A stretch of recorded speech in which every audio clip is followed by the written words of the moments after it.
The House will be in order. The chair lays before the House a communication from the Speaker.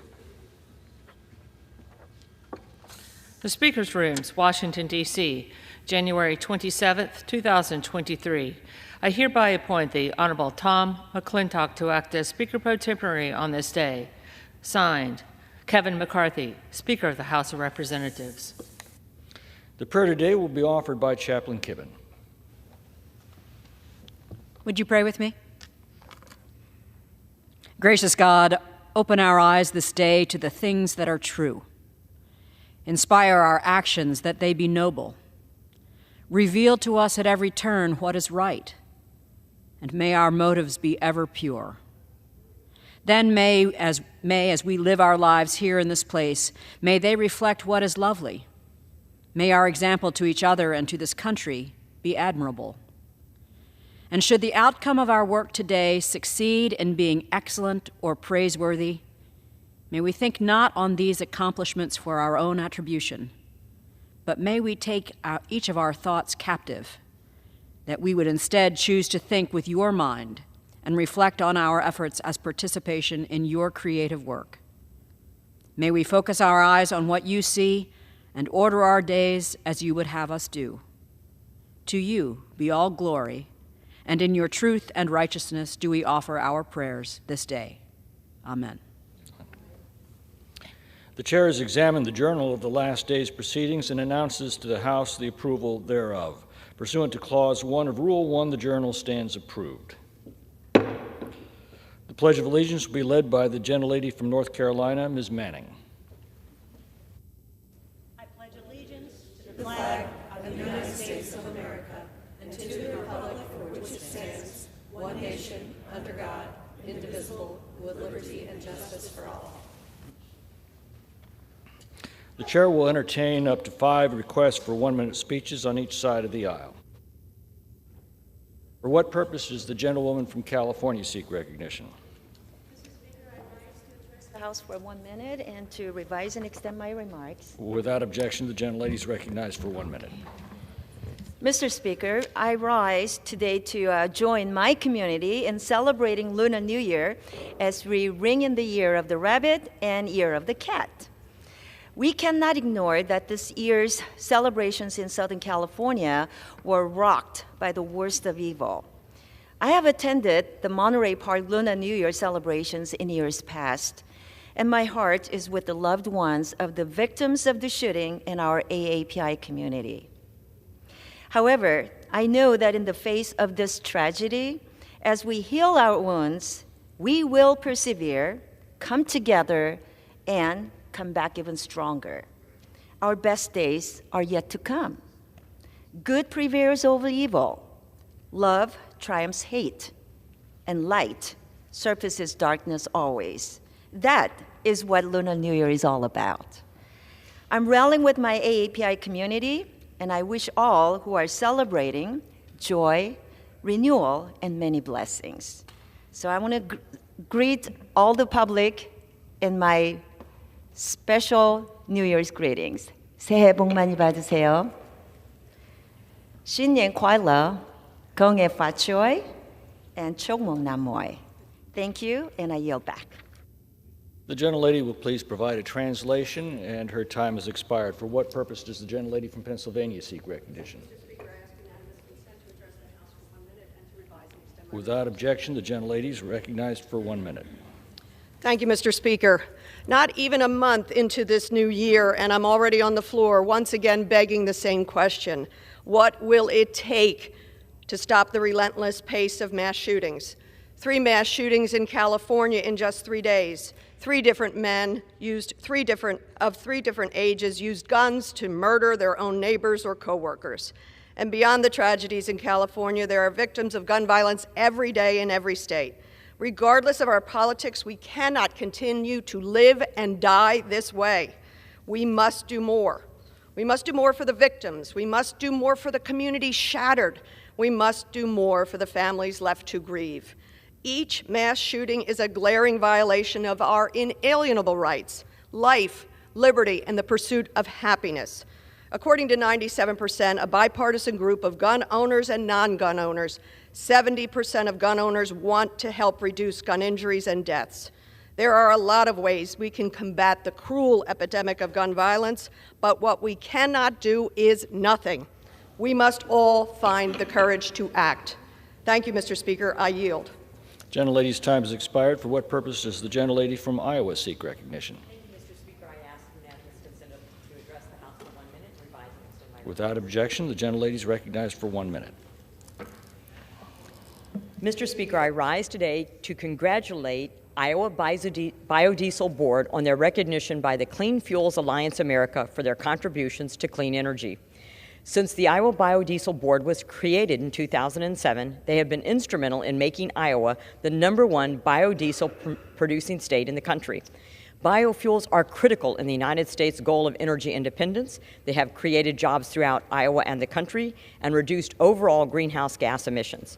I'm proud to represent a state that recognizes the advantages of biofuels and organizations like the Iowa Biodiesel Board for promoting biodiesel throughout the country. As we continue pursuing clean energy production, I hope my colleagues will look to Iowa and organizations such as the Iowa Biodiesel Board as an example of an any of the above approach. In order to leave a cleaner, healthier planet for our children and grandchildren, we must enact policies that promote a variety of energy sources where they work best. I want to congratulate Iowa Biodiesel Board for their commitment towards clean energy and being a recipient of the Clean Fuels Initiative Award. Thank you, Mr. Speaker. I yield back.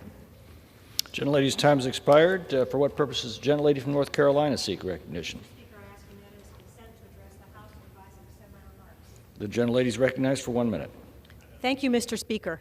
I rise today to honor the late Annie Brown Kennedy, a devoted mother, grandmother, pillar in the Forsyth County legal community, and fierce pioneer for civil rights. Annie's story is one of many firsts. Annie was one of the first black women to become a licensed lawyer in the state of North Carolina, the first ever black woman lawyer in Forsyth County, and the first black woman to serve in the North Carolina House of Representatives. Annie's dedication to the fight for equality under the law made history. Her vision for a more equitable North Carolina drove her success in landmark legal cases, including Simpkins versus the City of Greensboro, which desegregated public recreational facilities across the South. Annie's work moved our nation forward while creating a path for the next generation to continue her work. She will be deeply missed by her loving family and the entire community. May her memory be a blessing to all. I yield back. Gentlelady yields back. For what purpose does the gentleman from Pennsylvania seek recognition? Speaker, I ask for unanimous consent to address the House for 1 minute and revise and extend my remarks. Without objection, the gentleman is recognized for 1 minute. Mr. Speaker, every student deserves the opportunity to receive an education that empowers them to excel. They're our nation's future. They are our nation's future and should have the opportunity to attend a school that best suits them, whether it is public or private, charter or other. This week is not about placing private education over public school education. Many Americans have access to great public schools, but many do not. School choice increases the options available for families and incentivizes improvement of all schools. Nobody knows what is best for their children more than a parent does, and a student's zip code should not determine their destiny. School choice policies are a great equalizer and increase opportunity for students no matter where they live. Education savings accounts like those recently implemented in Iowa and my colleague Adrian Smith's legislation, the Education Choice for Children's Act, which provides a tax credit for those who fund scholarship awards for K-12 students, are two examples of policies that will increase opportunity for millions of children across America. As a member of Congress, I look forward to supporting such proposals. I yield back. Gentleman yields back. For what purpose does the gentleman from Pennsylvania seek recognition?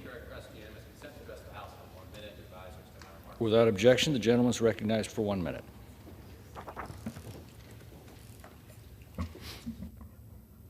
Thank you, Mr. Speaker. I rise to recognize the striking workers of the Pittsburgh Post-Gazette who are more than 100 days into their unfair labor practice strike. CWA and Teamsters members went on strike this fall and were joined in solidarity by members of the Newspaper Guild of Pittsburgh. Striking workers continue to keep the community informed through their strike publication, the Pittsburgh Union Progress. A healthy democracy requires a free press, and Western PA is no exception. we need strong, independent journalism. The destruction of small news outlets and consolidation in the industry are big problems for the freedom of press in our country, including in Western Pennsylvania. Owners at Block Communications recently acquired the Pittsburgh City paper, a weekly focused on local issues. The News Guild CWA has raised concerns about this acquisition and its impact on competition, workers, and journalistic independence. I share those concerns. While I'm glad that a judge found Block Communications broke the law in the Guild's NLRB case, the fight isn't over.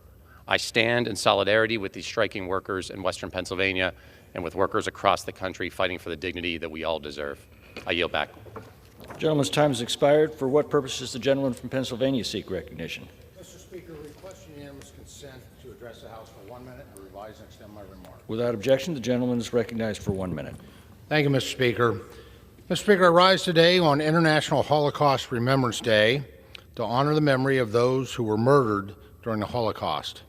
The Holocaust was a systematic, government-sponsored persecution and murder of 6 million Jews by the Nazi regime and its collaborators. We honor the resilience of survivors, and we rededicate ourselves to uphold the sacred promise of never again. The events and results of the Holocaust were so devastating and so extreme that we can barely imagine how such a horrendous event could even take place. But we remember because it is an unthinkable scar on humanity. We not only remember, but more importantly, we say never again. Today we mourn the lives of those we lost, and we celebrate those who saved them, and we honor those who survived. We must eradicate hatred and never become indifferent to the suffering of others. On the day of remembrance, the most important thing to remember is the humanity that exists in all of us. May we always remember and always pledge never again. Thank you, Mr. Speaker, and I yield back the balance of my time.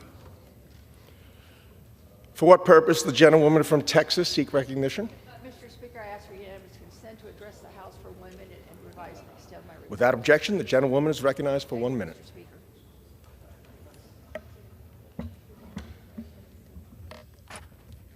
Mr. Speaker, I rise today to bring attention to the resilience of residents of Houston, Pasadena, and our neighbors in Deer Park and Baytown that were hit by the tornado earlier this week. Were hit hard, and it devastated our area, but people are resilient. The tornado left dozens of families displaced in my district, with homes without roofs and surrounded by debris. Thankfully, there were no deaths or serious injuries, and our spirit is not broken. In this time of recovery, it's important to remember that our communities always come together in time of need. I want to thank all the first responders, the workers who helped restore our electricity, and the people who picked up the debris, and those who were there immediately to help our neighbors. That's what we're all about, helping each other. We continue to rebuild our community because we are strong together. As long as I continue to represent Texas 29, I will ensure that our district is well prepared and has the best available resources and information for recovery. We are Houston strong. We are Pasadena strong. We are Texas strong. Thank you, Mr. Speaker. For what purpose does the gentleman from California seek recognition? Mr. Speaker, I rise for unanimous consent to address the House for 1 minute. Without objection, the gentleman is recognized for 1 minute. Mr. Speaker, it's with great sorrow but also with great pride that I rise today to honor the life of one of my constituents, a hero of America's greatest generation. On December 6, 2022, Mr. Lou Moore, a veteran of World War II and a truly valiant warrior who took the fight to the Nazis in Europe, passed just shortly after turning 100 years old. Today he is with the Lord, and I had the pleasure of presenting Lou with the Congressional Gold Medal last year. And while he was a man of small physical stature, his heart, his love of country, and his passion for this beautiful nation's youth and its veterans were of mammoth proportions. My friend Lou cherished the marriage he had with his true love, his wife Nellie. And while she passed away slightly before Lou, he always had family in our district in the form of thousands of veterans throughout our area. They loved him dearly. Lou blessed us with his special gifts of patriotism and honor, and God blessed us with Lou's presence and now has brought him home. We are all grateful for the life of a truly great American, Mr. Lou Moore. Thank you, Mr. Speaker. I yield back. For what purpose does the gentlewoman from Ohio seek recognition? Without objection, the gentlewoman is recognized for 1 minute. Thank you, Mr. Speaker. I rise today to urge extremists in this chamber to stop playing political chess with the lives of working people and families. In 2021, 85% of Americans over the age of 50 opposed cuts to Social Security and Medicare to reduce the national debt. 85%. Clearly, the economic scheme proposed by the GOP is in direct opposition to the people's will, slashing Social Security and Medicare for the working class while giving tax breaks to the wealthy. The GOP scheme also proposes a ridiculous 30%, yes, 30% national sales tax, a huge setback for working families, increasing the cost of everyday essentials and raising gas prices. As if that wasn't enough, this scheme is holding the reputation of our nation hostage to extremist demands for cuts to Social Security and Medicare. Democrats stand with the people. Dismantling Medicare and Social Security will never be up for debate. And with that, Mr. Speaker, I yield back.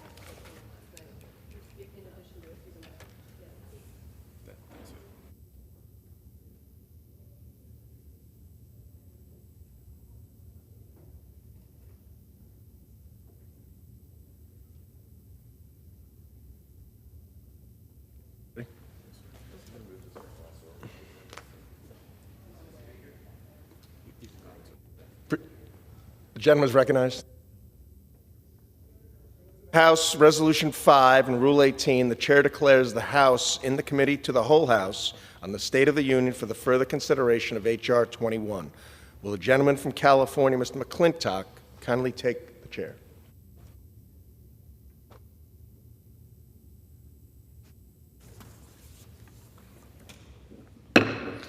The House is in the Committee of the Whole House on the State of the Union for the further consideration of H.R. 21, which the clerk will report by title.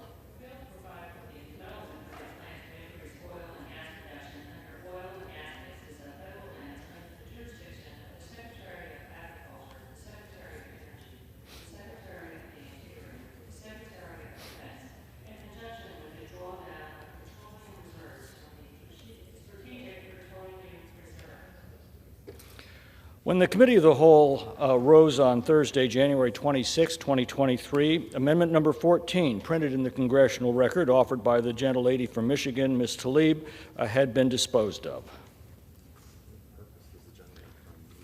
For what purpose does the gentleman from New Jersey seek recognition? Mr. Chairman, I move to strike the last word. Gentleman's recognized for 5 minutes. And I would yield now to the gentlewoman from California, Ms. Sydney Candler-Duck.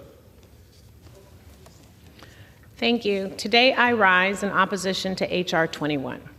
Once again, Republicans are selling out the American people to their big oil friends. Oil companies are not even using the thousands of permits to drill on public lands that they currently hold, and Republicans want to add another 300 million acres to this oil carnage. Big oil rakes in record profits while poisoning the earth and anyone who lives and works near their oil fields. The Inglewood oil field is in my district and has been toxifying predominantly black and brown communities near it for decades. There is literally oil bubbling up through the sidewalks. Back in April, more than 1,600 gallons of oil spilled from the field, spewing toxins into the air. And Republicans want more of that everywhere. Not caring if people literally have clean air to breathe doesn't sound very pro-life to me. This drill, baby, drill attitude isn't making the United States any safer or more economically competitive. It is killing Mother Earth and us. H.R. 21 is derelict to the American people, and I urge my colleagues to protect what's left of our public lands and vote against H.R. 21. Thank you, and I yield back my time. Mr. Chairman, I yield back my time. Gentleman yields back. Are there any members seeking recognition?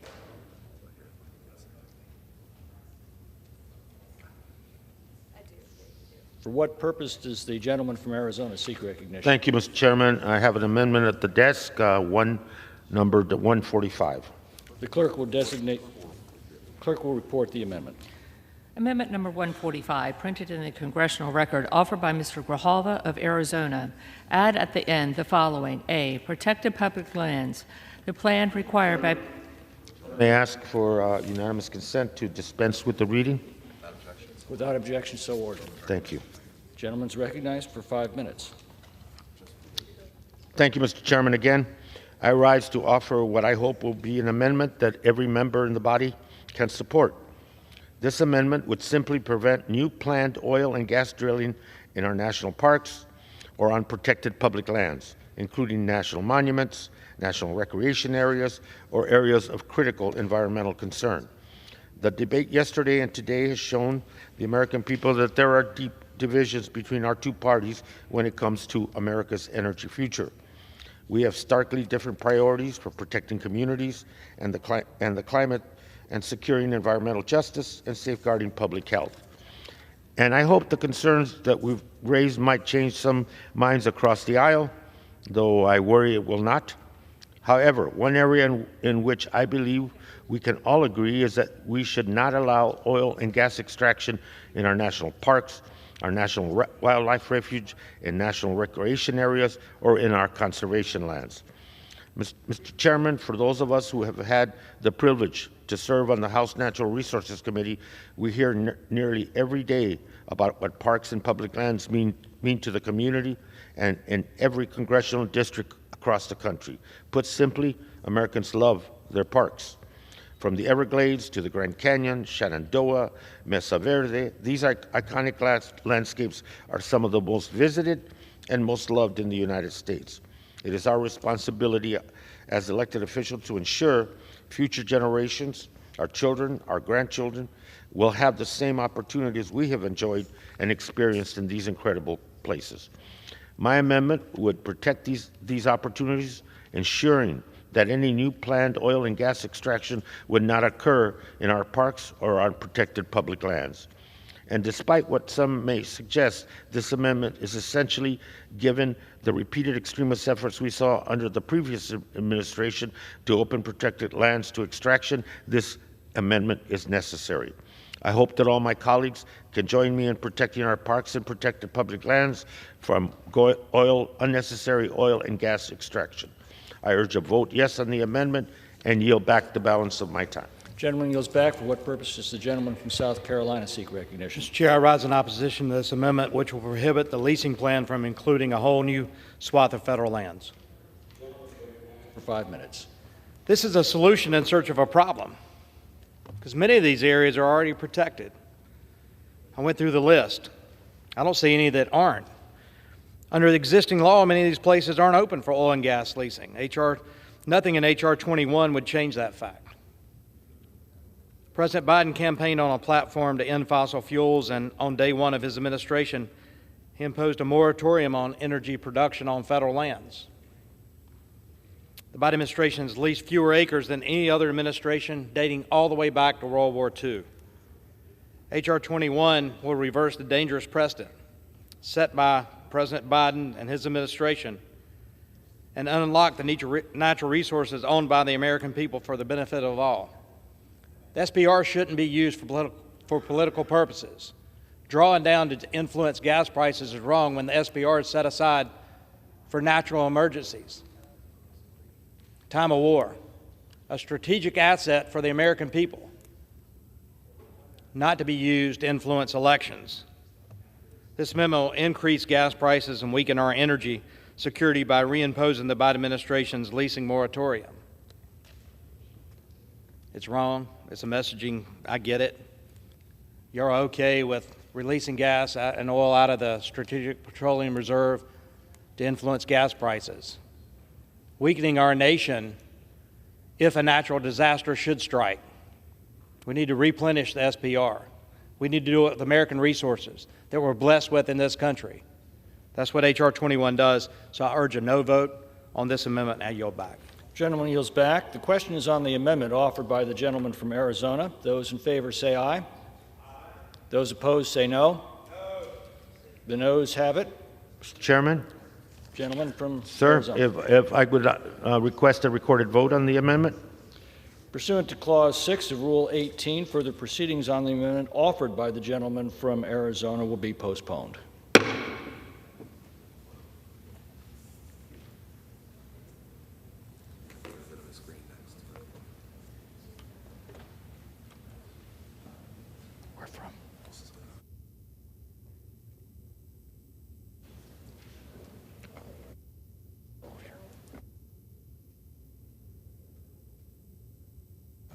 For what purpose does the gentleman from North Carolina seek recognition? Mr. Chair, I have an amendment at the desk. Will the gentleman specify which amendment?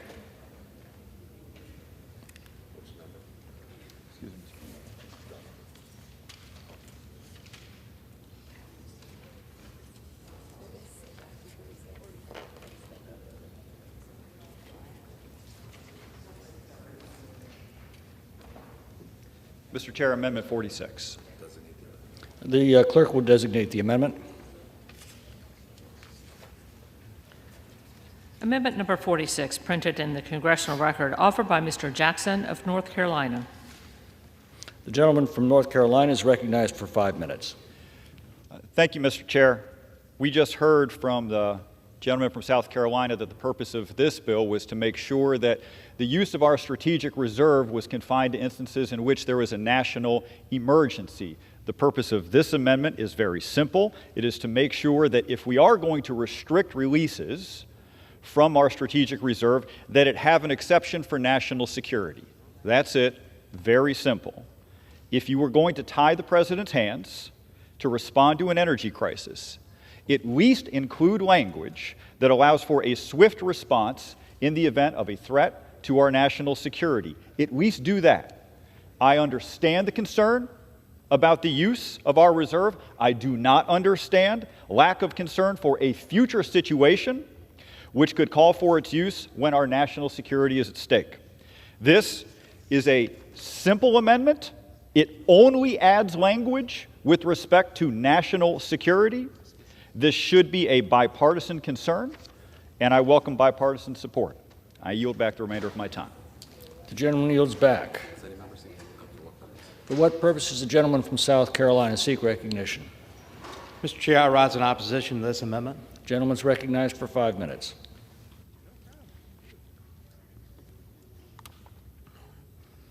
Once again, this amendment would further allow the President to abuse the SBR by draining it without declaring a national emergency under the Emergency Policy Conservation Act. Given the ability to once again use the SBR for political purposes, and that is wrong. It's set aside for national emergencies, true national emergencies. Hurricanes hit the coast. We just saw one in Florida this year. We all remember Hurricane Katrina. We've got adversaries threatening around the world. We need the SPR full. We don't need to be released to influence an election. We need it there for national emergencies. This amendment would further allow the President to abuse it. Statute's clear, and emergency triggers to use the SBR are very well defined. The law requires the President to declare that a severe energy supply interruption exists. The only reason a severe supply interruption exists is because of their policies.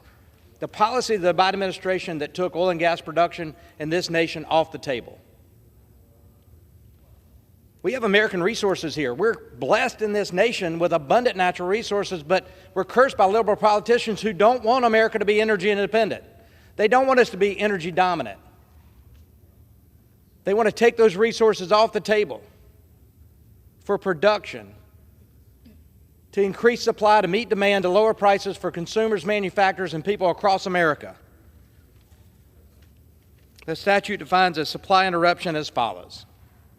An emergency situation exists, and there's a significant reduction in supply, which is of significant scope and duration. There was no emergency situation existing when the President withdrew oil from the SBR. A severe increase in the price of petroleum products has resulted from an emergency. Where was the emergency? Yeah, we had higher prices because supply was low due to the policies of the administration that took oil and gas production off the table. He created the emergency, if you want to call it an emergency. Such price increase will likely, number three, such price increase is likely to cause a major adverse impact on the national economy. There's a solution. Drill here, drill now. Produce American energy. The SPR is a critical national security asset. We've said that over and over and over and over and over on this side. It's a national asset paid for by the taxpayers, set aside for use of this nation in time of a real emergency. A real emergency. The SPR is a critical national security asset. Should only have been utilized in accordance with the law. This amendment would affect that. And so I urge my colleagues to vote no, and I yield back. Does the gentleman from New Jersey seek recognition? And I move to strike the last word. The gentleman is recognized for 5 minutes. And I yield to the gentleman from North Carolina, Mr. Jackson.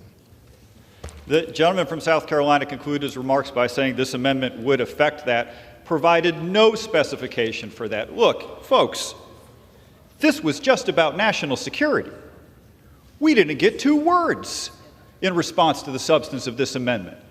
We got a bunch of platitudes that were completely unrelated. I was under the assumption, given everything we had heard about national emergencies and national security, that making sure that the Strategic Petroleum Reserve could be used for national security would at least be bipartisan. Or, if not, there would be a good reason as to why that exception should not exist. We didn't get a 1. We got a speech about hurricanes. We got a speech about other uses for oil. I hear you. I'm on board. This is national security. And the fact that you had no response whatsoever tells me your bill isn't serious. That this bill is about messaging. That you're looking to tie any future president's hands in a way that is fundamentally reckless. If this bill were serious, you would take national security more seriously. I yield back. Gentleman yields back. Members are reminded to address their remarks to the chair. Mr. Chairman, I would yield back. The gentleman from New Jersey seek recognition. I would yield back, Mr. Chairman. Gentleman yields back. The question is on the amendment offered by the gentleman from North Carolina. Those in favor say aye. Those opposed say no. The noes appear to have it. And the amendment is not. Chairman, I would ask for a recorded vote on Mr. Jackson's amendment. Pursuant to Clause 6 of Rule 18, further proceedings on the amendment offered by the gentleman from North Carolina will be postponed.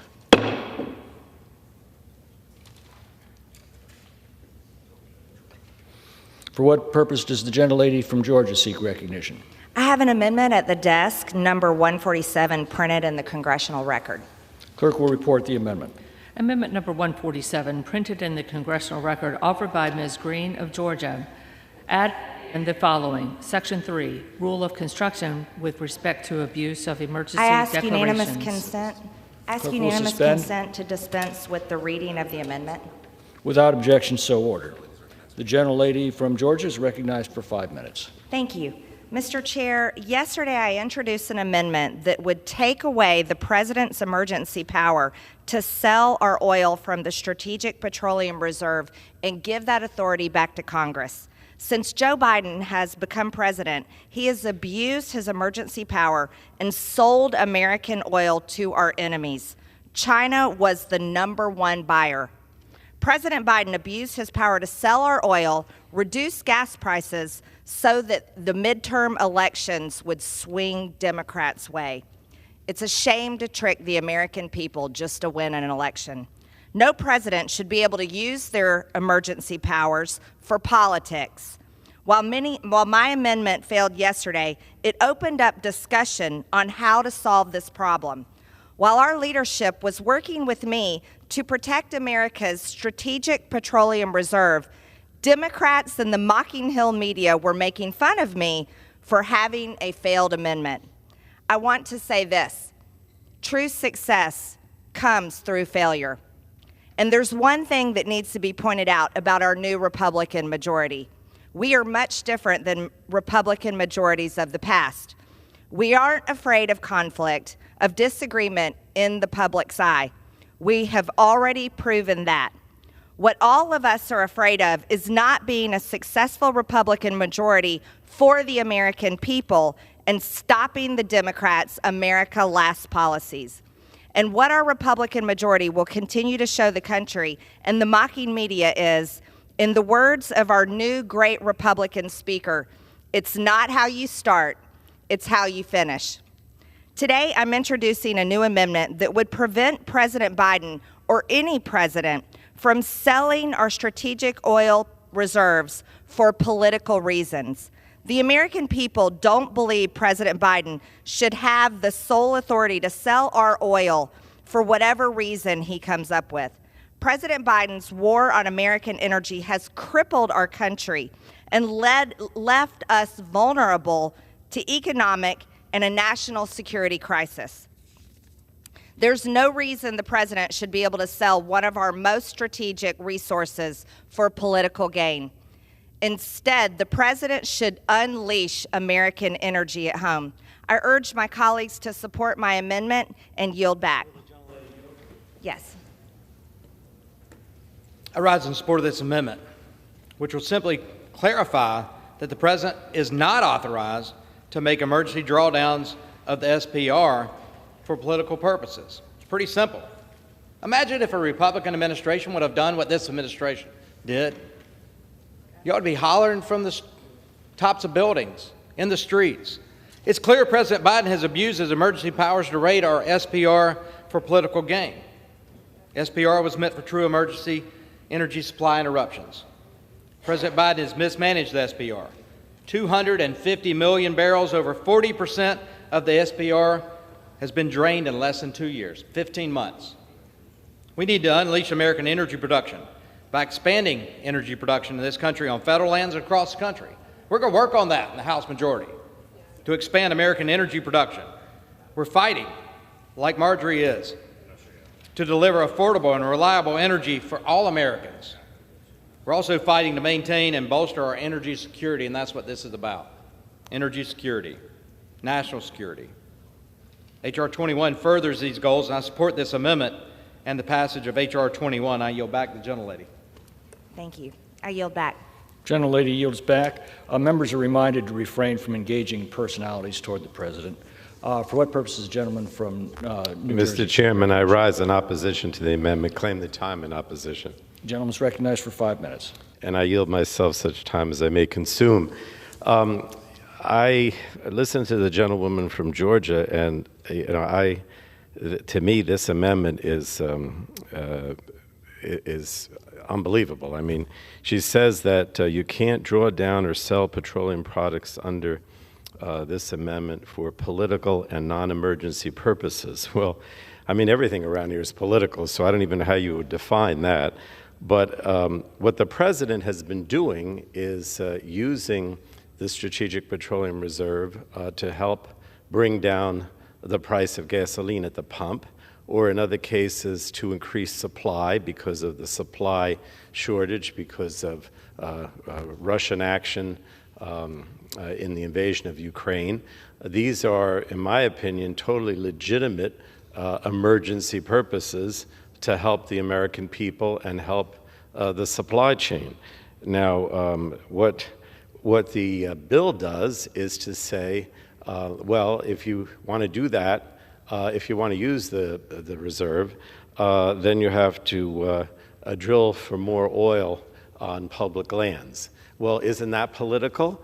A decision is made to say that you can't use the reserve unless you do some, you help the oil companies and let the oil companies take more of our public lands. I mean, that's about the most political thing that I can think of. In addition to that, no, I'm not yielding at this time. In addition to that, was it not political when the Republican administrations in the past released and sold oil from the Strategic Petroleum Reserve? What did they do it for? Well, they did it for deficit reduction. They did it to pay for different items, like the 21st Century Cures bill that came out of the Energy and Commerce Committee. Were those emergencies? Were those not political? I would argue that using the reserve for those purposes was not an emergency at all, and certainly was incredibly political. So, I mean, this is just another example of what the Republicans are doing. They're politicizing the Strategic Petroleum Reserve because they want to make message points. They know that this bill isn't going anywhere. The president already said that he'll veto it. The Senate won't even take it up. They're being so political, and they're talking about situations that have nothing to do with an emergency. So I really don't know what to say. The whole process here is very political, oriented towards message, oriented towards going on TV, I guess, to appeal to base voters. It's just incredible to me that this amendment is being offered. So I would ask my colleagues to vote against this amendment, and I would yield back, Mr. Chairman. Gentleman yields back. For what purposes? The gentleman from South Carolina. Strike last word. Gentleman's recognized. Thank you.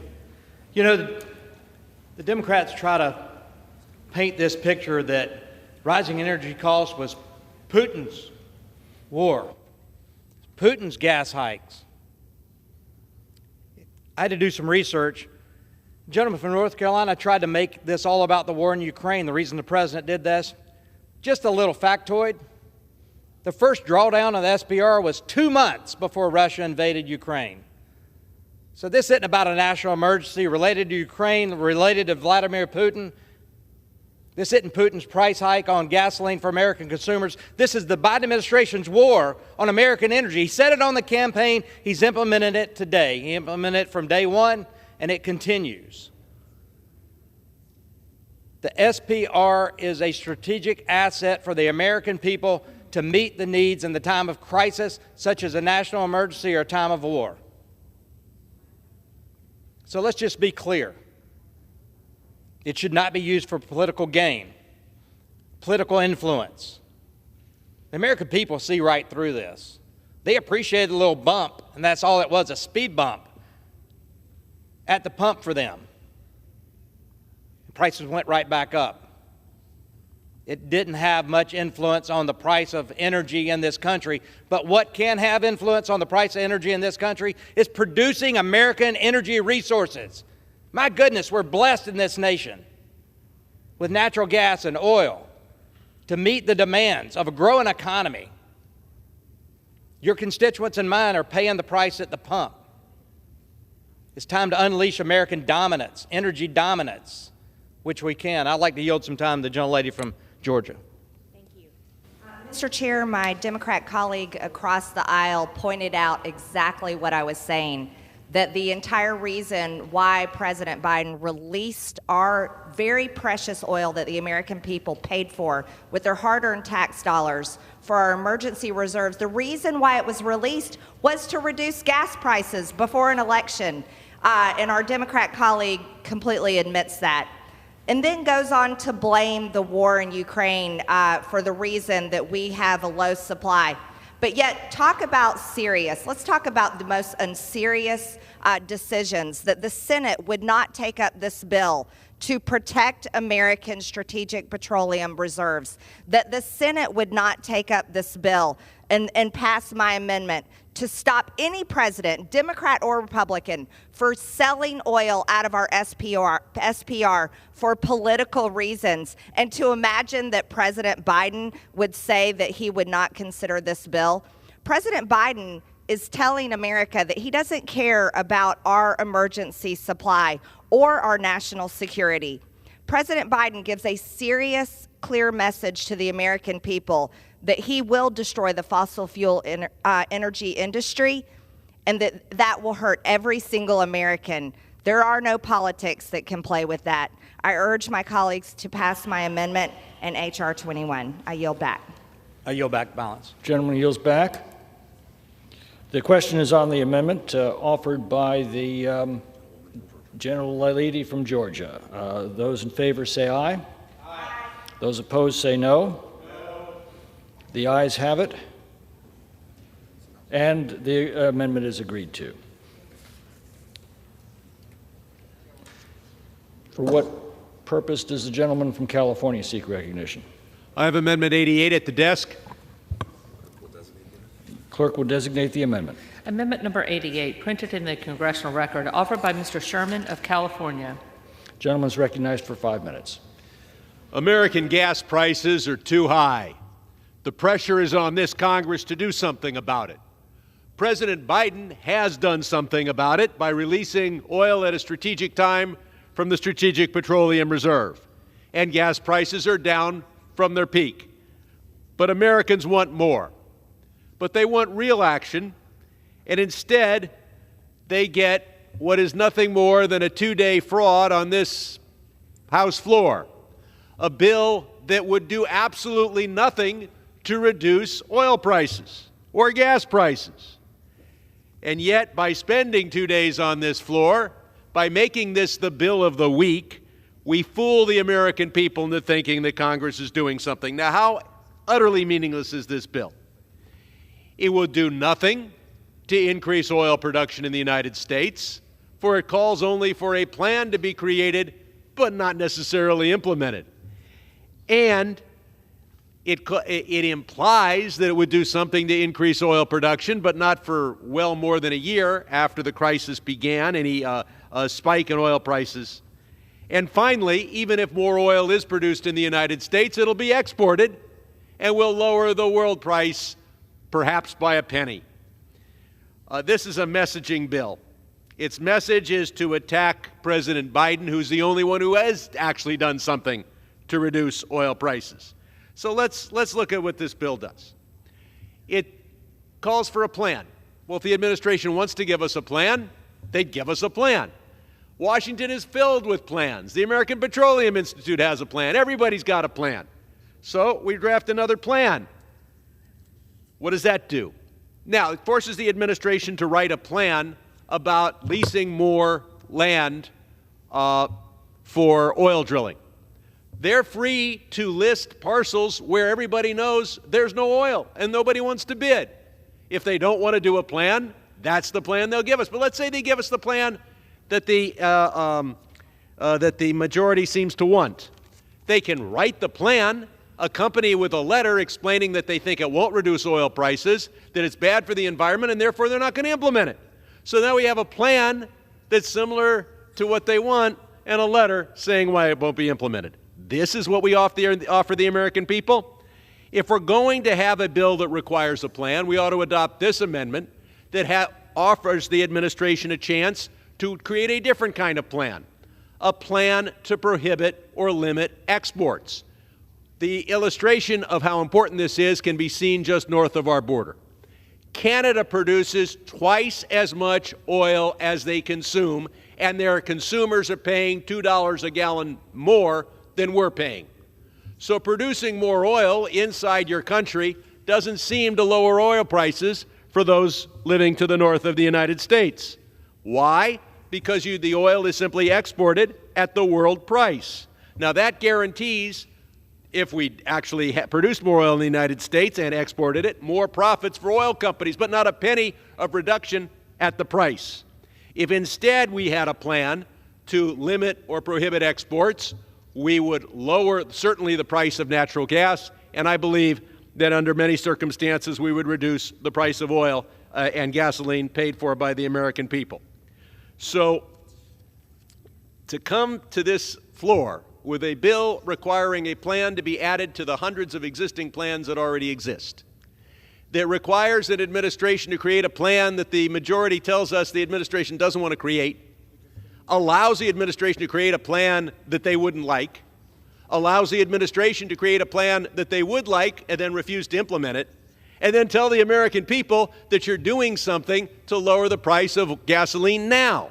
But even if we produced more oil, and let's point out, we're going to produce more oil in this country in 2023 than any other year in our history. So this is a message bill that's sending a false message. We are going to produce more oil in 2023 than any other year. But even if we did lease more land, and even if they did drill on it, that is a response that might affect us in 2025. Why don't we have something that will lower gas prices now? So, if we want to engage in this process of telling the American people that we're doing something, or that we would do something, but it's the other party's fault, then for God's sakes, bring forward a bill that, if enacted, which of course won't happen, but if enacted, would actually do something. This bill will not increase oil production in the United States, and oil production in the United States, if exported, will do nothing to help the American consumer. Please vote for my amendment. I yield back. Gentleman's time has expired. For what purposes, gentleman from South Carolina? Mr. Chair, I seek rise in recognition? opposition to the amendment. Gentleman's recognized for 5 minutes. You know, the education of my colleagues continues. A plan? The administration is in violation of the law that requires a 5-year drilling plan on the OCS. I was on the MMS 5-year OCS drilling study committee. I know what the law is. Administration needs to create a 5-year plan for drilling offshore on federal lands. That's a plan. You know, talked about oil and how we shouldn't import oil. There's all kinds of different oil, heavy, light. Our refineries are set up to take a certain kind of oil. We're called a net exporter when we exceeded the demand in this country. We had a surplus, so we were able to export it. Net exporter because we're still going to import oil because our refineries are set up to take that kind of oil and not necessarily the oil that's produced here. You mentioned our neighbors to the north in Canada producing a lot more oil. They don't have refineries up there to meet their demand. They need to send that oil somewhere to be refined into all the miraculous products that come out of a barrel of hydrocarbon. It doesn't just produce diesel fuel and gasoline. And so they've got to send that oil somewhere. But the stoppage of the Keystone XL pipeline kept that oil from coming to the United States of America. Guess what? They've got to send it somewhere else. They've got to send it overseas to be refined somewhere. That's the reason that Canada may pay higher prices for gasoline. We have the solution. Bring that oil here. Let us refine it. Let's put American workers to work at refineries. We hadn't built a refinery in this country, and I don't know when. We can meet a lot of different goals in this country and globally by refining more of that product here. That's a plan for you. Keystone Pipeline is important for our refineries and the energy sector and for our allies, both north and south, in Mexico and Canada. We can be North American energy secure. We can actually be hemispherically energy secure by working with our colleagues. You know, H.R. 21 is about the SPR, about requiring non-emergency use to be accompanied by a plan to produce American oil resources. There's your plan. This amendment, by requiring a plan to limit oil imports, this amendment aims to harm American families by imposing costly trade restrictions into the global market for oil, which will drive up fuel prices. OPEC doesn't play by these rules. America is the top producer in the world, and increasing energy production leads to more security, price stability, especially when prices are set by OPEC in the global market. This amendment undermines the purpose of the bill and undermines American energy affordability and security. So I urge a no vote from my colleagues, and I yield back. Gentleman yields back. The question is on the amendment offered by the gentleman from California. Those in favor say aye. Aye. Those opposed say no. No. The noes have it, and the amendment is not agreed to. For what purpose does the gentlelady from Georgia seek recognition? Mr. Chair, I have an amendment at the desk, number 146, printed in the congressional record. Clerk will report the amendment. Amendment number 146, printed in the congressional record, offered by Ms. Green of Georgia. Clerk, gentleman from New Jersey, for what purpose do you seek? Point of order is reserved. Clerk will resume. Page 2, line 22. I ask unanimous consent to dispense with the reading of the amendment. Without objection, the reading is dispensed with. Gentlelady is recognized for 5 minutes. Mr. Chair, plans are extremely important, but unfortunately, our president has given us no plan on how he will replace all of the oil, very important oil, that has been sold out of our strategic petroleum reserve. You know, the American people are trapped on a journey in this country. The American people work hard every single day and pay their taxes, and their taxes have been abused.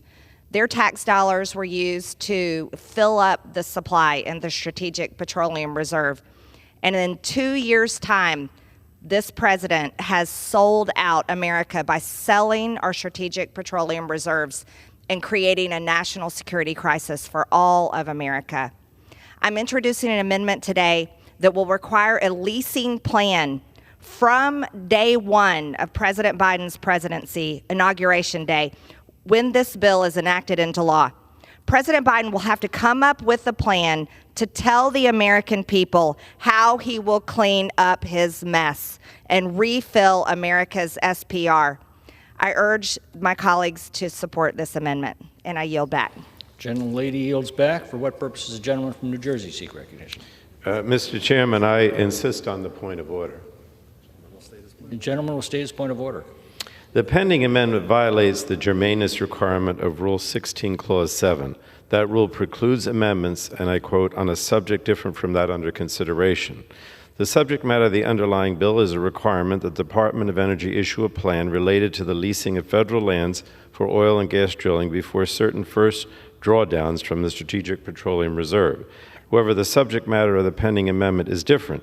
The pending amendment introduces a new subject matter to the bill by requiring a plan for drawdowns that have already occurred. Because the pending amendment is on a different subject than that of the underlying bill, I urge the Chair to hold this amendment as not germane. Does any other member wish to be heard on the point of order? Gentleman from South Carolina. Thank you, Mr. Chair. I wish to speak on the point of order. This is absolutely germane. Same subject, meets all the rules, and I support the amendment. I yield back. Does any other member wish to be heard? The gentleman from New Jersey makes a point of order that the amendment offered by the gentlelady from Georgia is not germane. Clause 7 of Rule 6, the germaneness rule, provides that no proposition on a subject different from that under consideration shall be admitted under color of amendment. The bill prohibits the drawdown of petroleum products in the Strategic Petroleum Reserve until the Secretary of Energy has developed a plan to increase the percentage of certain federal lands leased for oil and gas production. The amendment changes the calculation of how much land would need to be leased to offset the drawdown. The Chair finds that the amendment is within the subject matter of the underlying bill. It is therefore germane. The point of order is overruled. Mr. Chairman, I would like to now speak in opposition. Gentleman is recognized for 5 minutes. Thank you. The gentlewoman, again, I mean, first of all, I think the gentlewoman's previous amendment was about, the policies of the president being political. And I think this amendment is more political than anything. First of all, as we know, what the underlying bill does is it says that if the president wants to release crude oil from the Strategic Petroleum Reserve, he has to put together a plan that would require more leases on public lands. What the gentlewoman's amendment says now is that she makes this retroactive and goes back to the day of the president's inauguration, again, a very political decision to use that date, and says that any releases from the reserve beginning on the day of the president's inauguration, we would also have to then go back and make sure that we sell or lease additional leases on public lands to cover those releases from the reserve back to the inauguration. So, I mean, look, the bureaucracy of all this in itself, I think, is absurd. But the point is that she is essentially saying that now we have to lease more public lands, when in fact there are about 9,000 leases already on public lands, half of which are not being used.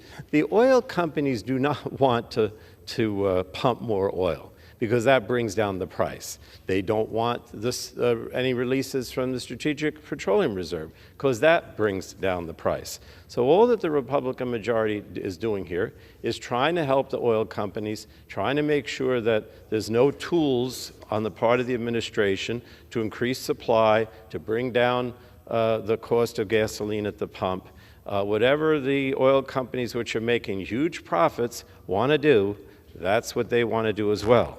And so I would just, again, say that this amendment may be germane, but it's certainly detrimental to what the president and the Democrats are trying to do to help people deal with affordability. They cannot, we understand that the price at the pump is prohibitive, and that we have to continue to use whatever tools we have to try to bring it down.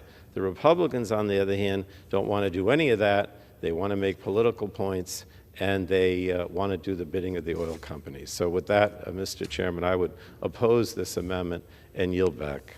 Gentleman yields back. The question is on the amendment offered by the gentlelady from Georgia. Those in favor say aye. Those opposed say no. The ayes have it, and the amendment is agreed to.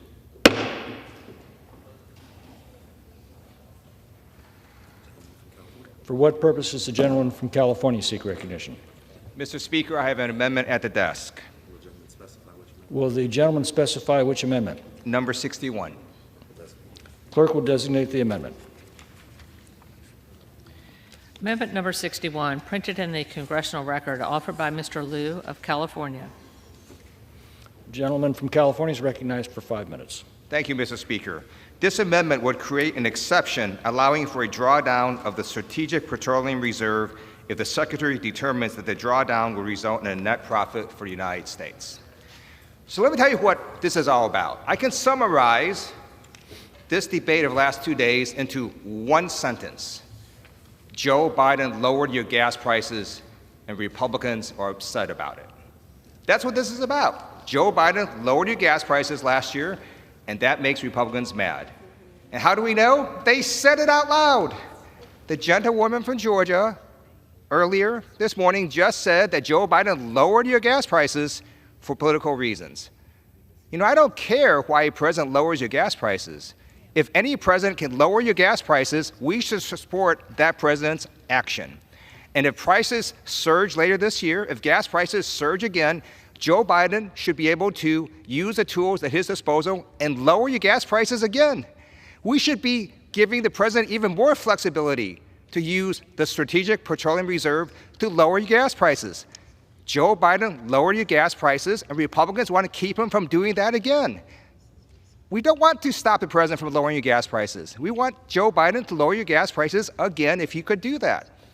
But there's another reason this Republican bill is so stupid. Because not only did Joe Biden lower your gas prices, the United States of America made a profit on it. Buy low, sell high. It was brilliant what Joe Biden did. He released the Strategic Petroleum Reserve at prices when gases were high, and that's helped lower the gas prices, and then he refilled it at the lower amount. The U.S. made $4 billion on Joe Biden's action. Republicans always want to say, well, let's run government like a business. Joe Biden did exactly that when he lowered your gas prices and then made a $4 billion profit for the United States of America. Adopt my amendment, which would make this stupid bill better, and then vote against this bill. Do I yield back? Or what do I do now? I will yield back. Gentleman yields back. For what purpose does the gentleman from South Carolina seek recognition? Mr. Chair, I rise in opposition of the amendment. Gentleman is recognized for 5 minutes. You know, recollection serves me that you guys on that side of the aisle blocked an amendment or a bill that Republicans put up during the Trump administration that actually made this very point, to allow President Trump to buy oil at a low price to refill the spore. And y'all said no. You can't make this stuff up. You know, the government should not be in business. The government's here to serve the people, to meet the constitutional responsibilities enumerated in the Constitution of the United States. And I don't see that the government is a business that should make a net profit on anything. It's not what taxpayer dollars go to purchase something for a strategic asset for emergencies. Not to be traded as a commodity so that the government can make a profit. I guess y'all want it to make a profit so you can keep spending money when we're $31 trillion in debt. The government shouldn't impose price controls at all. That's not what a democratic republic does. If Democrats are so concerned with fiscal oversight of the Department of Energy, they should take a look at the so-called Inflation Reduction Act, which allocated over $400 billion in federal funding to clean energy, picking winners and losers in the marketplace. That type of government control over our energy is the exact type of policy that got us here in the first place, that got us to where we are today while we're even having this debate. I look forward to conducting future oversight over the implementation of the Inflation Reduction Act during this Congress. And I'll say once again, and I'll say it ad nauseum, the SBR must only be used to protect Americans in the time of a true emergency, natural disaster, war, that type of thing, not for political purposes, as it was used by this administration to lower gas prices before a midterm election influenced politics in this country. That was the wrong use of it. If a Republican administration had done that, you'd be making the same argument that I'm making, that it was wrong. It's wrong then, it's wrong today, and it'll be wrong tomorrow. It shouldn't be used that way. It's for national emergencies, period. And with that, I yield back. Gentleman yields back. The question is on the amendment offered by the gentleman from California. Those in favor say aye. Those opposed say no. The noes have it, and the amendment is not agreed to. Mr. Chair, I'd like to request a recorded vote. Pursuant to Clause 6 of Rule 18, further proceedings on the amendment offered by the gentleman from California will be postponed. For what purpose does the gentleman from California seek recognition? Mr. Chair, I have Amendment 62 at the desk. Clerk will designate the amendment. Amendment number 62, printed in the congressional record, offered by Mr. Liu of California. The gentleman from California is recognized for 5 minutes. Thank you. This amendment would limit oil and gas leasing on the outer continental shelf if the leases would harm marine mammals. Not only does the Republican bill keep Joe Biden from lowering your gas prices, it also is going to harm marine mammals. So I rise today to try to improve this terrible underlying bill. And what this would do is it would prevent harm to marine mammals if my amendment were adopted. Currently, House Republicans are continuing their attacks on our public lands and public waters. The U.S. is already the world's top producer of oil and gas, and the fossil fuel industry already has large portions of land that they are not using to drill. Of the over 26 million acres of public lands that fossil fuel companies control, half are unused. As a co-chair of the California Coastal Caucus and a member representing the beautiful Los Angeles County coastline, I know that my constituents and I want an end to all offshore oil drilling, not another expansion. In October 2021, an estimated 126,000 gallons of crude oil spilled into our waters off the coast of Huntington Beach. This harmed our beaches, wildlife, and coastal communities. Oil spills continue to be one of the greatest perpetual threats to our coastal communities and marine life. We simply cannot allow an expansion of offshore oil drilling. We need to continue to build on the work of the 117th Congress to drive us towards true energy independence through renewable energies and new technologies. Thank you for your consideration. I ask for adoption of my amendment, and I yield back. Gentleman yields back. For what purpose does the gentleman from South Carolina seek recognition? Mr. Chair, I rise in opposition to this amendment. Gentleman is recognized for 5 minutes. This amendment seeks to delay the operation of the bill pending an unregulated contingency. Let me just say this. I was on Natural Resources Committee for a while, and I think the person in the chair was on that committee as well. And I remember we were talking about seismic testing, and there was this huge outcry that seismic testing would harm marine mammals. And we had a letter on BOEM's website that said that there's not a single verifiable instance anywhere in the world, off the coast of Africa and the Mediterranean, off the coast of the United States, anywhere in the world that a marine mammal was harmed or killed by seismic testing. I just read an article this week, though, that wells are washing up on shore and they believe it might be attributed to offshore wind production. You're going to include that in this? Those are marine mammals. It's just amazing that these amendments are put in place. This amendment invokes an entirely different statute and agency, the Marine Mammal Protection Act and Department of Commerce. I could make the argument that it's not germane. I'm not going to do that. This amendment prohibits the leasing plan from including any track on the outer continental shelf if it would adversely impact marine mammals.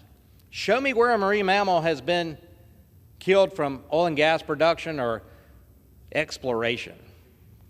As I just pointed out, that there's not a single verifiable instance. And ironically, that was during the Obama administration. That was Obama's Bureau of Ocean Energy Management that had the letter on their website, their chief biologist. That was a fun debate in that committee. They were holding up seismic permits.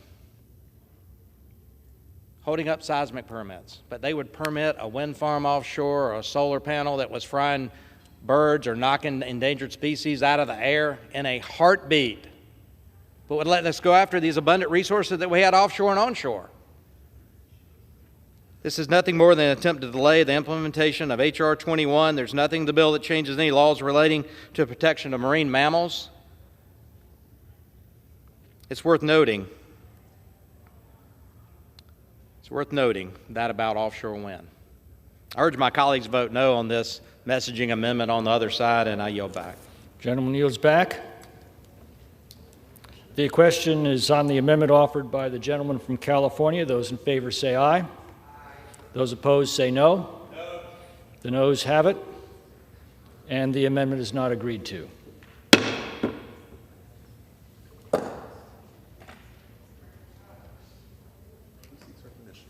Who seeks recognition? Mr. Chair, I have an amendment at the desk. The gentleman from North Carolina has an amendment at the desk. Will he please specify which amendment? Amendment 77. Clerk will designate the amendment. Amendment number 77, printed in the Congressional Record, offered by Mr. Nickel of North Carolina. Gentleman from North Carolina is recognized for 5 minutes. Thank you, Mr. Chair.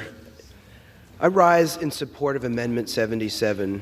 And listen, the American people have been hit so hard by inflation and the rising cost of goods. In its current form, the Strategic Production Response Act deprives the federal government of one of the most important tools in its toolbox to fight inflation and to lower gas prices. Mr. Chair, my amendment is simple. It would protect our ability to fight inflation by releasing oil from the Strategic Petroleum Reserve and would create an exception clause to ensure that the Secretary of Energy can draw down the reserve if a delay in drawdown would worsen inflation.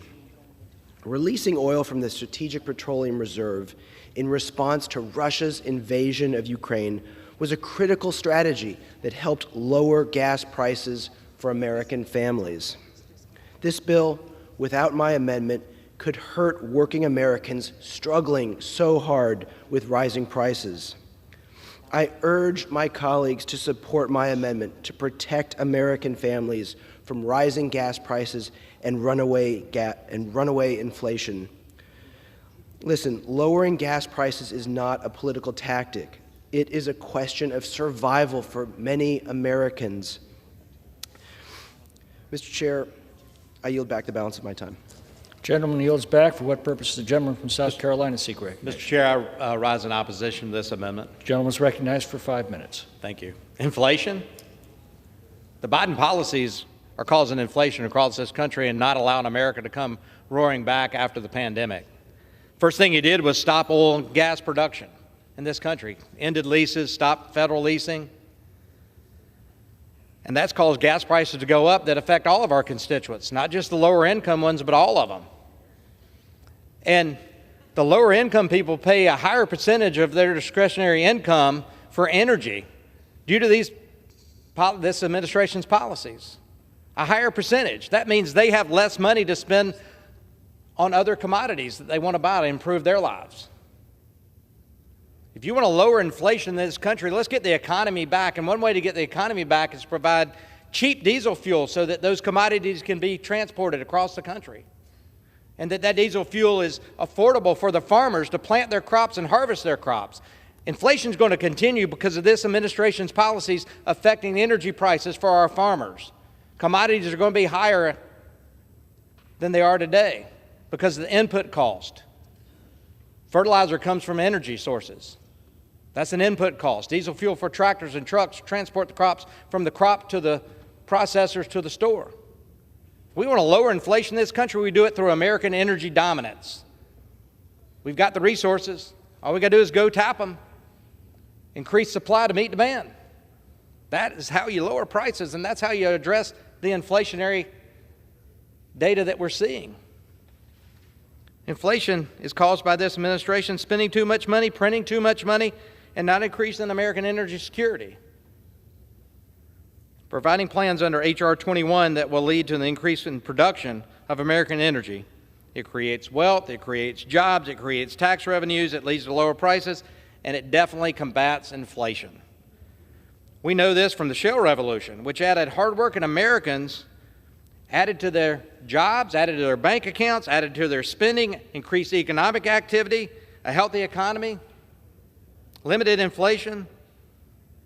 Energy is the foundation of everything in modern life. When the price of energy goes up, everything does. And it's not just transportation fuels. When you put a barrel of hydrocarbon under pressure, it separates in miraculous products that are used by this nation and the world, not just for transportation fuels. Low-income Americans feel the pain the most. Let's support building a healthy economy to reduce inflation and ensure American energy security. I'll go back that this bill deals with SPR. The drawdown by this administration to affect energy prices for American constituents, voters, right before an election. Wasn't a proper use of it then, won't be a proper use of it today, and it will not be a proper use of it in the future. It's there for emergencies for this nation. That's what it should be used for. We need to replenish the SPR so it will be available. It will be available in a time of a true emergency in this country. I urge my colleagues to vote no on this, and I yield back. Gentleman yields back. The question is on the amendment offered by the gentleman from North Carolina. Those in favor say aye. Aye. Those opposed say no. No. The noes have it, and the amendment is not agreed to. Mr. Chair, I request a recorded vote. Pursuant to Clause 6 of Rule 18, further proceedings on the amendment offered by the gentleman from North Carolina will be postponed.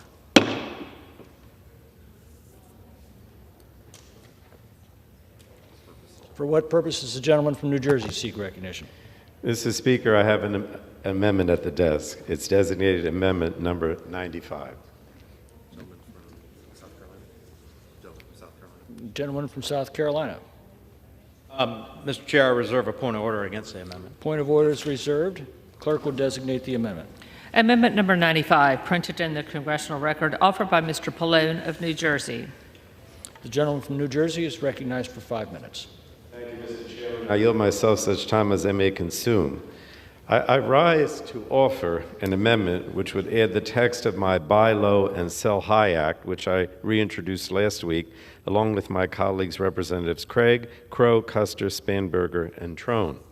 And Mr. Chairman, we heard quite a bit earlier today, as well as yesterday, on how problematic the underlying bill before us is, how it does not represent a serious attempt to tackle the challenges and opportunities that come with the Strategic Petroleum Reserve, to make sure it can be put to work for all Americans while helping fuel our transition to a 21st century clean energy economy. Now, unlike my colleagues on the other side of the aisle, even when Democrats are in the minority, we do not become a party of no. We stand ready to work on ideas that will seriously improve this country and to propose our substantive ideas to improve bills brought before the House. And that is what I'm doing today with this amendment.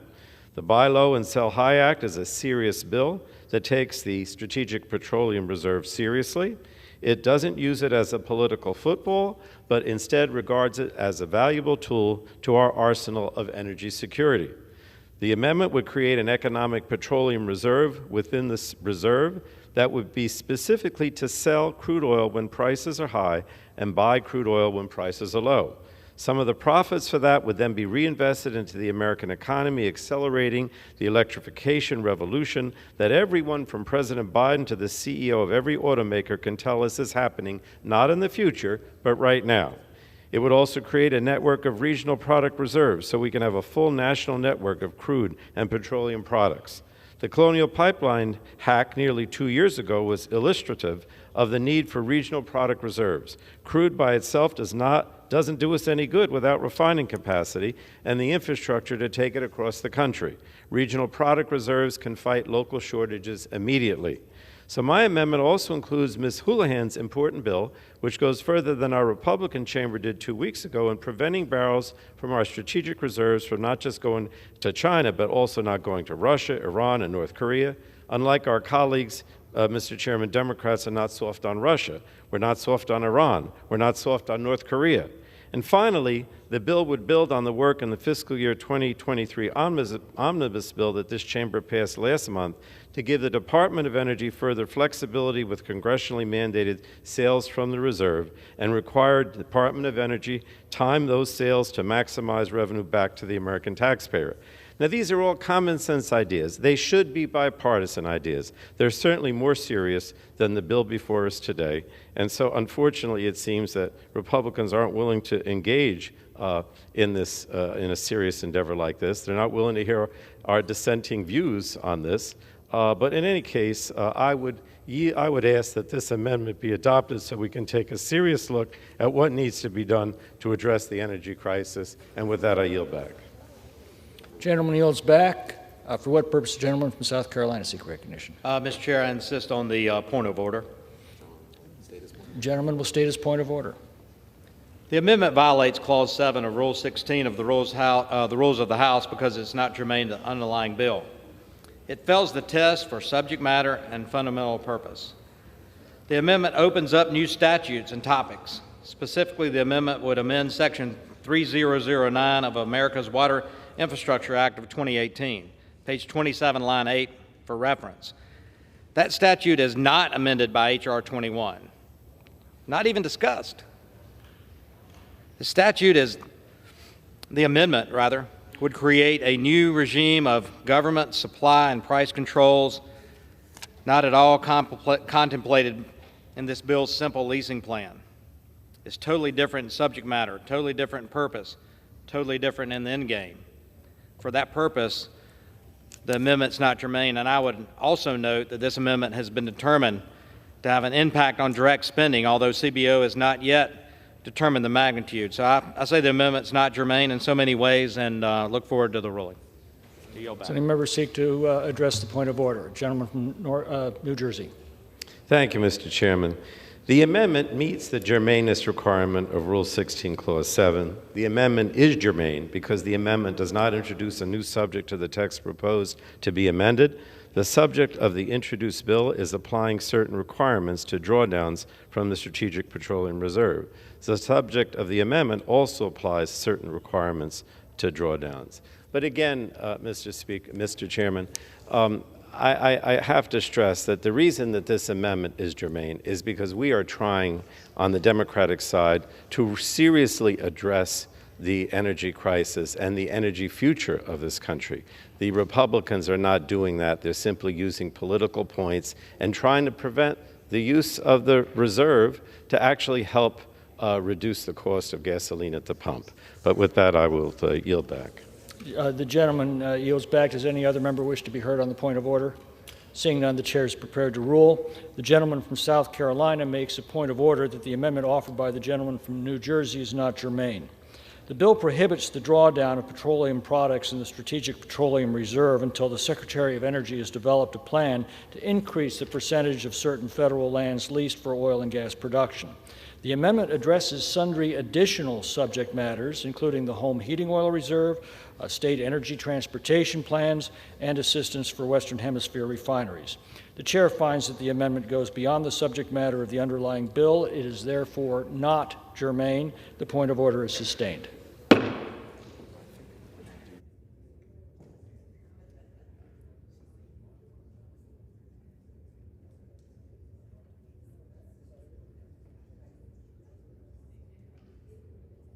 Seek recognition. We're done with it. For what purpose does the gentleman from New Jersey seek recognition? Mr. Chairman, I move to strike the last word. Gentleman is recognized for 5 minutes. I know we're closing the debate now on the underlying bill, and I just would like to say one more time. We've been at this, 2 days now, a lot of amendments. I certainly appreciate the fact that we've had an open rule and that members on our side of the aisle have had an opportunity to present amendments and speak. A lot of our new members have had that opportunity. But the bottom line, Mr. Chairman, is that this underlying bill makes no sense. And it is strictly a message, a political message. It's going nowhere. The President has already said that he would veto it and the Senate won't take it up. But the bottom line is that as Democrats, what we're trying to do is address affordability issues for the American public in the context of gasoline prices. We know as prices went up that we should use every tool in our arsenal to try to bring them down. And that's what President Biden did. He decided to use the Strategic Petroleum Reserve to provide more supply and bring down prices. And it succeeded in doing that. His actions did that. From the price in June at a high, it went down about $1.69 per gallon. Why would the Republicans want to deny the president, not just President Biden, but any president, that opportunity? We're just trying to address the concerns that the American people have. We did it on drug prices by saying we're going to negotiate drug prices. We did it on insulin by saying we wanted to cap it at $35 a month. The Democrats are constantly trying to address these affordability issues, many of which result from the COVID crisis. And so the bottom line is I don't understand why the Republicans would suggest that the president not be able to do that. They talk over and over again about how it's necessary to lease more public lands at a time when over half the leases that are out there are already not being used by the oil companies because the oil companies don't want more oil. They don't want more supply. They want to keep the price down. If there's more supply and more pumping of oil domestically or internationally, they lose those huge profits that they've made in the last few years. So please, don't hamstrung this administration. Let us use the reserve in part to try to bring prices down, and let the president continue to have that option. And with that, I would urge opposition to H.R. 21 and urge my colleagues to vote no.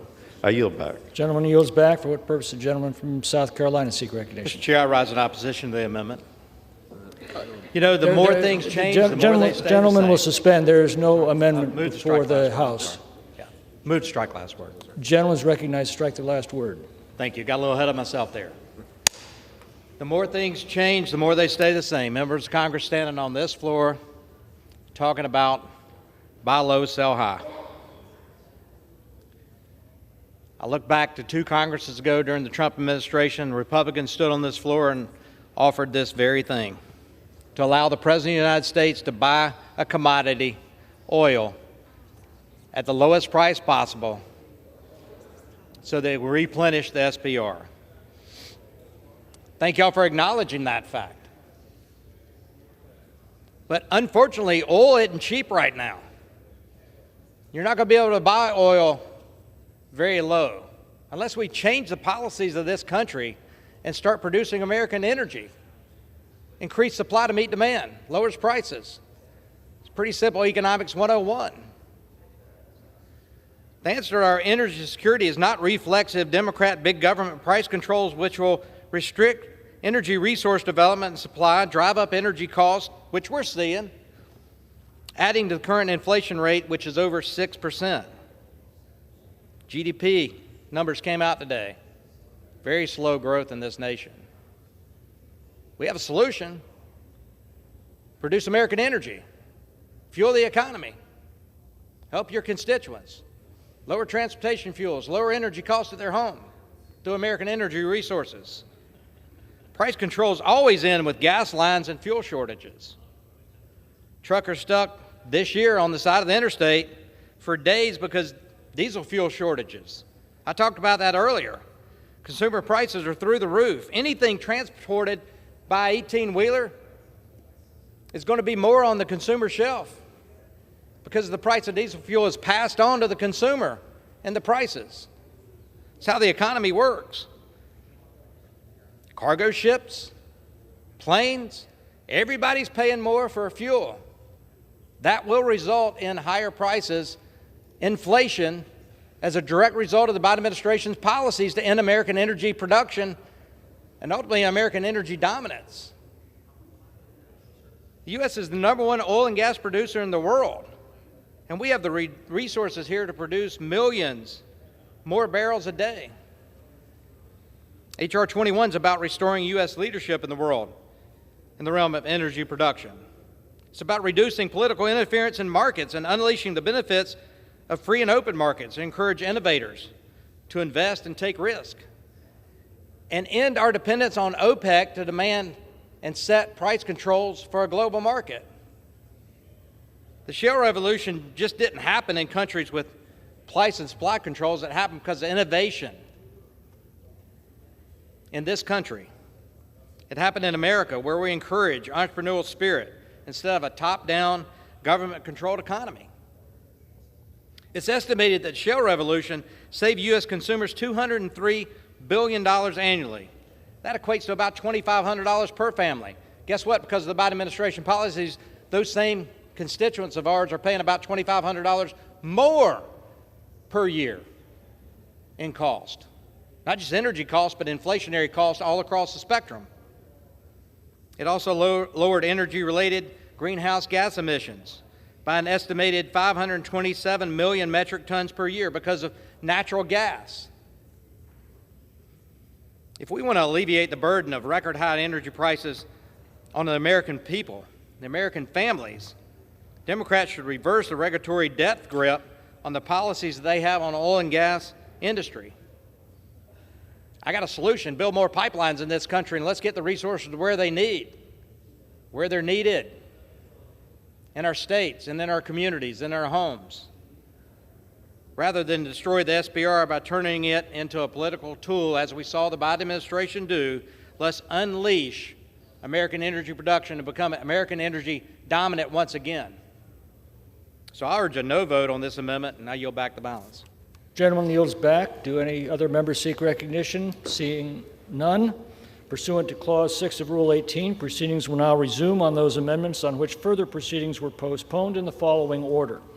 Amendment number 84 by Ms. Lee of California, Amendment number 76 by Mr. Payne of New Jersey, Amendment number 75 by Ms. Wasserman Schultz of Florida, Amendment number 131 by Mr. Schneider of Illinois, Amendment number 59 by Mr. Magaziner of Rhode Island, Amendment number 58 by Mr. Magaziner of Rhode Island, Amendment number 74 by Ms. Ocasio-Cortez of New York, Amendment number 72 by Ms. Ocasio-Cortez of New York, Amendment number 73 by Ms. Ocasio-Cortez of New York, Amendment number 35 by Ms. Jackson Lee of Texas, Amendment number 36 by Ms. Jackson Lee of Texas, Amendment number 70 by Ms. Ross of North Carolina, Amendment number 66 by Mr. Caston of Illinois, Amendment number 67 by Mr. Caston of Illinois, Amendment number 68 by Mr. Caston of Illinois, Amendment number 27 by Ms. Manning of North Carolina, Amendment 60 by Ms. Skulton of Michigan, Amendment number 25 by Ms. Lee of Nevada, Amendment number 45 by Ms. Porter of California, Amendment number 63 by Mr. Vasquez of New Mexico, Amendment number 64 by Mr. Vasquez of New Mexico, Amendment number 135 by Mr. Cicilline of Rhode Island, Amendment number 81 by Mr. Takano of California, Amendment number 4 by Mr. Castro of Texas, Amendment number 24 by Ms. Berrigan of California, Amendment number 43 by Ms. Plaskett of the Virgin Islands, Amendment number 79 by Ms. Perez of Washington, Amendment number 92 by Mr. Bowman of New York, Amendment number 145 by Mr. Gahalva of Arizona, Amendment number 46 by Mr. Jackson of North Carolina, Amendment number 61 by Mr. Liu of California, and Amendment number 77 by Mr. Nickel of North Carolina. The chair will reduce to 2 minutes the minimum time for any electronic vote after the first vote of this series. The unfinished business is the request for a recorded vote on Amendment number 84, offered by the gentlelady from California, Ms. Lee, on which further proceedings were postponed and on which the noes prevailed by voice vote. The clerk will redesignate the amendment. Amendment number 84, printed in the congressional record, offered by Ms. Lee of California. A recorded vote has been requested. Those in support of the request for a recorded vote will rise and be counted. A sufficient number having risen, a recorded vote is ordered. Members will record their votes by electronic device. This is a 15-minute vote.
On this vote, the yeas are 207, the nays are 223. The amendment is not agreed to. The unfinished business is a request for recorded vote on amendment number 76 offered by the gentleman from New Jersey, Mr. Payne, on which further proceedings were postponed and on which the noes prevailed by voice vote.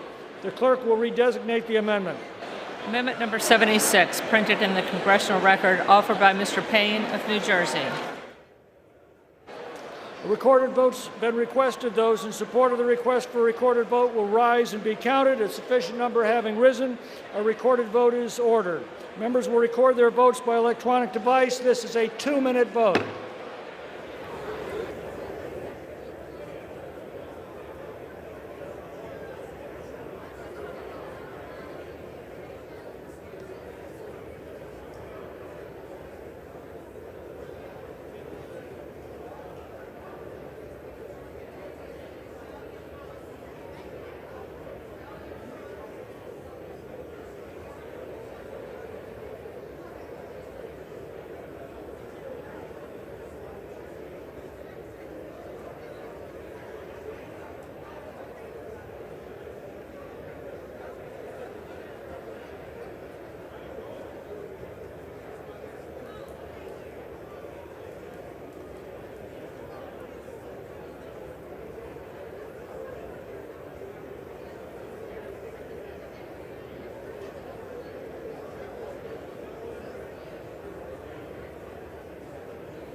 Seconds. 30 seconds.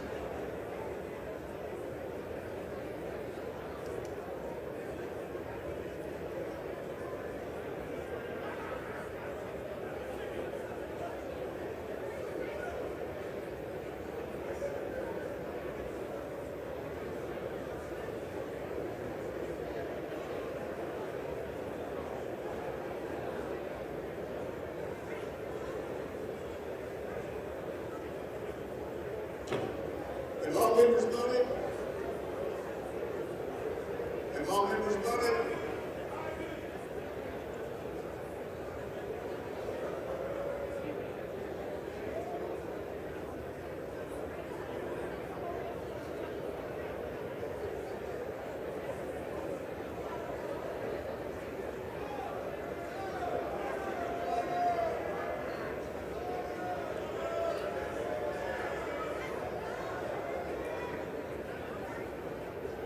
Voted.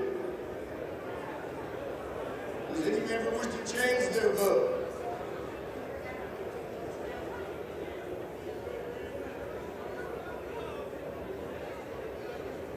Have all members voted?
Does anybody wish to change their vote?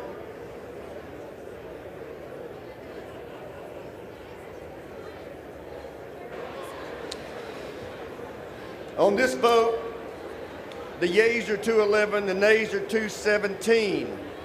The amendment is not agreed to. The unfinished business is the request for a recorded vote on Amendment 15 offered by the woman from Florida, Ms. Wasserman Schultz, on which further proceedings were postponed and on which the noes prevailed by voice vote. The clerk will redesignate the amendment. Amendment number 75, printed in the Congressional Record, offered by Ms. Wasserman Schultz of Florida.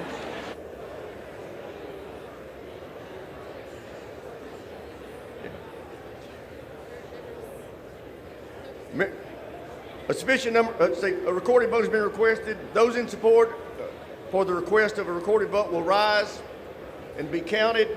Sufficient number having arisen, a recorded vote is ordered. Members will record their votes by electronic device. This will be a 2-minute vote.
One minute.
All members voted.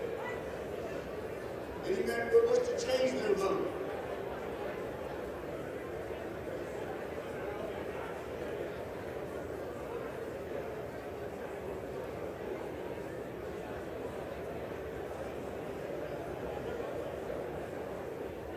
On this vote, the yeas are 212, the nays are 215. The amendment is not agreed to. The unfinished business is the request for a recorded vote on amendment number 131 offered by the gentleman from Illinois, Mr. Schneider, on which further proceedings were postponed and on which the yeas prevailed by voice vote. The clerk will redesignate the amendment. Amendment number 131, printed in the Congressional Record, offered by Mr. Schneider of Illinois. A recorded vote has been requested. Those in support of the request for a recorded vote will rise and be counted. Sufficient number having arisen, the recorded vote is ordered. Members are advised this will be an electronic vote. 2 minutes.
members voted?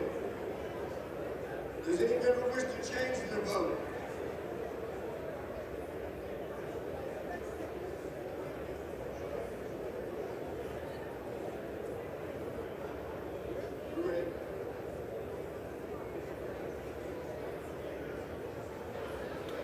On this vote, the yeas are 209, the nays are 215. The amendment is not agreed to.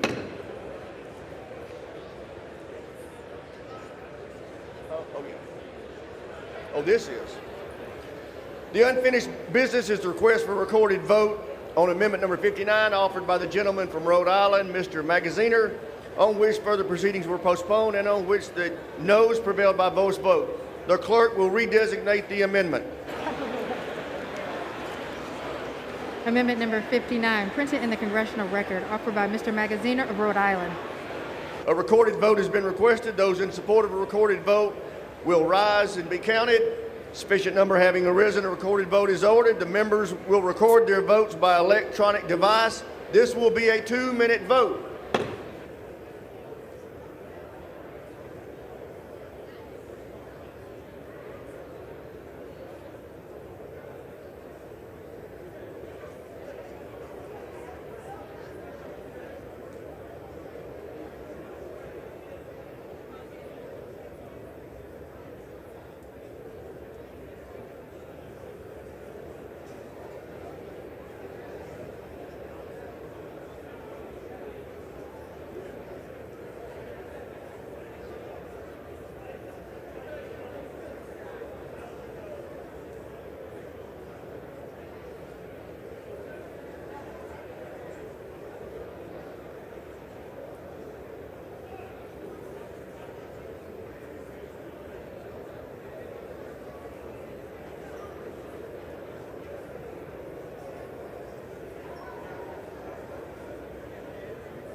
Have all members voted? Does any member wish to change their vote?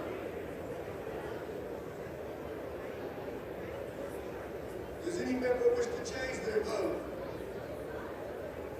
On this vote, the yeas are 204, the nays are 222. The amendment is not agreed to. The unfinished business is the request for a recorded vote on amendment number 58 offered by the gentleman from Rhode Island, Mr. Magaziner, on which further proceedings were postponed and on which the noes prevailed by a voice vote. The clerk will redesignate the amendment. Amendment number 58, printed in the Congressional Record, offered by Mr. Magaziner of Rhode Island.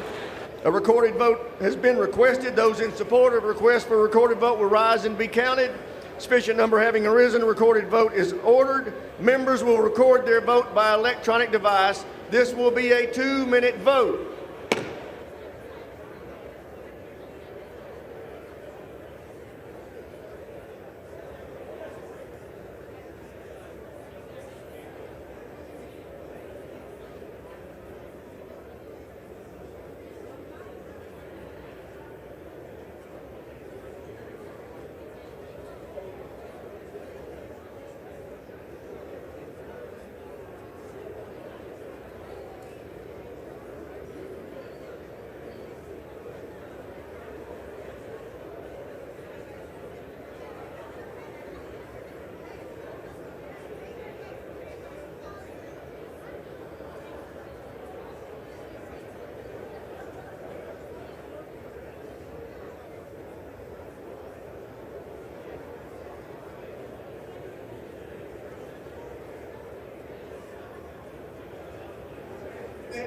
1 minute.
Have all members voted? Have all members voted? Does any member wish to change their vote?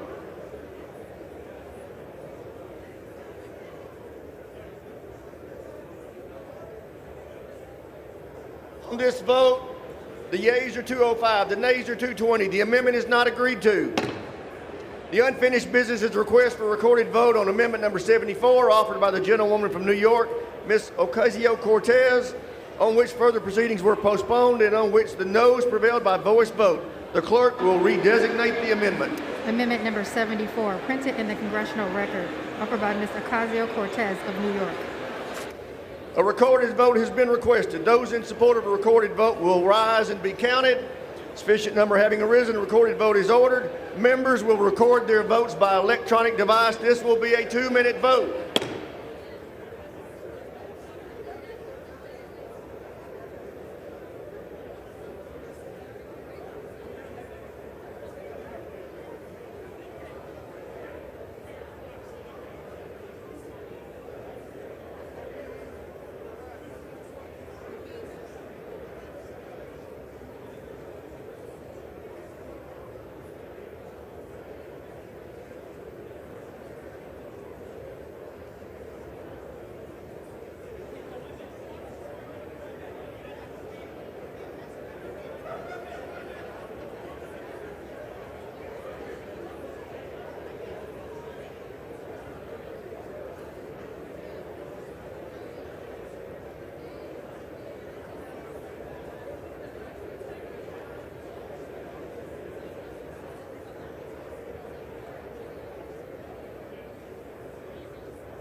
One minute.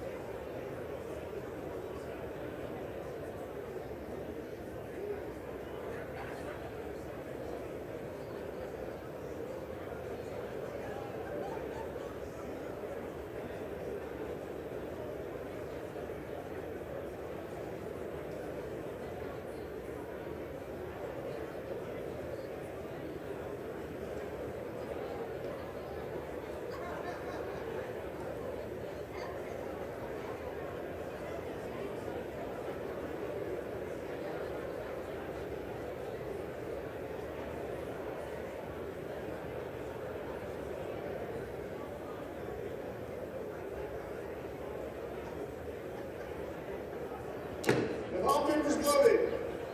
Have all members voted? Does any member wish to change their vote?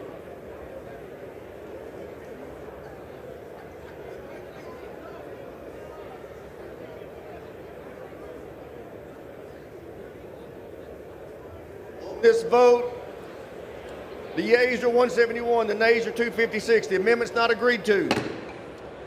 The unfinished business is a request for a recorded vote on amendment number 72 offered by the gentlewoman from New York, Ms. Ocasio-Cortez, on which further proceedings were postponed and on which the noes prevailed by voice vote. The clerk will redesignate the amendment. Amendment number 72, printed in the Congressional Record, offered by Ms. Ocasio-Cortez of New York. A recorded vote has been requested. Those in support of a request for a recorded vote will rise and be counted. Sufficient number having risen, a recorded vote is ordered. Members will record their vote by electronic device. This will be a 2-minute vote.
all members voted? Have all members voted? Does any member wish to change their vote?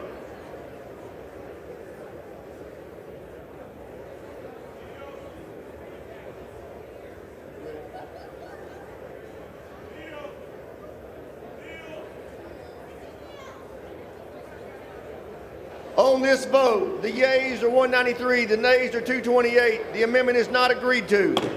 The unfinished business is request for a recorded vote on amendment number 73 offered by the gentlewoman from New York, Ms. Ocasio-Cortez, on which further proceedings were postponed and on which the noes prevailed by voice vote. The clerk will redesignate the amendment.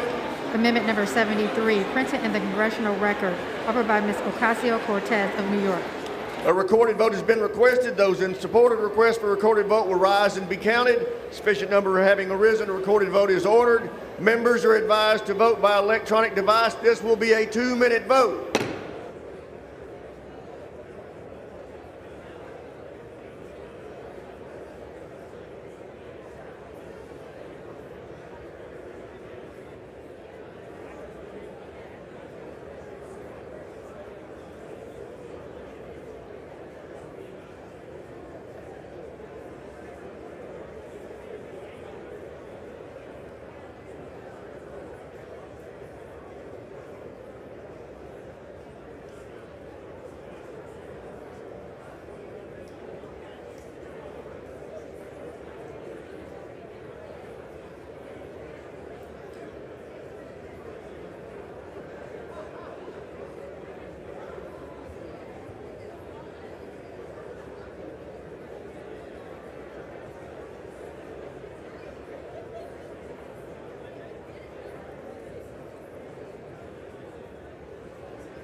Have all members voted? Have all members voted? Does any member wish to change their vote?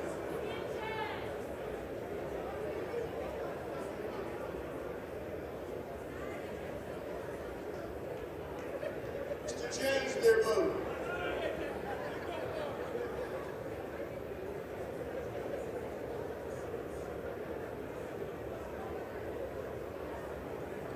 On this vote, the yeas are 199, the nays are 229. The amendment is not agreed to. The unfinished business is a request for a recorded vote on amendment number 35 offered by the gentlewoman from Texas, Ms. Jackson Lee, on which further proceedings were postponed and on which the noes prevailed by voice vote. The clerk will redesignate the amendment. Amendment number 35, printed in the congressional record, offered by Ms. Jackson Lee of Texas. A recorded vote has been requested. Those in support of a request for a recorded vote will rise and be counted. Sufficient number having arisen, recorded vote is ordered. Members are advised to record their vote by electronic device. This is a 2-minute vote.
1 minute.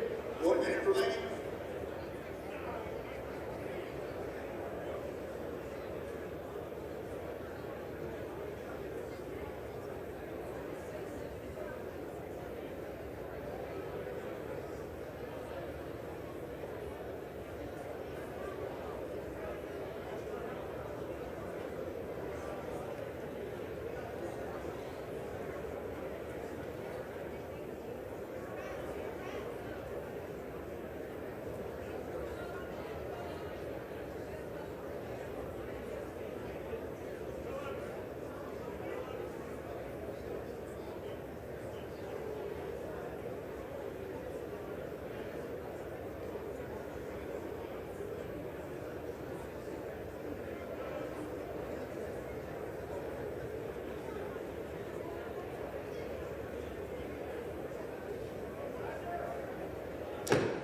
Have all members voted?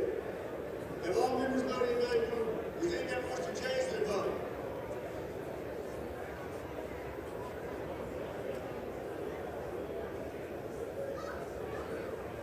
On this vote, the yeas are 205, the nays are 224. The amendment is not agreed to. Unfinished business is request for recorded vote on amendment number 36, offered by the gentlewoman from Texas, Ms. Jackson Lee, on which further proceedings were postponed and on which the noes prevailed by voice vote. The clerk will redesignate the amendment. Amendment number 36, printed in the Congressional Record, offered by Ms. Jackson Lee of Texas. Recorded vote has been requested. Those in support of the request for recorded vote will rise and be counted. Sufficient number having arisen, a recorded vote is ordered. Members will record their votes by electronic device. This will be a 2-minute vote.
Have all members voted? Have all members voted? Does any member wish to change their vote?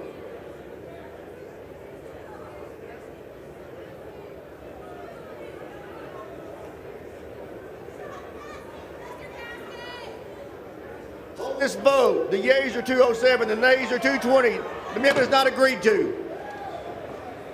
The unfinished business is a request for recorded vote on amendment number 70, offered by the gentlewoman from North Carolina, Ms. Ross, on which further proceedings were postponed and on which the noes prevailed by voice vote. The clerk will redesignate the amendment. Amendment number 70, printed in the Congressional Record, offered by Ms. Ross of North Carolina. Recorded vote has been requested. Those in support of the request for recorded vote will rise and be counted. A sufficient number having arisen, a recorded vote is ordered. Members will record their votes by electronic device. This is a 2-minute vote.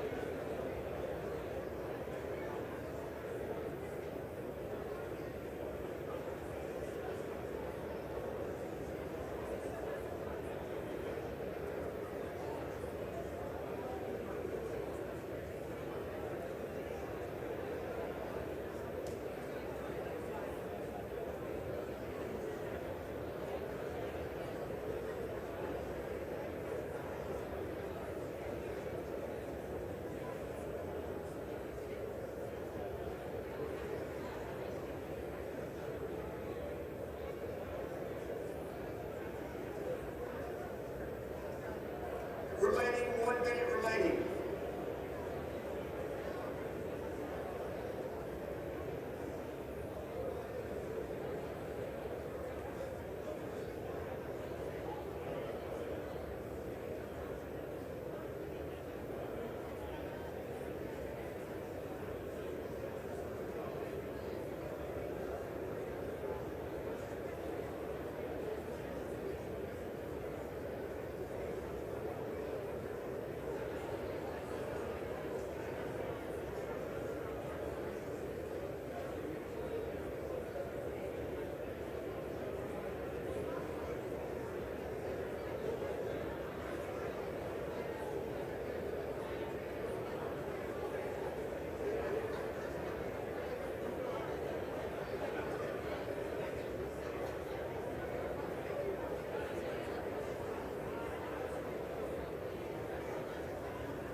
Have all members voted? Have all members voted? Any member wish to change their vote?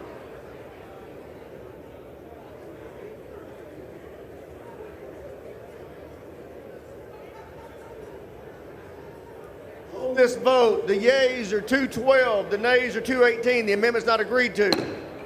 The unfinished business is a request for recorded vote on amendment number 66, offered by the gentleman from Illinois, Mr. Caston, on which further proceedings were postponed and on which the yeas prevailed by voice vote. The clerk will redesignate the amendment. Record, offered by Mr. Caston of Illinois. A recorded vote has been requested. Those in support of the request for a recorded vote will rise and be counted. Sufficient number having arisen, recorded vote is ordered. Members will record their votes by electronic device. This will be a 2-minute vote.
One minute remaining.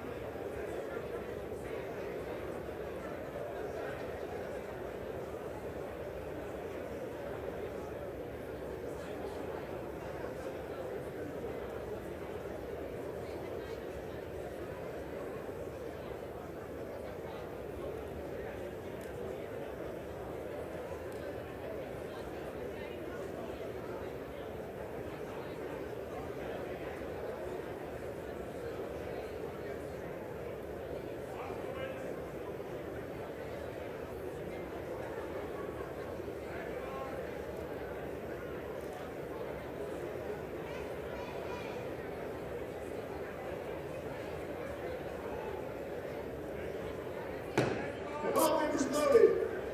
Have all members voted? Does any member wish to change their vote?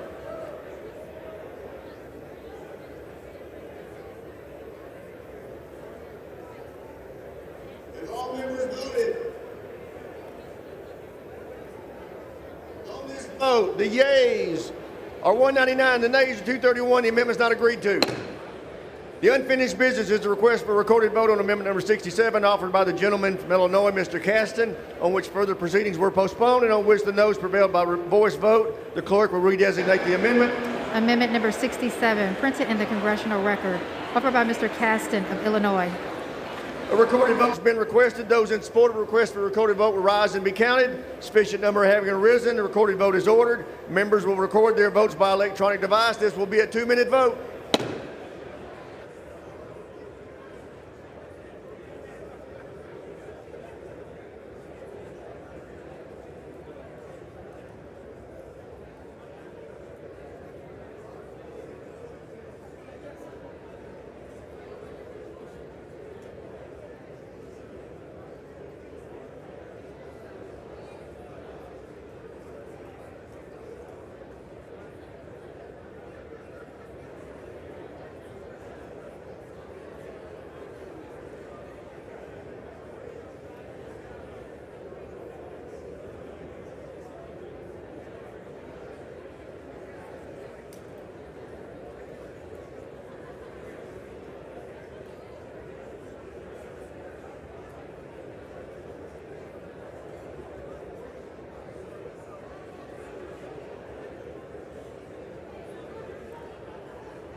vote, the yeas are 195, the nays are 229. The amendment's not agreed to.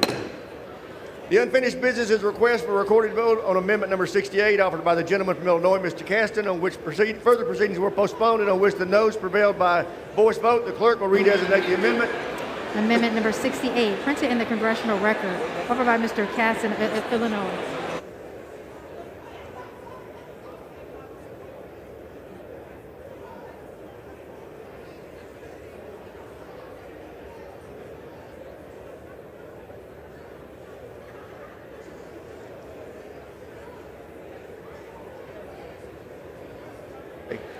Recorded votes being requested. Those in support of request for recorded vote will rise and be counted. Sufficient number having arisen, recorded vote is ordered.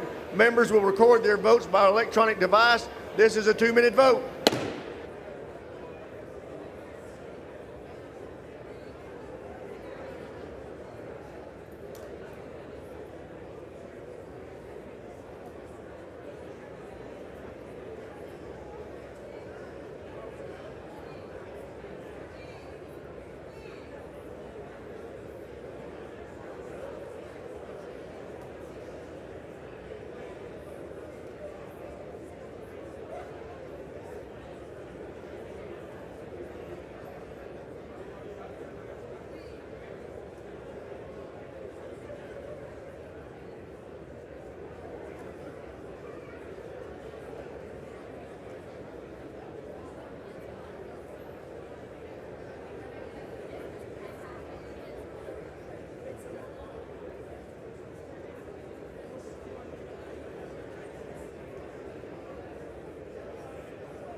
Have all members voted?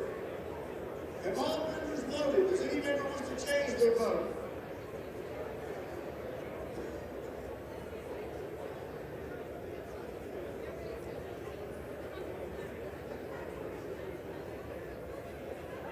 On this vote, the yeas are 191, the nays are 237. The amendment's not agreed to. The unfinished business is a request for recorded vote on amendment number 27 offered by the gentlewoman from North Carolina, Ms. Manning, on which further proceedings were postponed and on which the noes prevailed by voice vote. The clerk will redesignate the amendment. Amendment number 27, printed in the congressional record, offered by Ms. Manning of North Carolina. Recorded votes being requested. Those in support of request for recorded vote will rise and be counted. Sufficient number having arisen, recorded votes ordered. Members will record their vote by electronic device. This will be a 2-minute vote.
On this vote, the yeas are 206 and nays are 220. The amendment is not agreed to.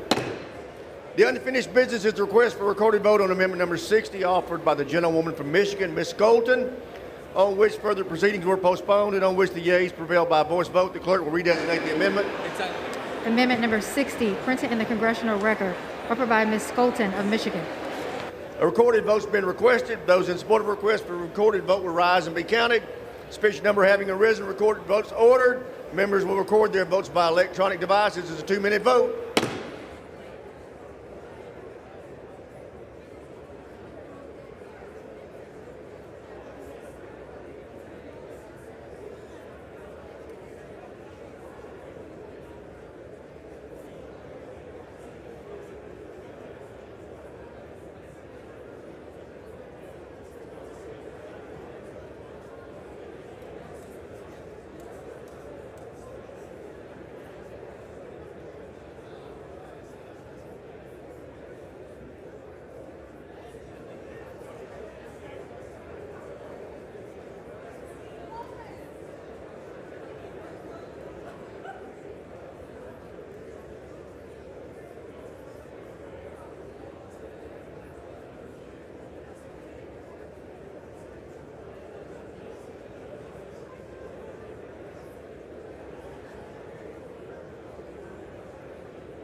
Remaining 1 minute remaining.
Have all members voted? Does any member wish to change their vote? Who wish to change their vote?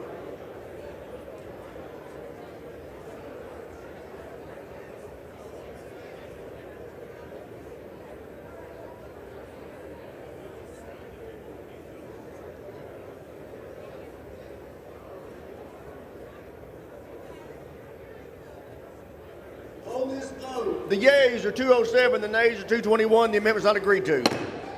The unfinished business is the request for a recorded vote on amendment number 25 offered by the gentlewoman from Nevada, Ms. Lee, on which further proceedings were postponed and on which the noes prevailed by voice vote. The clerk will redesignate the amendment. Amendment number 25, printed in the congressional record, offered by Mrs. Lee of Nevada. Recorded votes been requested. Those in support of the request for a recorded vote will rise and be counted. Sufficient number having arisen, recorded votes ordered. Members will record their vote by electronic device. This will be a 2-minute vote.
vote, the yeas are 207, the nays are 221. The amendment's not agreed to.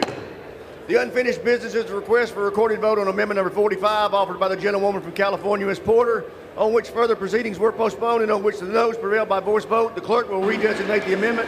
Amendment number 45, printed in the congressional record, offered by Ms. Porter of California. Recorded vote's been requested. Those in support of the request for a recorded vote will rise and be counted. Sufficient number having arisen, recorded votes ordered. Members will record their vote by electronic device. This is a 2-minute vote.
Does any member wish to change their vote?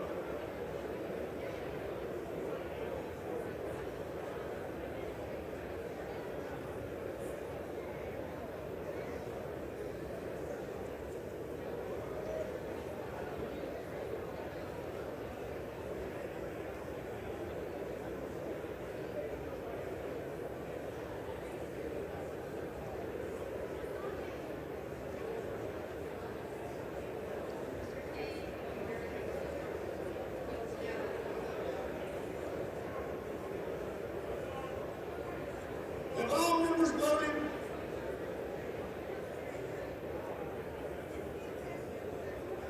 Does any member wish to change their vote?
Vote. The yeas are 173, the nays 256. The amendment's not agreed to. The unfinished business is a request for a recorded vote on amendment number 63 offered by the gentleman from New Mexico, Mr. Vasquez, on which further proceedings were postponed and on which the noes prevailed by voice vote. The clerk will redesignate the amendment. Amendment number 63, printed in the congressional record, offered by Mr. Vasquez of New Mexico. Recorded votes been requested. Those in support of the request for recorded vote will rise and be counted. Sufficient number having arisen. Recorded votes ordered. Members will record their votes by electronic device. This will be a 2-minute vote.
Seconds remaining.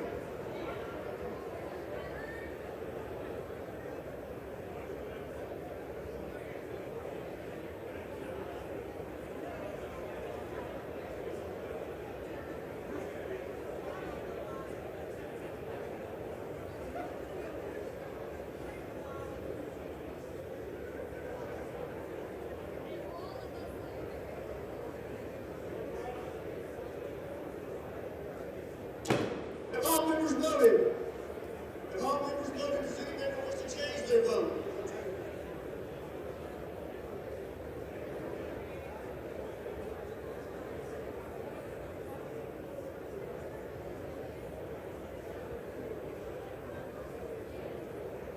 On this vote, the yeas are 204, the nays are 224. The amendment's not agreed to.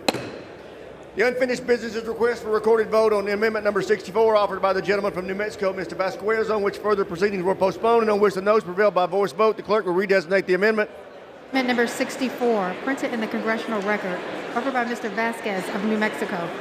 Recorded votes been requested. Those in support of request for recorded vote will rise and be counted. Sufficient number having arisen. Recorded votes ordered. Member record their votes by electronic device. This is a 2-minute vote.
All members vote. Does any member wish to change their vote?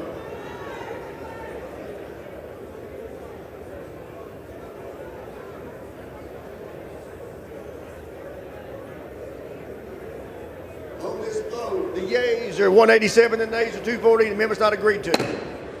The unfinished business is request for recorded vote on amendment number 135 offered by the gentleman from Rhode Island, Mr. Cicilline, on which further proceedings were postponed and on which the yeas prevailed by voice vote. The clerk will redesignate the amendment.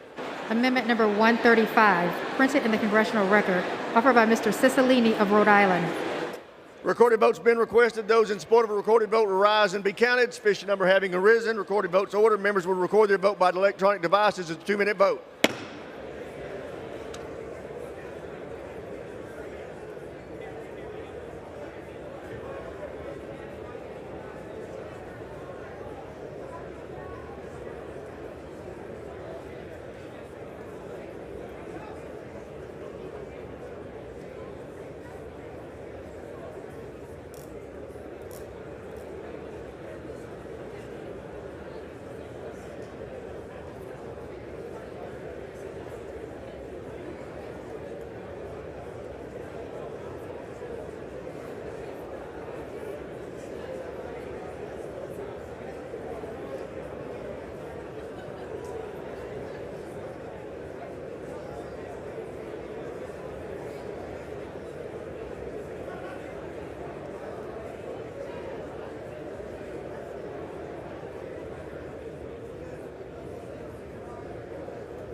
One minute remaining.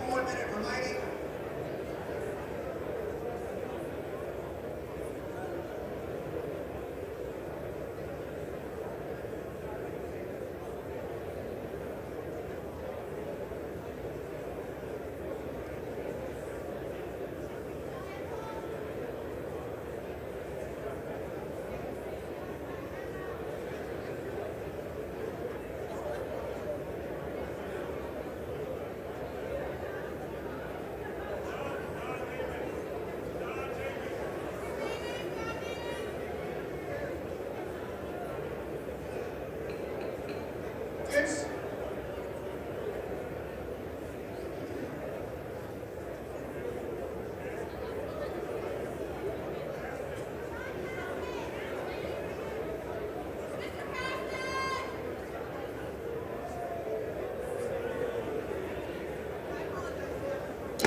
Have all members voted?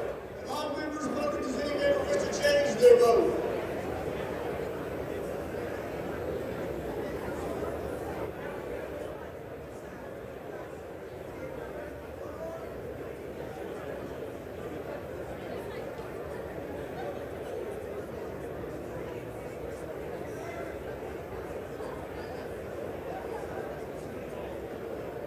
Have all members voted?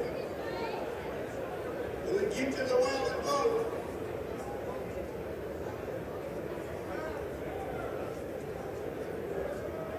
Let's go.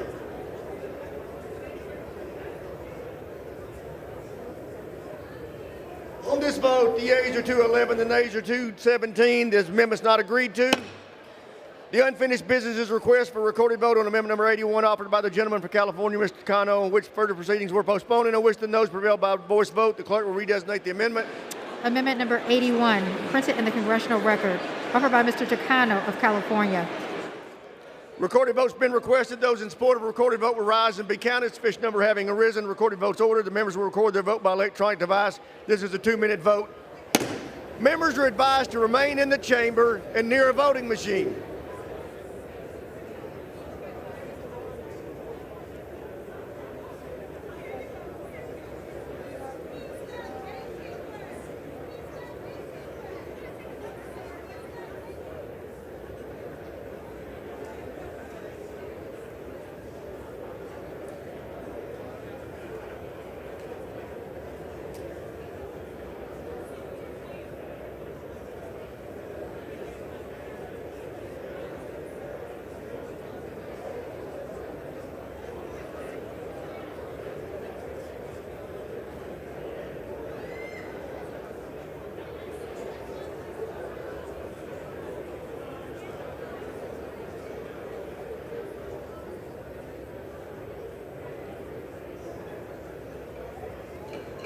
1 minute remaining. 1 minute remaining.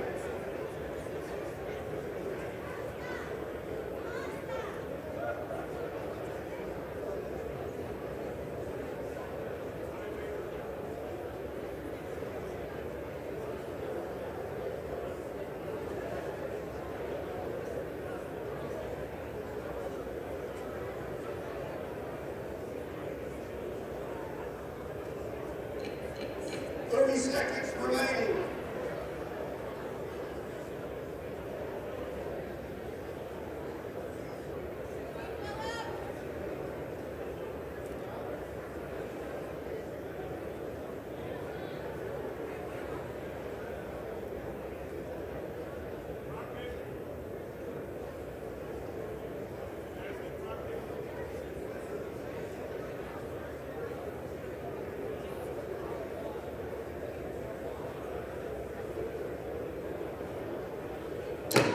All members voted.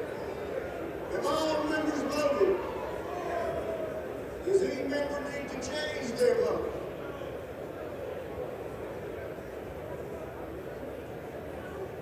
Have all members voted?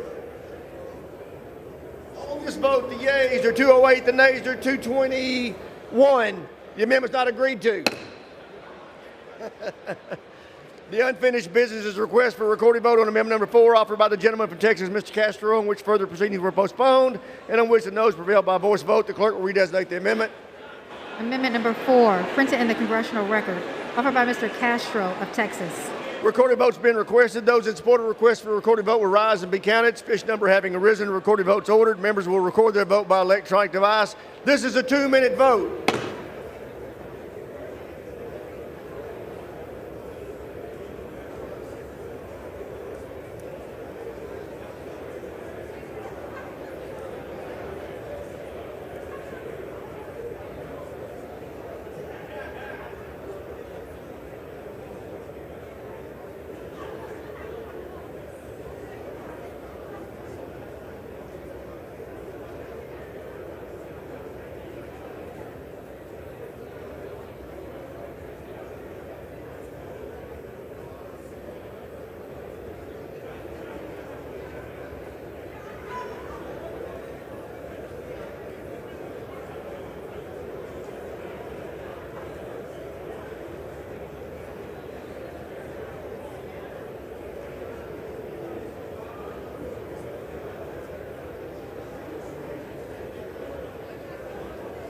Remaining, 1 minute remaining.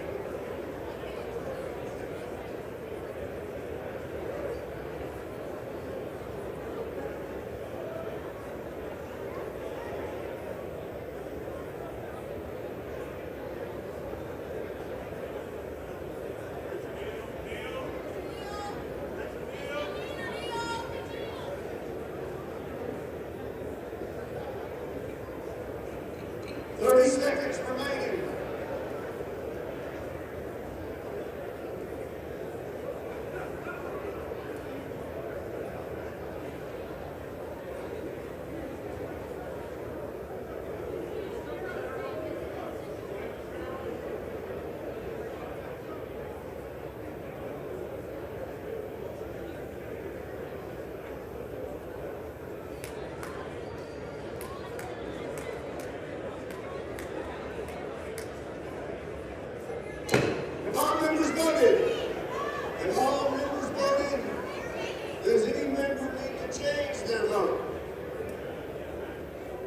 Have all members voted?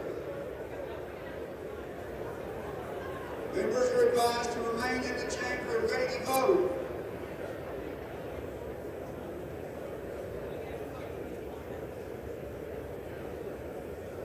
On this vote, the yeas are 197, the nays are 230. The amendment's not agreed to. The unfinished business is a request for a recorded vote on amendment number 24 offered by the gentlewoman from California, Ms. Berrigan, on which further proceedings were postponed and on which the noes prevailed by voice vote. The clerk will redesignate the amendment. Amendment number 24, printed in the congressional record, offered by Ms. Berrigan of California. A request for a recorded vote's been requested. Those in support of the request for a recorded vote will rise and be counted. Sufficient number having arisen, recorded votes ordered. Members will record their vote by electronic device. This will be a 2-minute vote.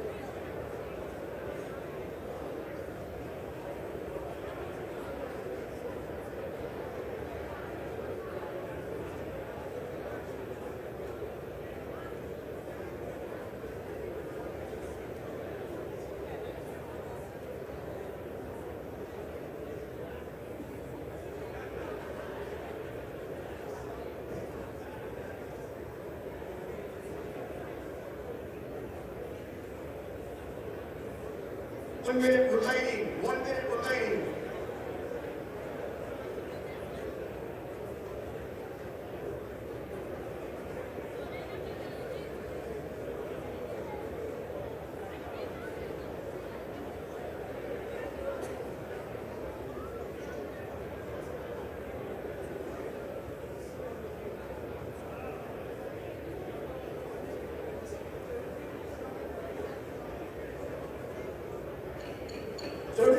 Remaining.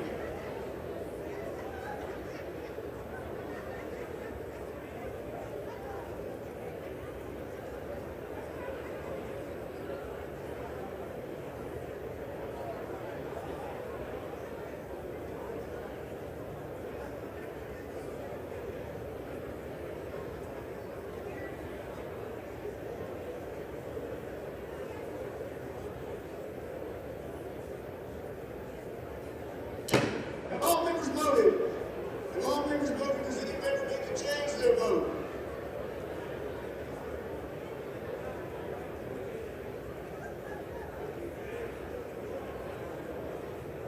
On this vote, the yeas are 209, the nays are 219. The amendment's not agreed to. The unfinished business is a request for recorded vote on amendment number 43 offered by the gentlewoman from Virginia, Ms. Plaskett, on which further proceedings were postponed and on which the noes prevailed by a voice vote. The clerk will redesignate the amendment. Number 43, printed in the Congressional Record, offered by Ms. Plaskett of the Virgin Islands. A recorded vote's been requested. Those in support of a recorded vote will rise and be counted. Sufficient number having arisen, recorded votes ordered. The members will record their vote by electronic device. This will be a 2-minute vote.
One minute remaining.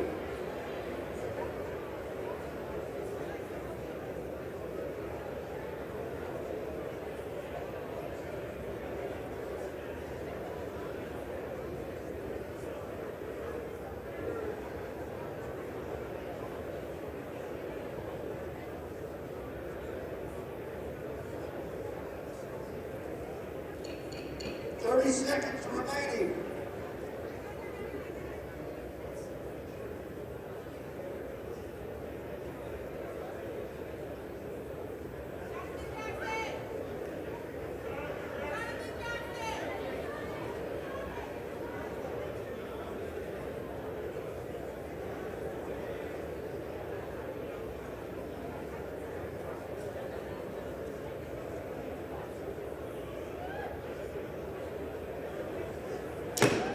All members voted.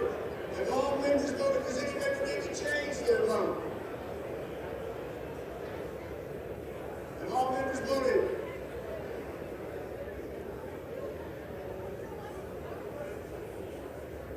Members are advised to remain in the chamber and ready to vote.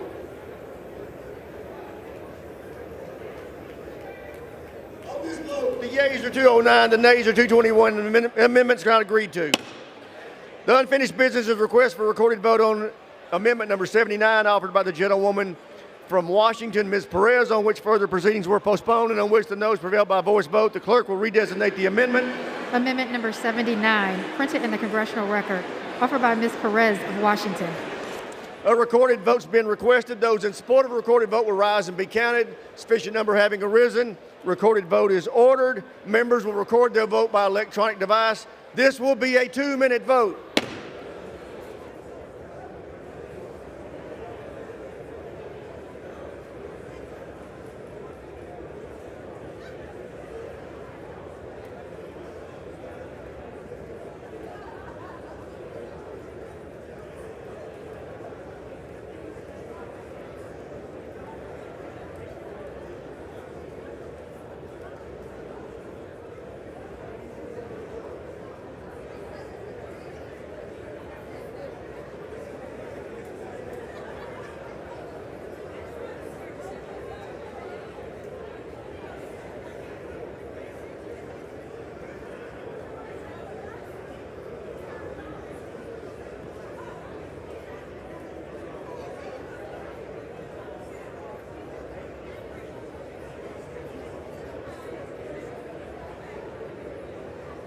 1 minute remaining.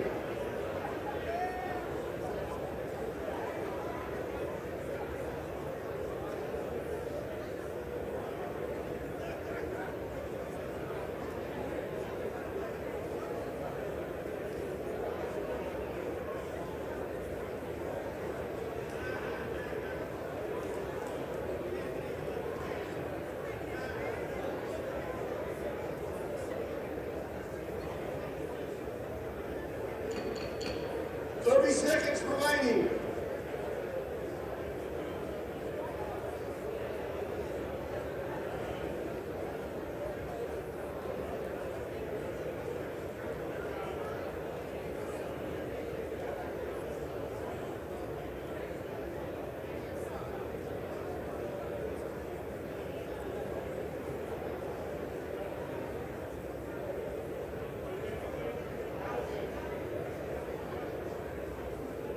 Have all members voted? Have all members voted? Does any member need to change their vote?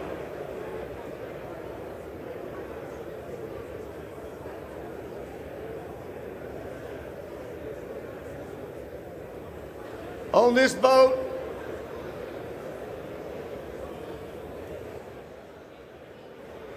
vote, the yeas are 210, the nays are 219. The amendment's not agreed to. The unfinished business is a request for a recorded vote on amendment number 92, offered by the gentleman from New York, Mr. Bowman, on which further proceedings were postponed and on which the noes prevailed by voice vote. The clerk will redesignate the amendment. Amendment number 92, printed in the congressional record, offered by Mr. Bowman of New York. Recorded votes have been requested. Those in support of a request for a recorded vote will rise and be counted. Sufficient number having arisen, a recorded vote is ordered. Members will record their vote by electronic device. This will be a 2-minute vote.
One minute.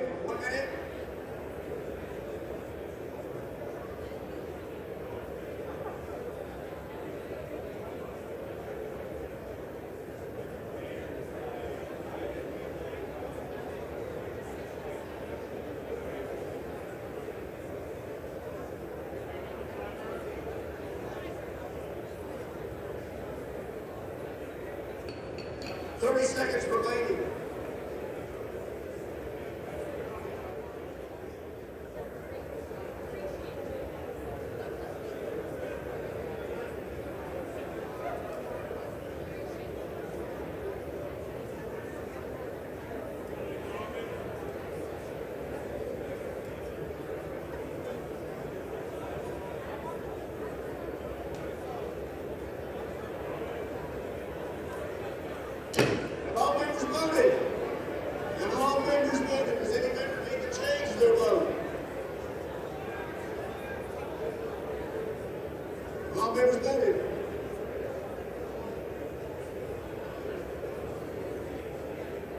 On this vote, the yeas are 201, the nays are 229. The amendment's not agreed to. The unfinished business is request for recorded vote on amendment number 145 offered by the gentleman from Arizona, Mr. Gravova, on which further proceedings were postponed and on which the nays prevailed by voice vote. The clerk will redesignate the amendment. Amendment number 145, printed in the congressional record, offered by Mr. Grijalva of Arizona.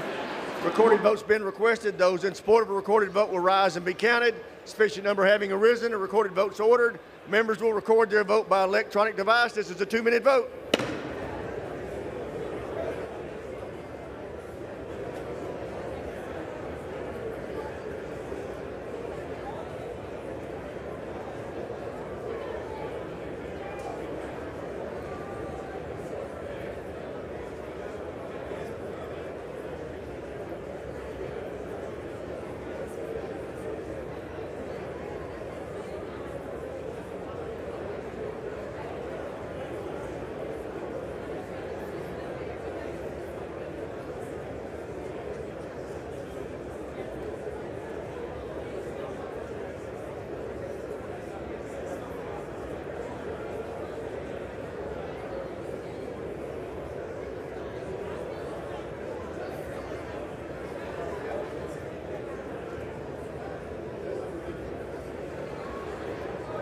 1 minute remaining.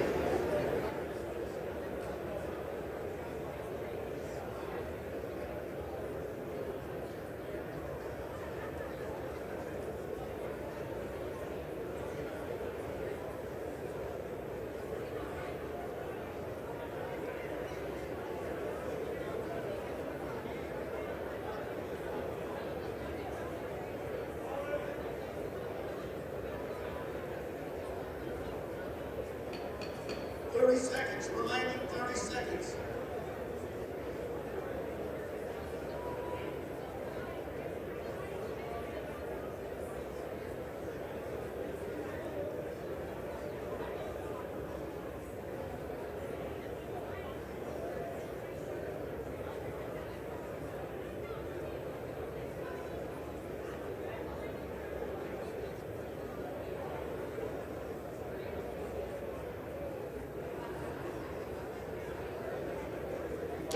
Have all members voted?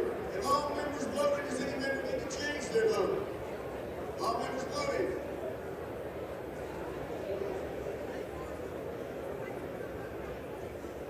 On this vote, the yeas are 210, the nays are 218. The amendment's not agreed to.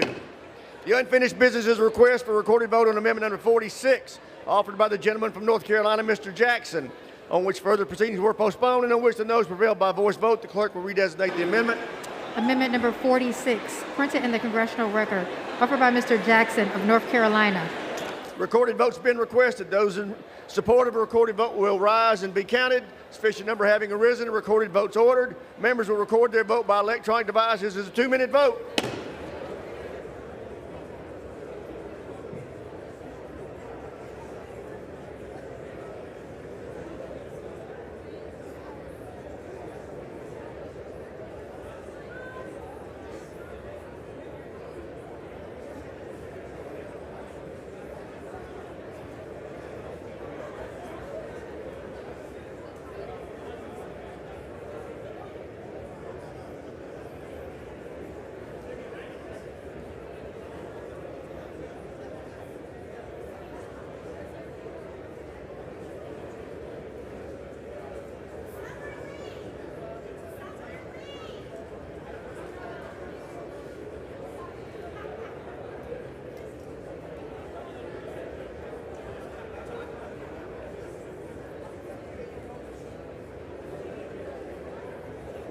Remaining 1 minute.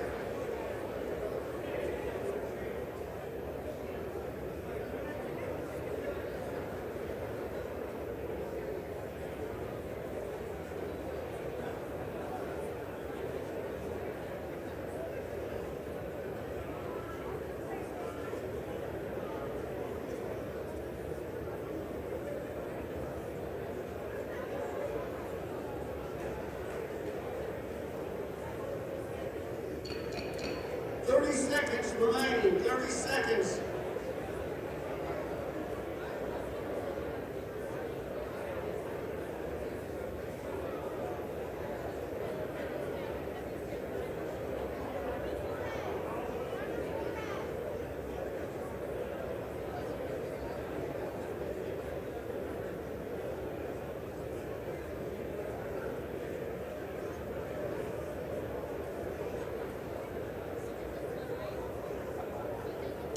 If all members voted, any member need to change their vote?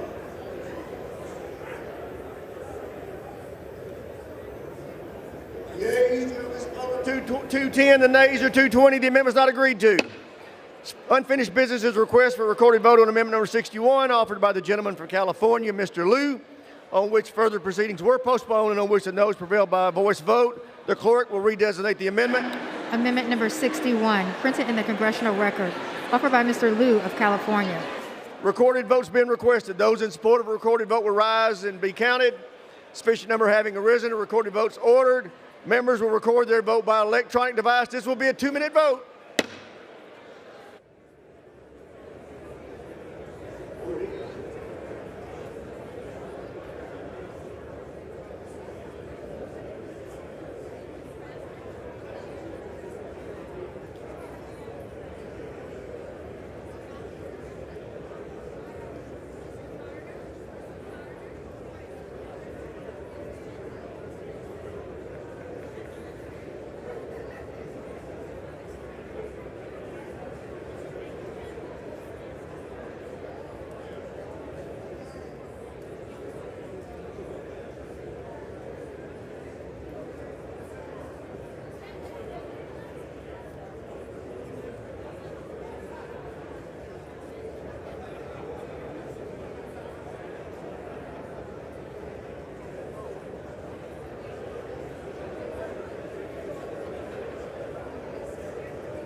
vote. Yeas are 198, the nays are 229. The amendment's not agreed to.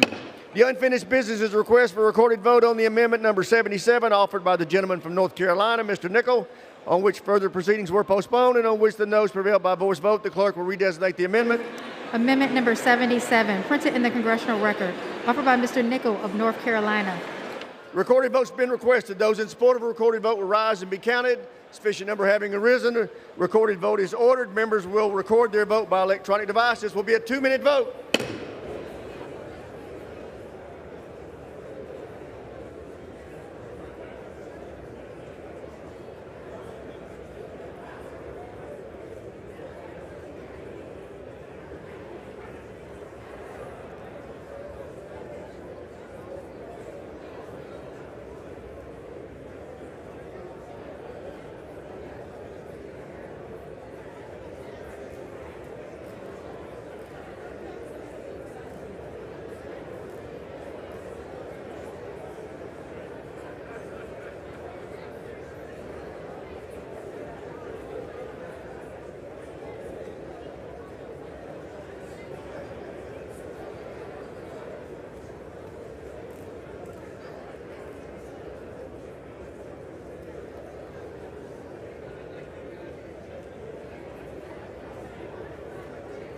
One minute remaining. 1 minute.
On this vote, the yeas are 207, the nays are 222.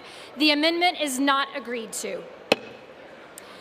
There being no further amendments under the rule, the committee rises.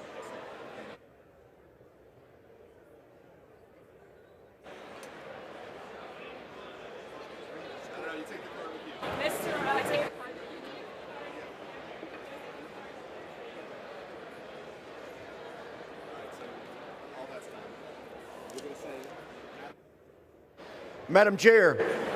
Mr. Speaker, the Committee of the Whole House on the State of the Union has had under consideration H.R. 21, and pursuant to House Resolution 5, I report this bill back to the House with sundry amendments adopted in the Committee of the Whole.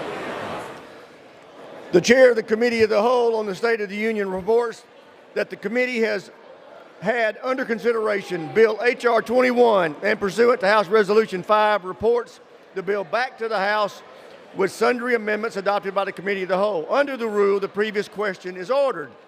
In a separate vote demanded on any amendment reported from the Committee of the Whole. If not, the Chair will put them in gross. The question is on the adoption of the amendments. All those in favor say aye. All those opposed say no. The ayes have it. The amendments are agreed to. The question is on engrossment of third reading of the bill. Those in favor say aye. Those opposed, no. The ayes have it. Third reading. A bill to provide for the development of a plan to increase oil and gas production under oil and gas leases of federal lands under the jurisdiction of the Secretary of Agriculture, the Secretary of Energy, the Secretary of the Interior, and the Secretary of Defense, in conjunction with a drawdown of petroleum reserves from the Strategic Petroleum Reserve. The question is on passage of the bill. Those in favor say aye.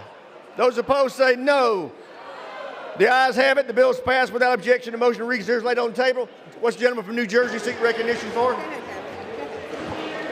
Gentlewoman from Washington. Mr. Speaker, I ask for the yeas and nays.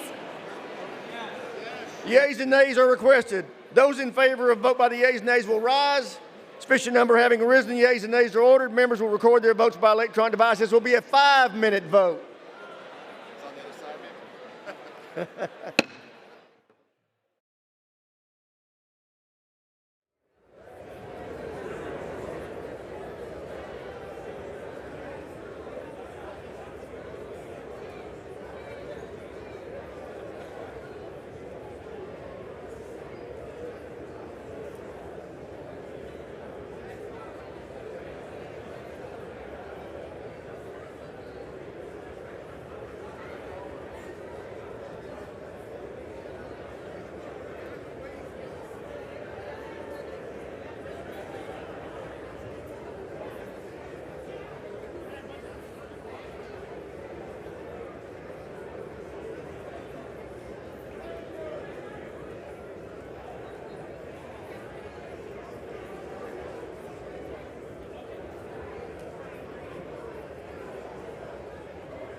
seconds remaining.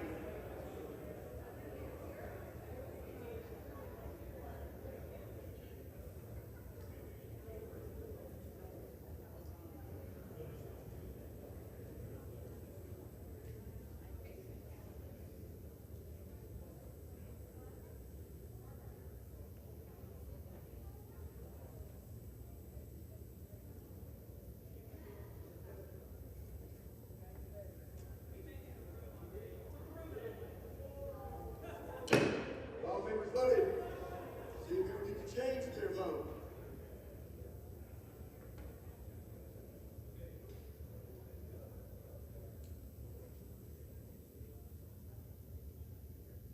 On this vote, the yeas are 221, the nays are 205. The bill is passed. Without objection, motion to lay on table. The motion to reconsider is laid on table.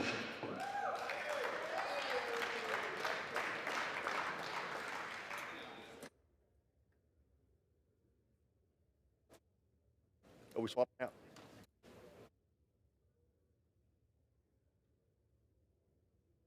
For what purpose? I'm just going to round. This is the gentlewoman from Washington seek recognition. For what purpose does the gentlewoman from Washington seek recognition? Mr. Speaker, I ask unanimous consent that the clerk be authorized to make technical corrections to the engrossment of H.R. 21 to include corrections in spelling, punctuation, section numbering, and cross-referencing, and the assertion of appropriate headings. Without objection, so ordered. For what purpose does the gentleman from Wisconsin seek recognition? Mr. Speaker, I ask unanimous consent that the Committee on House Administration be discharged from further consideration of H.Res. 67 and ask for its immediate consideration in the House. The clerk will report the title of the resolution. House Resolution 68, resolution providing amounts for the expenses of the Select Committee on the Strategic Competition between the United States and the Chinese Communist Party. Is there objection to the consideration of the resolution? Without objection, the resolution is agreed to and the motion is reconsidered is laid on the table.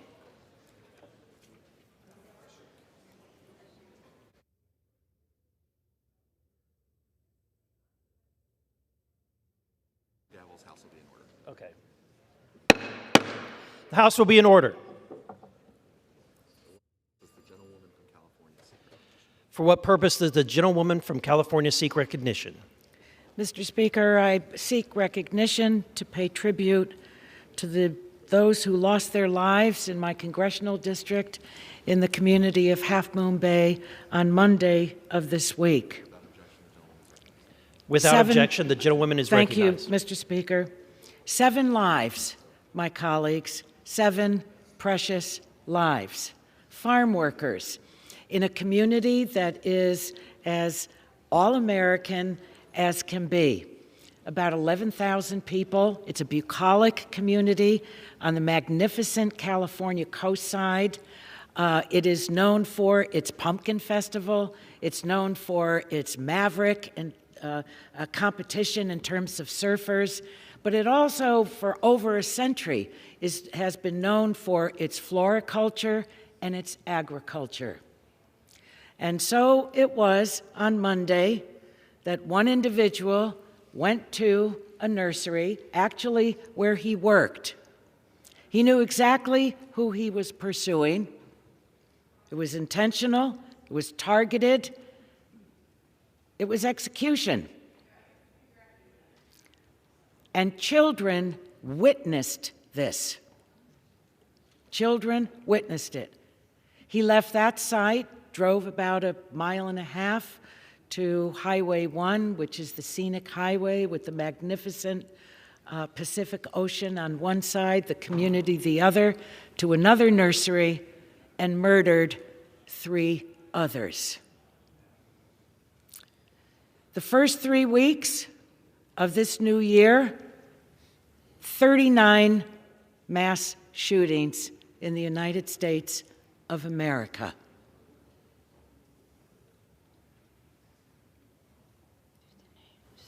We always come to the floor. Thoughts and prayers. Thoughts and prayers. My thoughts are I don't think we're safe anywhere anymore. Churches, schools, community centers, now at nurseries where agricultural workers work, dance rooms, restaurants, schools. I believe sincerely, number one, in prayer.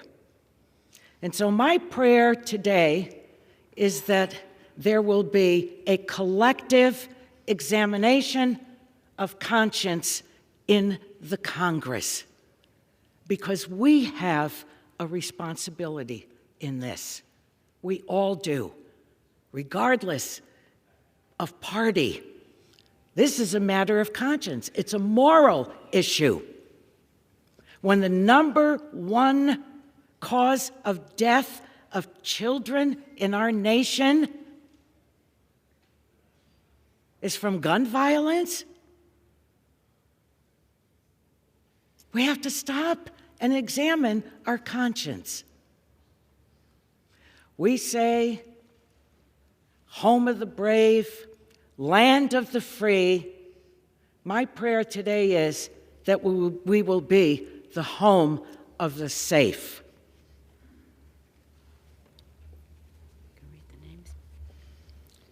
Want to read the names? Want to read the names? Mike, you can start. Yeah, but the other way. The other way. Do you know the names? That way so it's facing her, but not him. There you go. Thank you, Norma. These are those that whose lives were taken on Monday. Zixin Liu, 73 years old. Axiang Zhang, 74 years old. Kishong Cheng, 66 years old. Jingzhi Liu, 64 years old. Marciano Martinez Jimenez, 50 years old. Yateo Bing, 43 years old. Jose Romero Perez, 38 years old.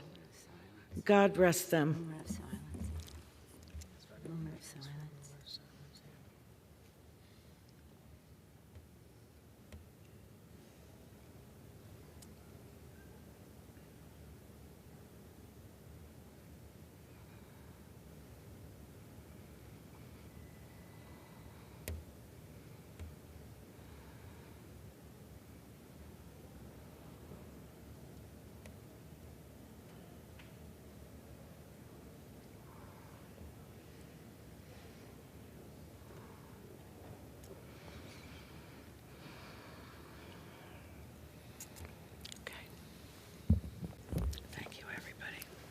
Thank you, everybody. Thank you. How many times?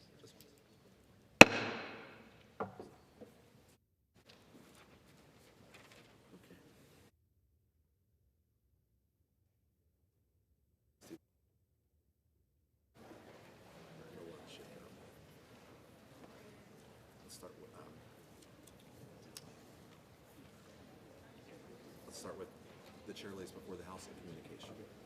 The chair lays before the House of Communication. The chair lays before the House a communication.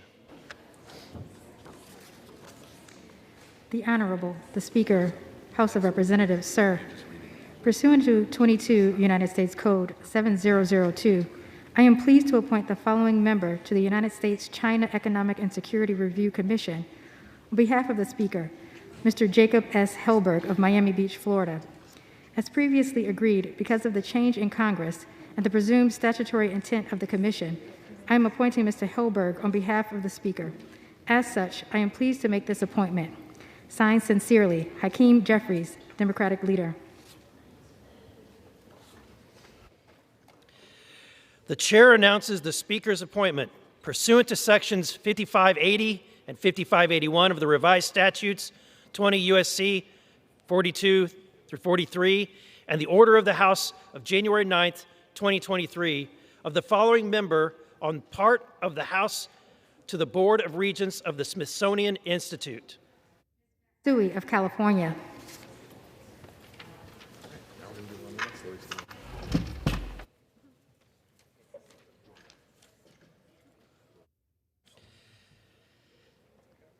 The chair will now entertain requests for 1-minute speeches.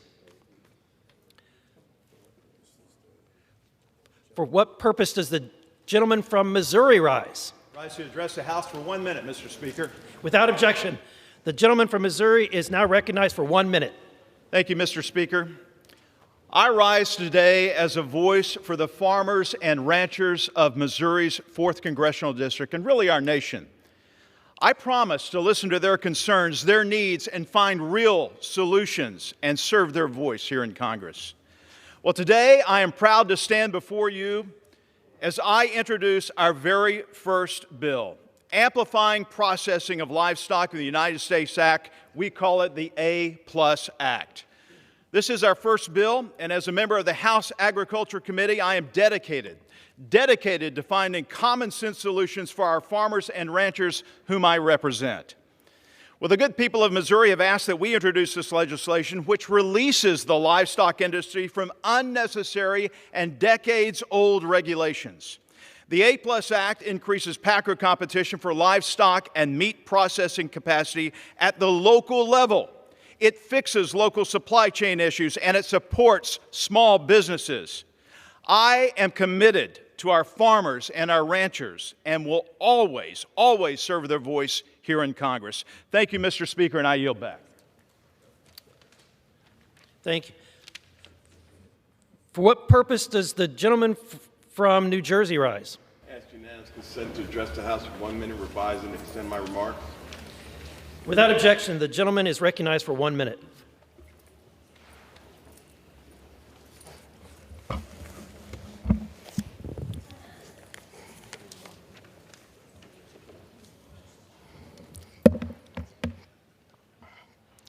Mr. Speaker, I rise today to criticize the Strategic Production Response Act.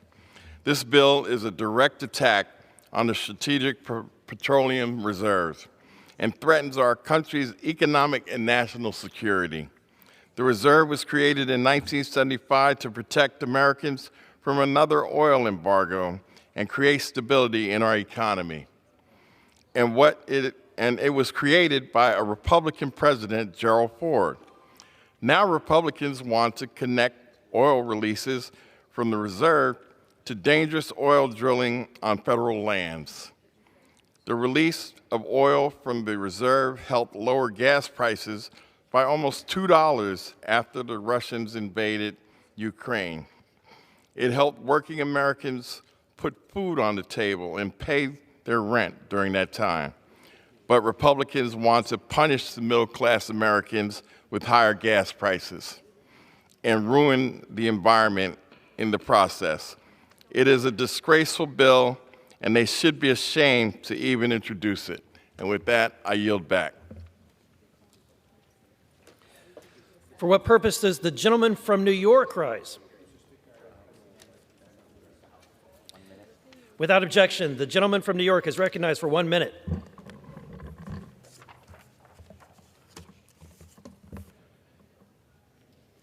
Mr. Speaker, today I rise to acknowledge that the 27th of January marks the anniversary of the Auschwitz concentration camp being liberated by the Red Army in 1945. Let this day serve as a reminder that we must honor the victims and survivors. We must also pay tribute to the liberators who rescued millions of people who nearly fell victim to the Holocaust. In fact, I would like to take a moment to acknowledge the grandmother of one of my DC staffers who is a 93-year-old survivor of Auschwitz and is also one of the few survivors of her family who was tragically lost at the hands of Nazi murderers.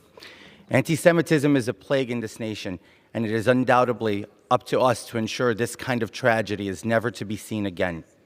This is a tribute to aging survivors and the Jewish community. We must guarantee access to the services they need to live long and dignified lives. This day and every day, we give credence to the dark side of humanity, but strive for a better, brighter future. I yield back. For what purpose does the gentleman from California seek recognition? Seek to recognize, be able to make a speech for 1 minute and be able to revise and amend my remarks. Without objection, the gentleman from California is recognized for 1 minute. Thank you, Mr. Speaker. I rise today to condemn Azerbaijan's ongoing blockade of the Lachin corridor. For more than 6 weeks, under the guise of an environmental protest, Azerbaijan has conducted a blockade of the Lachin corridor, the only road connecting Nagorno-Karabakh to Armenia. The blockade has left thousands of people without access to critical medical supplies, food, and essential goods. This is needless and malicious and is part of a larger pattern of violence by the Azerbaijani regime against the people of Armenia and Nagorno-Karabakh. I urge the administration to use every tool at its disposal to ensure that the safety of the people of Nagorno-Karabakh and put an end to the needless and violent blockade. We must provide direct humanitarian assistance through this administration and every member of Congress so that we can help the people who are suffering through this atrocity. With that, I yield back. For what purpose does the gentleman from Georgia seek recognition?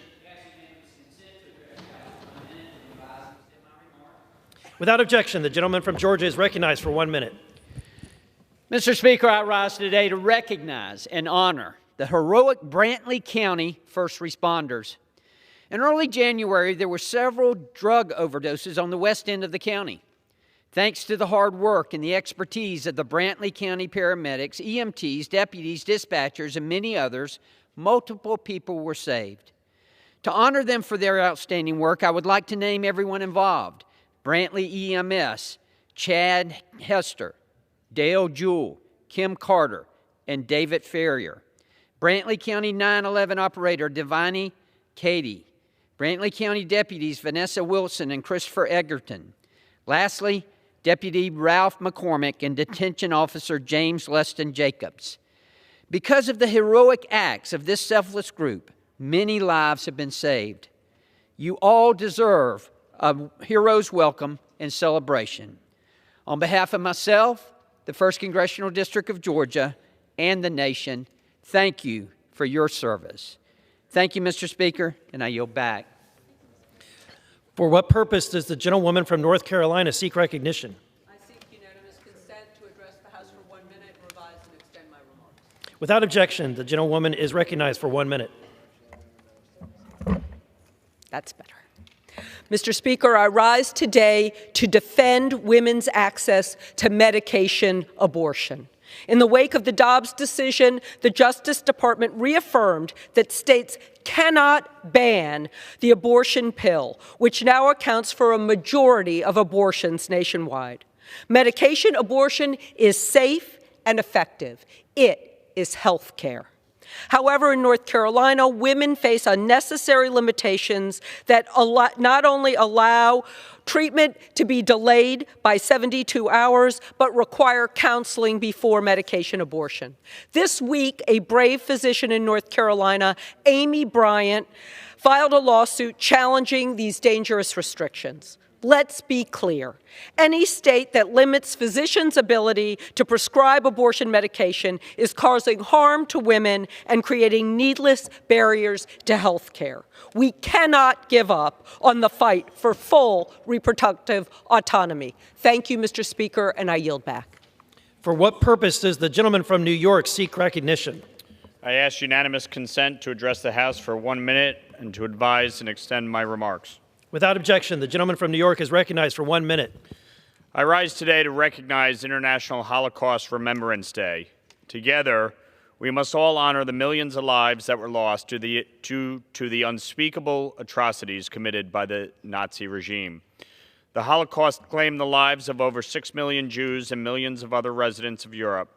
It was one of the most horrific genocides to ever occur on our planet, perpetrated by an evil and twisted group of fanatics. The horrific violence and campaign of death that the Nazis waged on all fronts is a stark reminder of the fragility of human life and the importance of defending it. My district, New York's 17th district, is home to one of the largest per capita Jewish populations in the United States. And on this day in particular, my heart and thoughts are with them as we remember those in our own community who've lost loved ones during the Holocaust. We must all recommit ourselves to confronting anti-Semitism wherever it rears its ugly head and continue to work towards a safer and brighter future for all. I yield back my time. For what purpose does the gentlewoman from Ohio seek recognition? I ask unanimous consent to address the House for 1 minute and revise and extend my remarks. Without objection, the gentlewoman from Ohio is recognized for 1 minute. Thank you, Mr. Speaker. Today I rise in opposition to H.R. 21. A top U.S. security priority must be energy independence in perpetuity. We know high oil prices hit working families hard.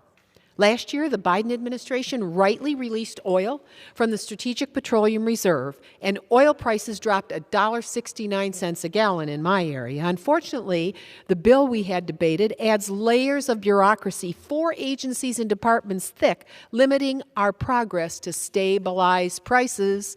America must have an all-of-the-above energy profile, but here yet is another handout to big oil. It forces the leasing of additional lands to oil companies, while vast amounts of current federally leased land sites are already going unused. Leasing land is not the same as production. H.R. 21 would hamstring our ability to protect people and companies from spiking gasoline prices. I fought hard to save the Strategic Petroleum Reserve when others here have tried to decommission it. American energy security means national independence. We should settle for no less. Thank you, and I yield back. For what purpose does the gentleman from Texas seek recognition? Mr. Speaker, I request for unanimous consent to address the House floor and to revise and amend my remarks as necessary. Without objection, the gentleman from Texas is recognized for 1 minute. Mr. Speaker, as we recognize National School Choice Week, I rise to support educational freedom and efforts to empower our nation's parents to make the educational decisions best for their families. Over the last 2 years, we have seen our school systems and classrooms weaponized, pushing political agendas on our nation's children.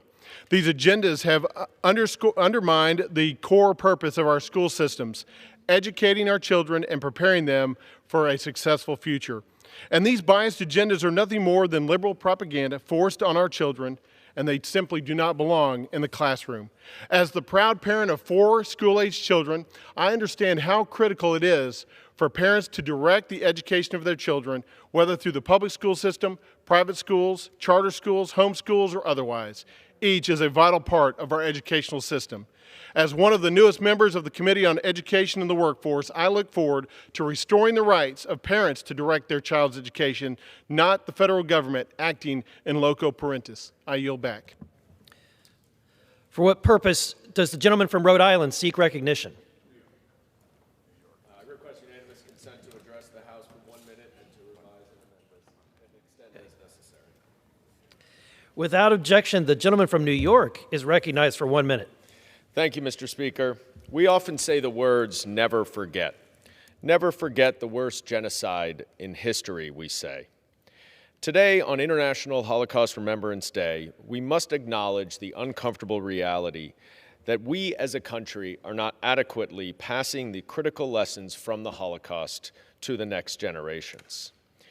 As a representative of Borough Park in Brooklyn, with the largest population of Holocaust survivors and their families in the country, and as one of only 2 proud American Jews from New York State, this is deeply personal to me and my constituents.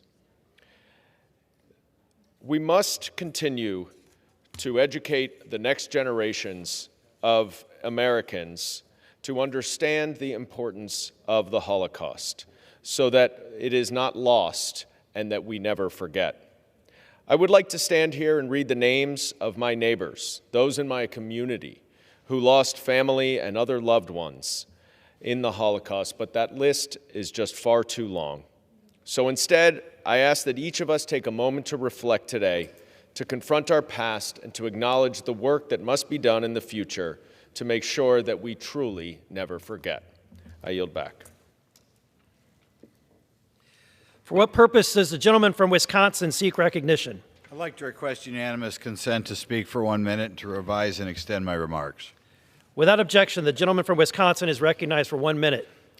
Sometimes the press, when a story goes on for months and months, begins not to pay attention or address things they ought to be addressing. I'm going to address briefly the Ukraine war.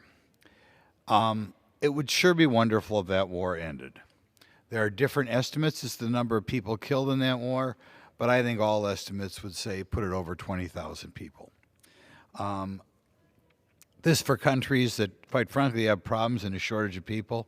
It's not frequently commented on, but Ukraine has the second lowest birth rate of any sizable country in the world. Russia also has a low birth rate and has a lot of people immigrating.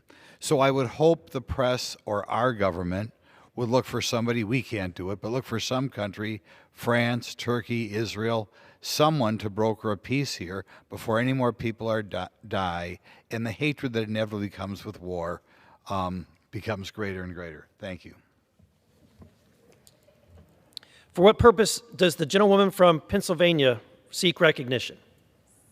Seek unanimous consent to address the House for 1 minute and to revise and extend my remarks. Without objection, the gentlewoman from Pennsylvania is recognized for 1 minute. Thank you, Mr. Speaker.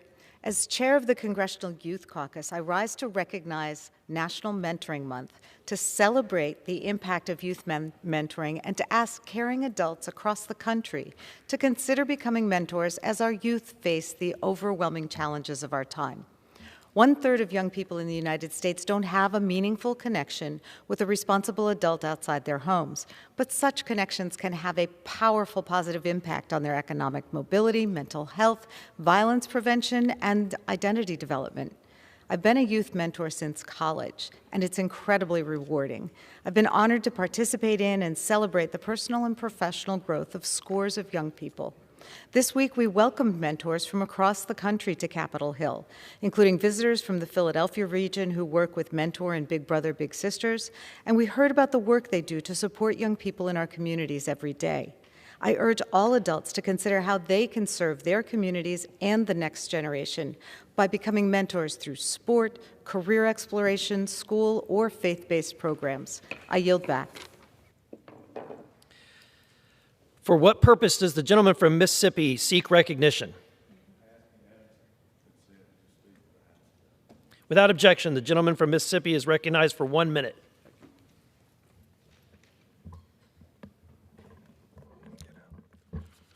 Mr. Speaker, I rise today to recognize and honor two fallen heroes. Bay St. Louis police officer Sergeant Steve Robin and Officer Brandon Estorff, who were shot and killed in the line of duty this past December. Sergeant Robin served 3 years with the Bay St. Louis Police Department after prior service with the Hancock County Sheriff's Office. Officer Estorff served 2 years with the Bay St. Louis Police Department. During their law enforcement careers, both men received numerous accolades for their dedication to protecting their community. May we remember their selfless commitment, their service, and ultimately their sacrifice. Their families are in our thoughts and prayers of myself, this body, and everyone in Mississippi. With that, Mr. Speaker, I yield back my time. For what purpose does the gentleman from Illinois seek recognition? Mr. Speaker, I ask unanimous consent to address the House for 1 minute to revise and extend my remarks. Without objection, the gentleman from Illinois is recognized for 1 minute. This past Sunday, we marked the 50th anniversary of Roe v. Wade. I remain outraged by the Supreme Court's decision to rip away the fundamental right to safe and legal abortion.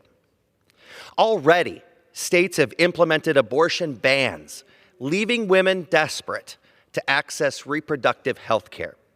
Thankfully, states like Illinois have access still available.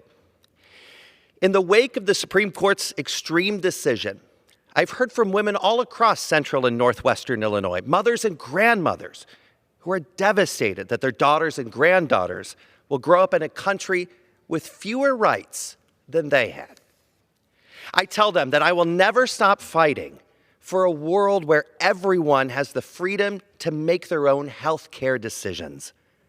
Uncle Sam has no place in a doctor's office. Finally, to the women in my district and across this great nation, I'm with you, and I will fight for your rights and that your freedoms are protected. Thank you, and I yield back the rest of my time. For what purpose does the gentleman from Michigan seek recognition? Mr. Speaker, I request unanimous consent to address the House for 1 minute. Without objection, the gentleman from Michigan is recognized for 1 minute.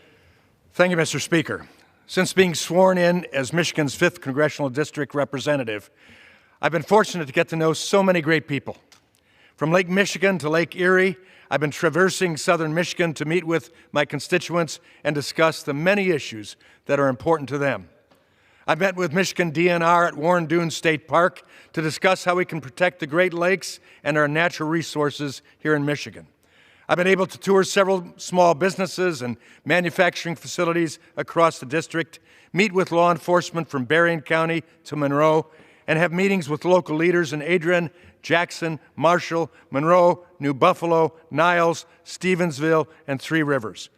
I look forward to continued meetings with my constituents and serving the great people of Michigan's 5th District that celebrate Michigan's 186th birthday this very week.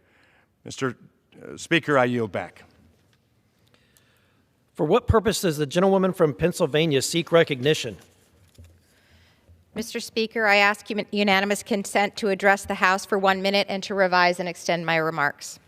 Without objection, the gentlewoman from Pennsylvania is recognized for 1 minute. Mr. Speaker, I rise in remembrance of the Holocaust and the day that we mark to remember it. This is a 1 minute speech, 60 seconds. Lucy Jampoler, Hanka Avin, Christine Winicki, Andrew Christopher Alexander Jampoler. These are the names of the 4 people in my family who survived the Holocaust. It took me 10 seconds to name them. If I stood here and named every Jew who died in the Holocaust, it would take me 140 days. I wish I had that time. Sylvia Yoma Tarquin, Monica Yoma, Jason Carroll Alexander Jampoler, and Christina Jampoler Houlihan, me. James Yoma, Molly Elise Houlihan, Carolyn Dean Houlihan, Lukasz Jampoler, Lilka Jampoler, and Harper James Yoma. These are the lives that now flourish here because 4 family members survived.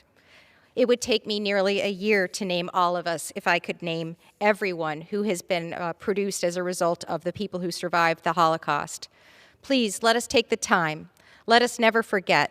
We must never forget. And with that, I yield back.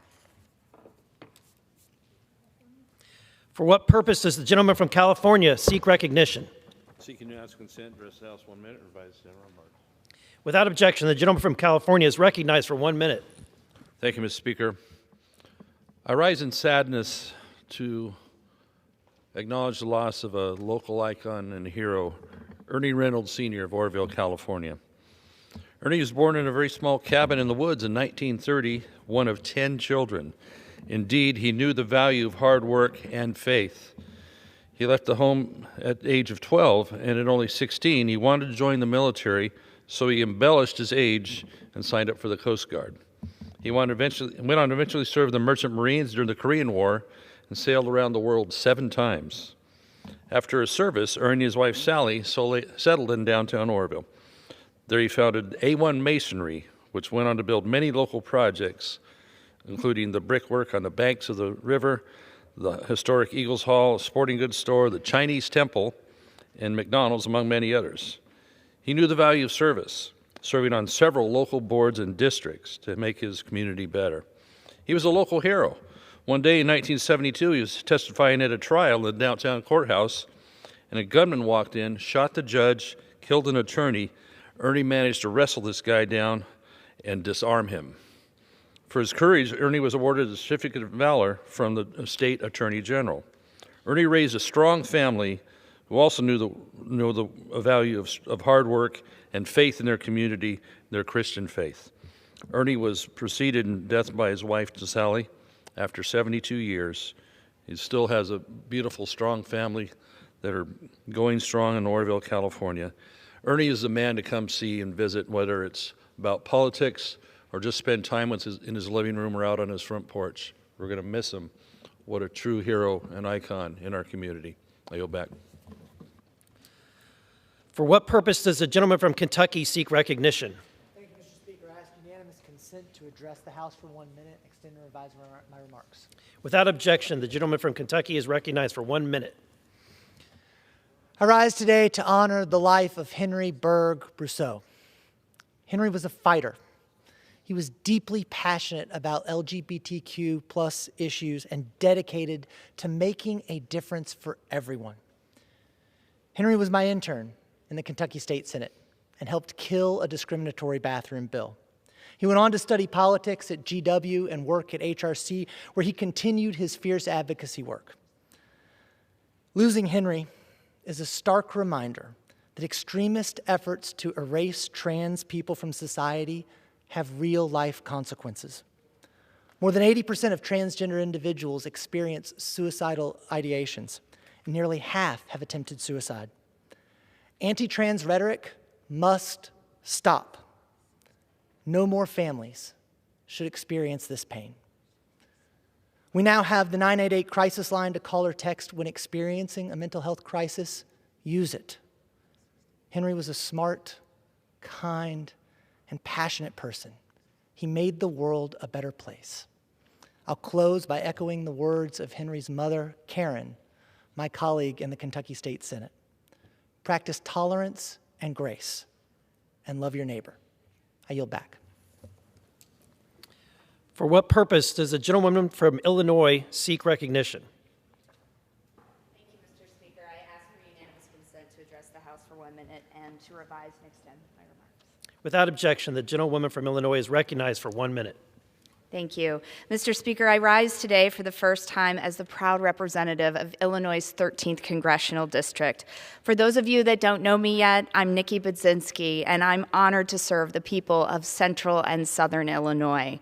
I'm a trade unionist who came to Congress because too many Americans work hard every day and still find themselves struggling to make ends meet. I'm here to work across the aisle on common sense solutions for working families in the heartland. This week, I was appointed to serve on the House Agriculture Committee and the House Committee on Veterans Affairs, two places where bipartisanship is still very much alive. I'm ready to get to work on the Farm Bill that supports Illinois agriculture and the family farmers who keep our communities fed and our cars fueled. I'm eager to advocate for the heroes who put their lives on the line to protect our families and our future. And I look forward to bringing voices from all of our communities to Congress as we tackle the most important issues facing our country. Thank you for trusting me to represent you, and I yield back my time. For what purpose does the gentleman from Florida seek recognition?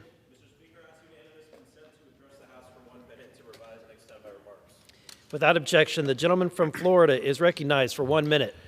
Mr. Speaker, I rise today because our nation continues to have blood on its hands.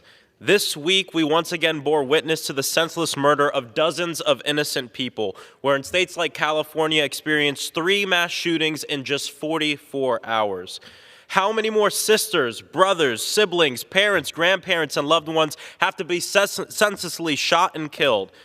That doesn't sound like freedom to me.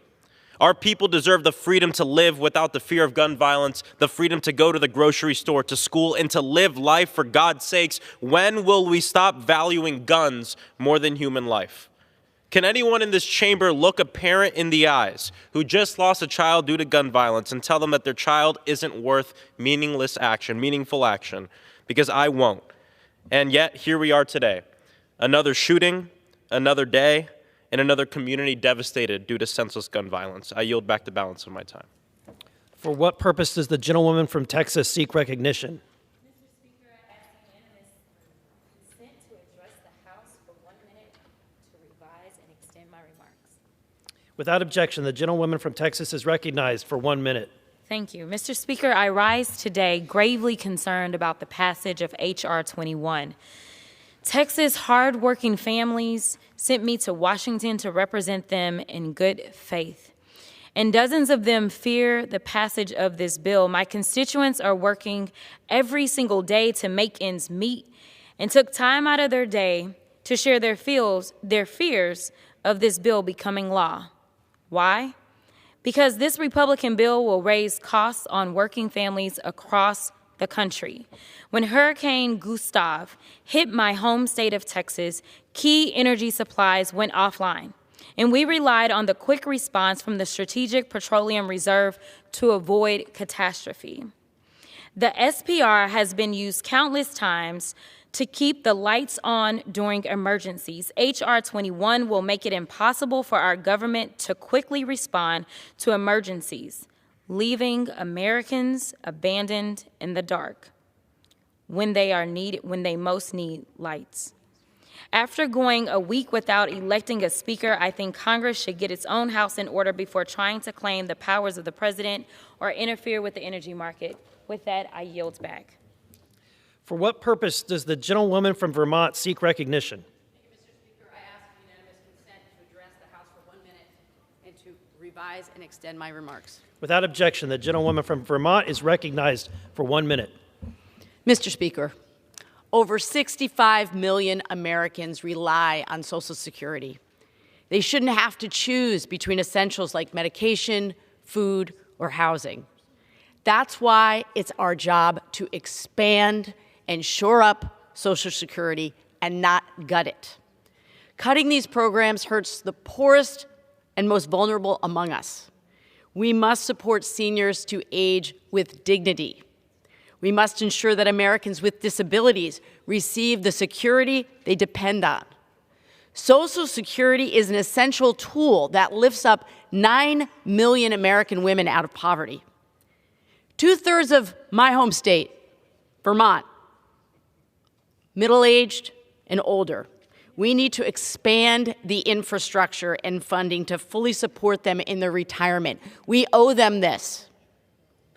I want Vermonters and all Americans to know I will not stop fighting to protect your hard-earned benefits. I yield back.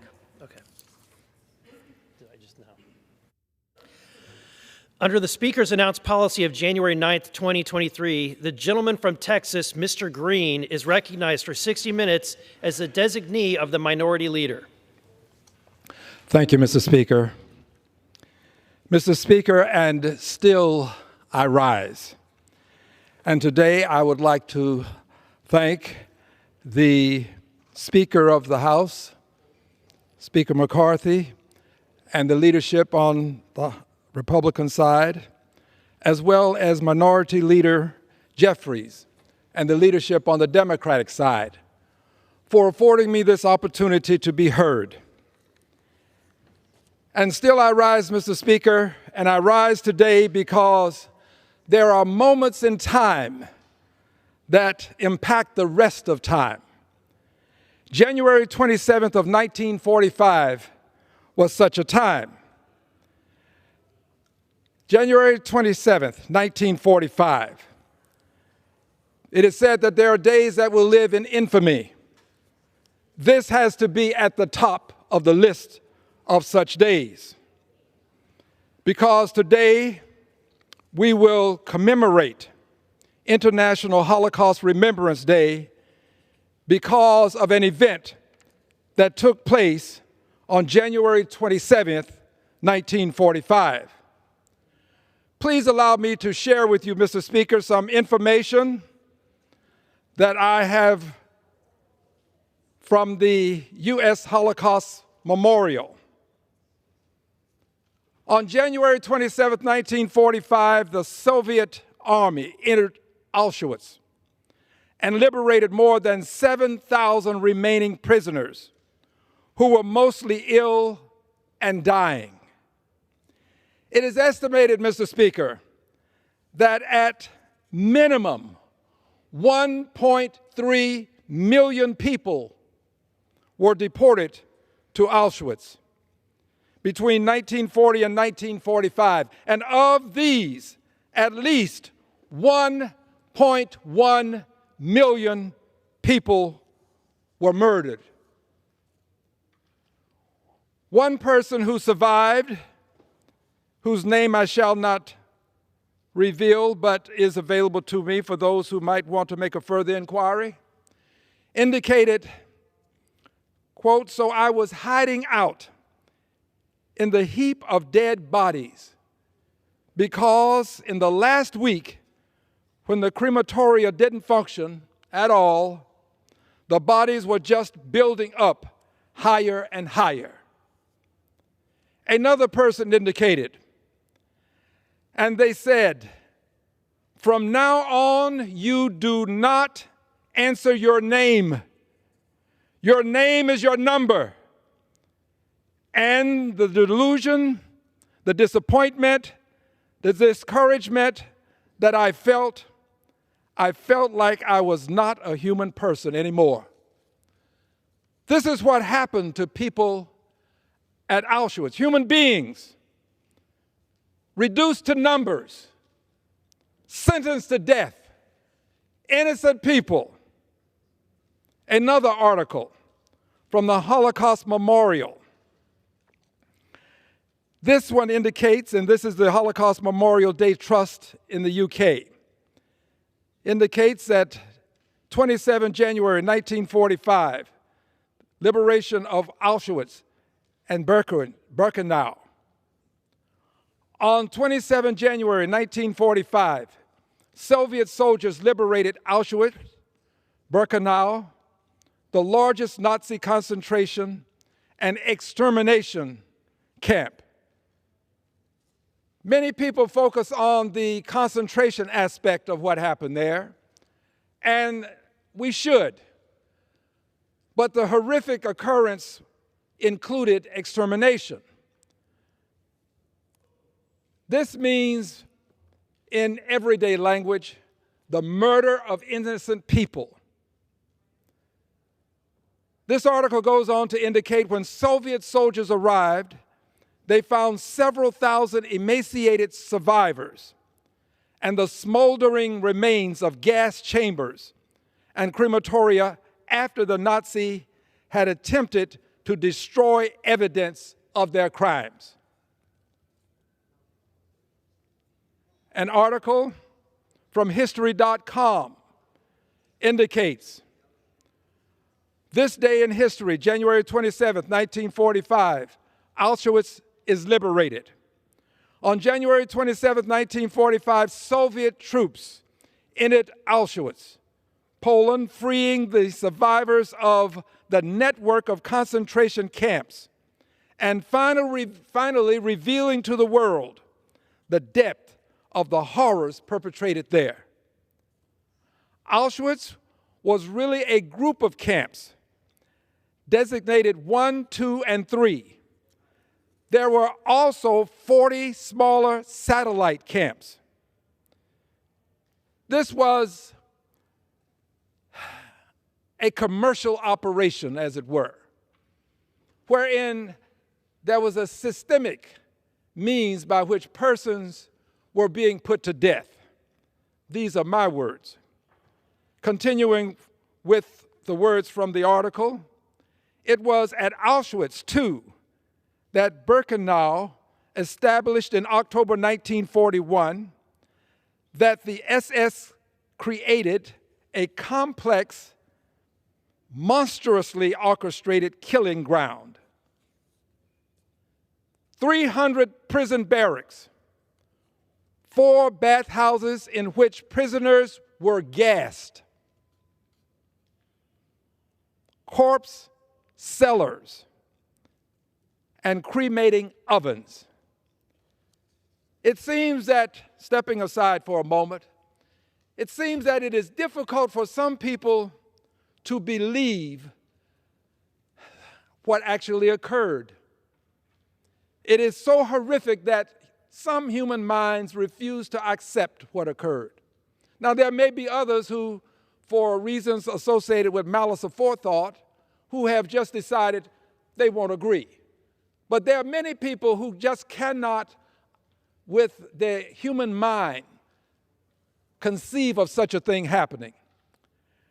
I want to comment on something that I saw this morning on television and compliment Joe of Morning Joe. He went to Auschwitz, and he was reporting from Auschwitz. And I want to compliment him because too often we don't allow the actual place where these things occurred, the venue, to be properly exposed to the public. I thank him for going there because he has inspired me to believe that this is a place that I have to add to my bucket list. I want to go and see for myself the facility that facilitated with the hands of evil persons the murder of millions of people. I want to see what actually happened in those facilities, actually see the facilities where these horrors occurred. 300 prison barracks, 4 bathhouses in which prisoners were gassed. Thousands of prisoners were also used for medical experiments. I have been to Yad Vashem in Israel. It breaks your heart. For people, many of us, it is impossible to go there and not have tears well in your eyes. It is impossible to see the depictions of persons who were used as human guinea pigs, experimented on. It's impossible to see the horrors depicted and not leave feeling the sorrow and the hurt and the pain associated with knowing that human beings were tortured and experimented upon. Thousands of prisoners, continuing, were used for medical experiments overseen and performed by the camp doctor, Joseph Mengele, also known as the Angel of Death. In anticipation of the Soviet arrival, SS officers began a murder spree. A murder spree in the camps, shooting sick prisoners in their efforts to destroy the evidence. No more ovens if they couldn't get to them. Just take your weapon and kill. Kill sick people. Just kill to destroy the living evidence of the horrors and evils that were being perpetrated. Shooting sick prisoners and blowing up crematoria in a desperate attempt to destroy the evidence of their crimes. When the Red Army finally broke through, Soviet soldiers encountered 648 corpses and more than 7,000 starving camp survivors. There were also 6 storehouses filled with hundreds of thousands of women's dresses, men's suits, and shoes that Germans did not have time to burn. They valued the clothing. They valued the paraphernalia more than they valued the lives of the people. They saved the material things and destroyed the human beings. What kind of people were they? Evil is not a sufficient label for persons who would do such dastardly things. Mr. Speaker, in the United States, days of remembrance for victims of the Holocaust were formalized when President Carter signed the establishing resolution. The days of remembrance will occur in April.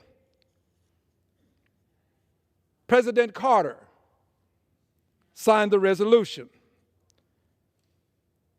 The resolution reads, the resolution was signed for April the 28th and April the 29th.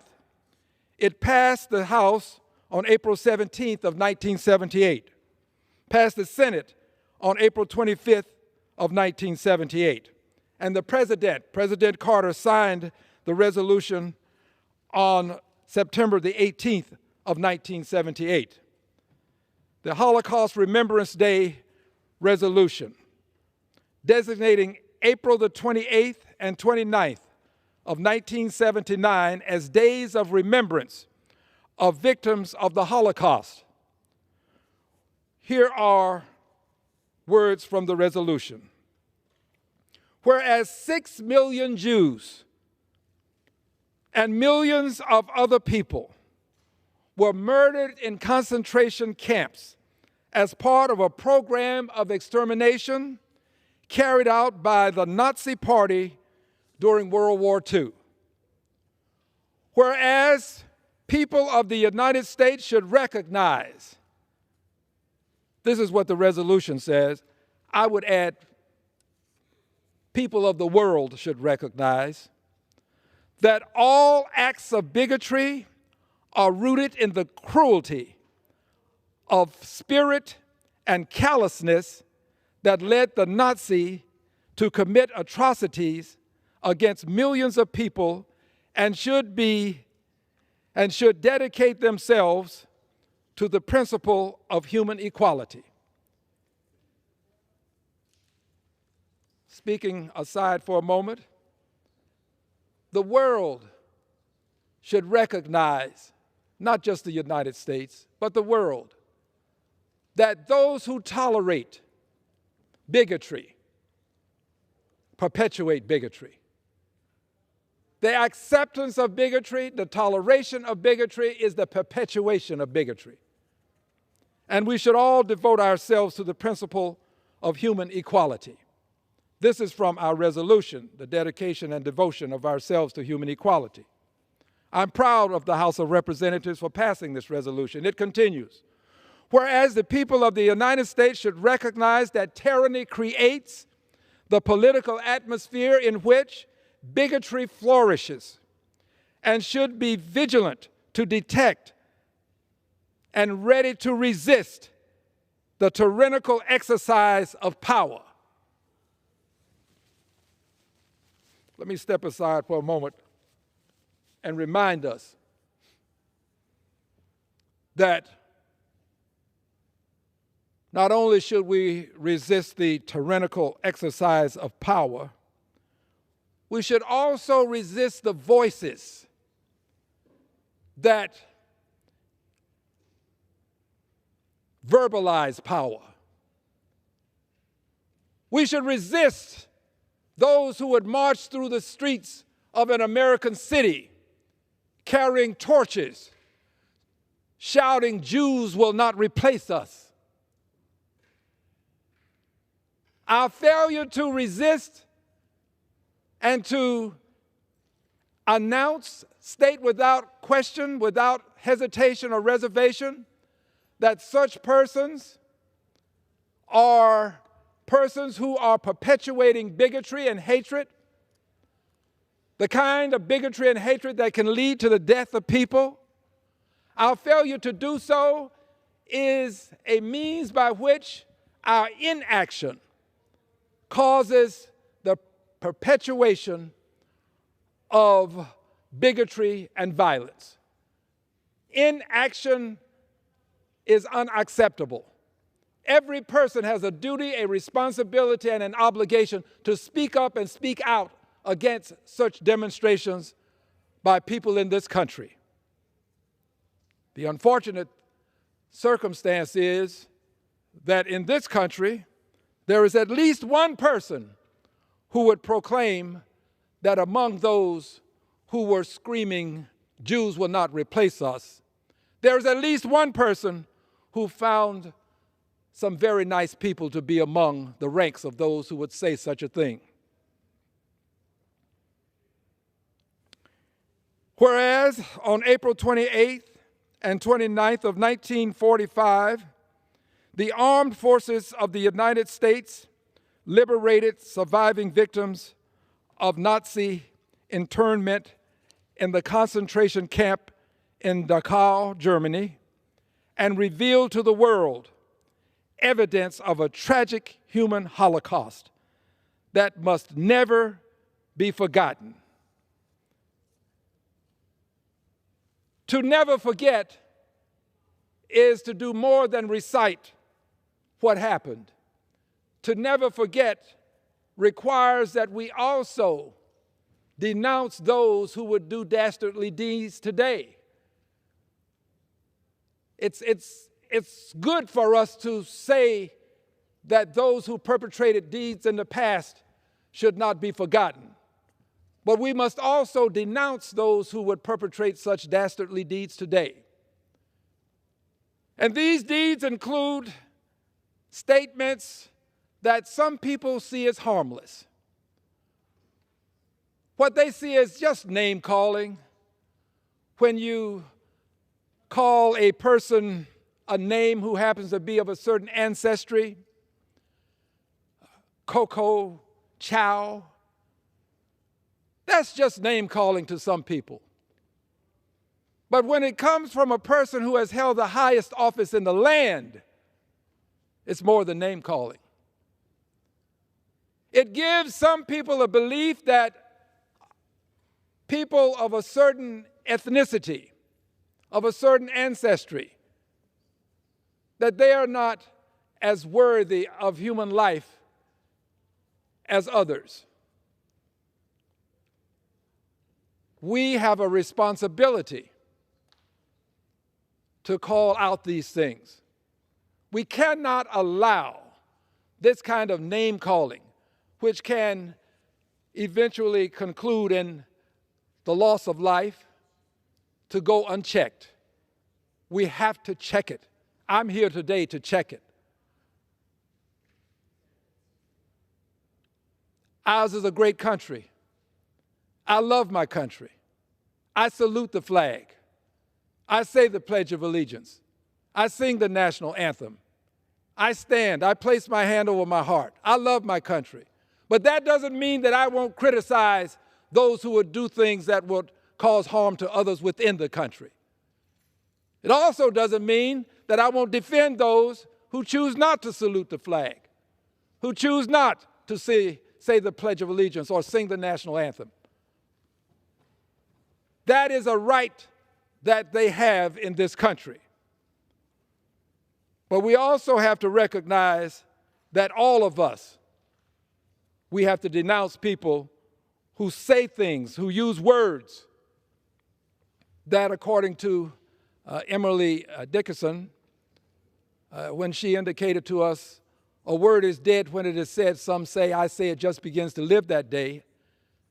Those who give life to these words that can cause some people to harm other people.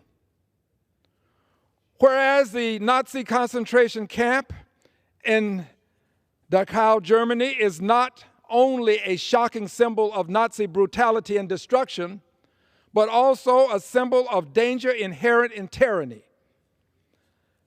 The pernicious quality of bigotry and the human capacity to be cruel. Therefore, now, be it resolved by the Senate and House of Representatives of the United States of America, the states of America in Congress assembled that April 28th and 29th of 1979 are designated as days of remembrance of victims of the Holocaust. And the President is authorized and requested to issue a proclamation calling upon the people of the United States to observe such days with appropriate ceremonies and activities, approved September 18th, 1978. Today, we commemorate the liberation of Auschwitz. Later on, we will commemorate these days of remembrance. But friends,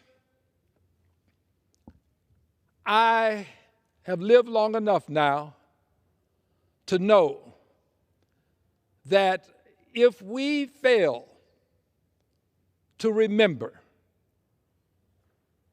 the Holocaust, a great human tragedy,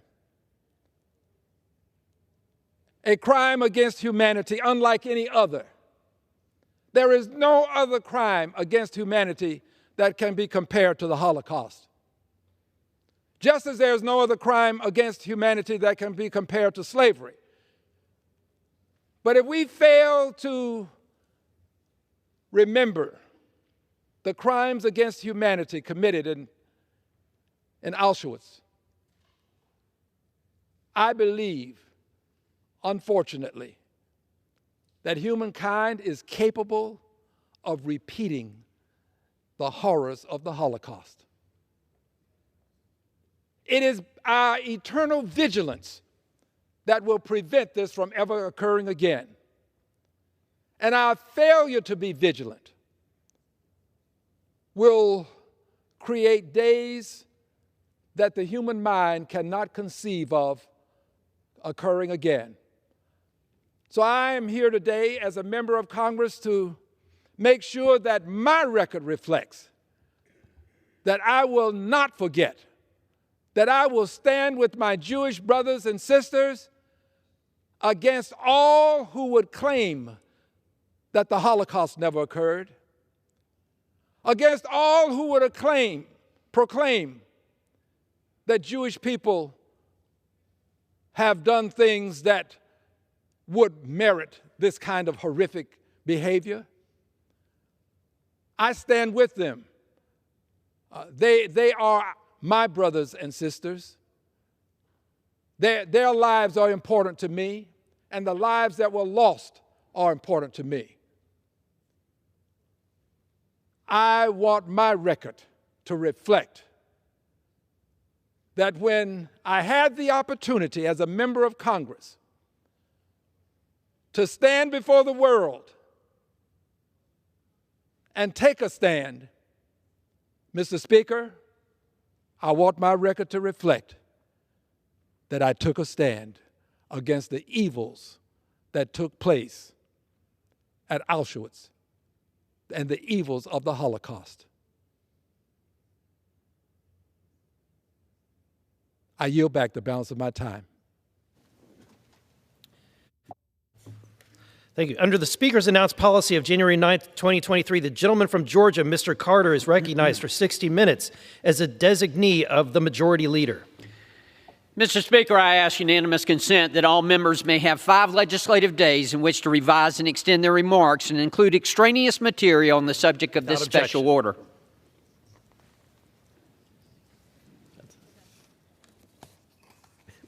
I say it again.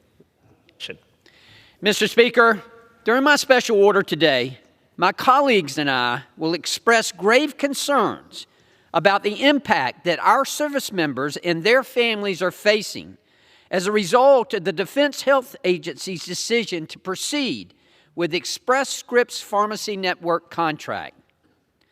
We're going to address how TRICARE beneficiaries are no longer guaranteed access to their medication at their local pharmacy of choice.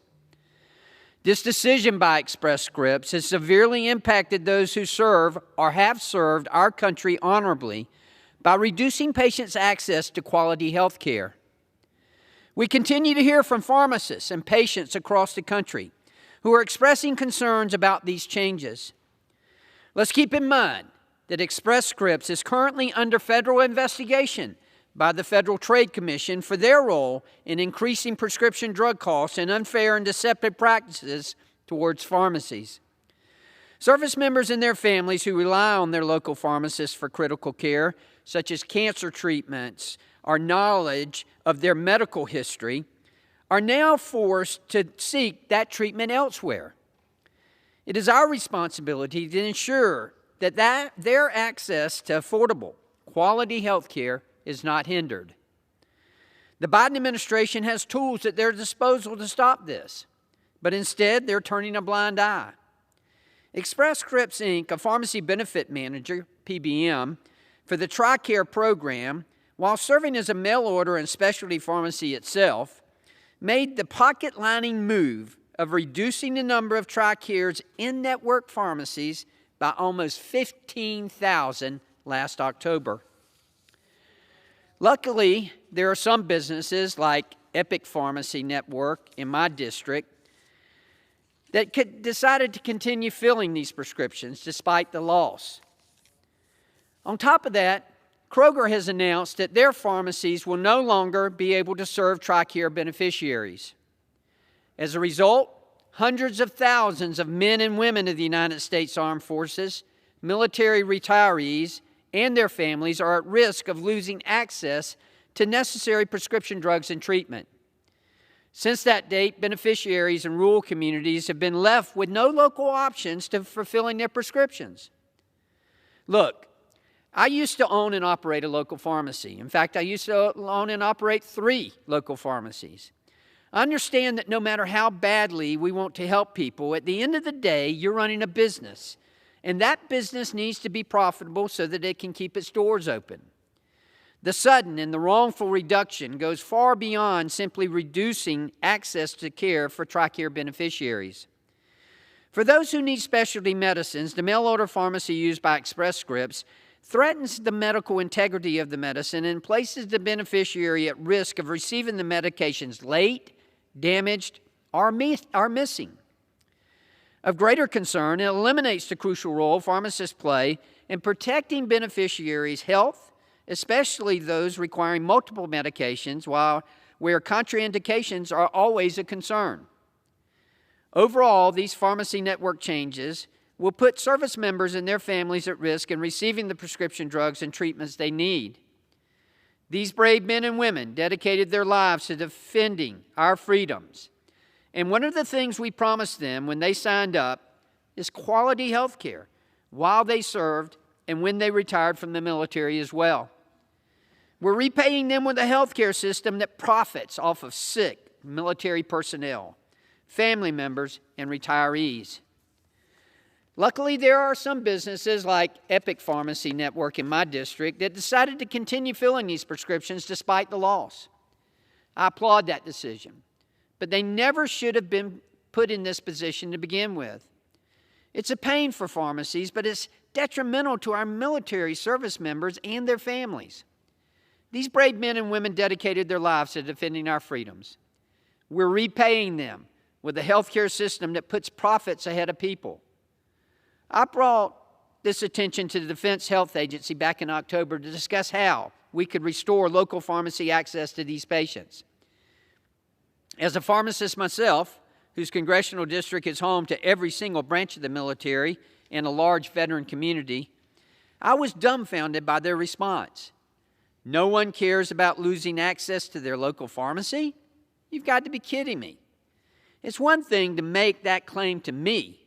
It's another to make it to the nearly 800 men and women who sent me their personal story detailing how losing access to their medicine is impacting their health and their well-being.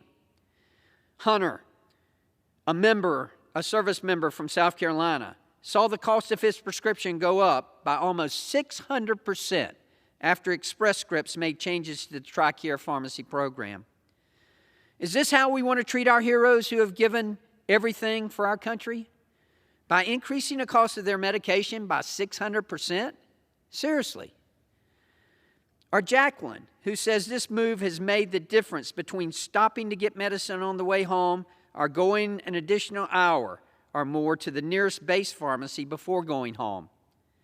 For patients like James, a retired Air Force veteran, this move was more than just a frustration. It was a direct attempt to undermine small business. Why would the federal government choose large chains over supporting small businesses, he asked. In my neighborhood store, I'm not just a number. The service I receive is far better than the big box pharmacies. Once again, the large companies are trying to squeeze out the little ones. When will the federal government stop supporting this? It's time for the Biden administration to answer James' question, or at a minimum, the questions posed by a bipartisan coalition of legislators in the 2 letters I've led to the DHA on this issue. I'm mailing these stories to the White House because service members and their families shouldn't be cut out of their own health care decisions. I look forward to hearing from my Republican and Democratic colleagues about these issues. Mr. Speaker, at this time, I want to yield to a fellow pharmacist and a member of Congress, Representative Diana Harshbarger, who represents the 1st Congressional District of Tennessee. so she can share her thoughts on this subject as well.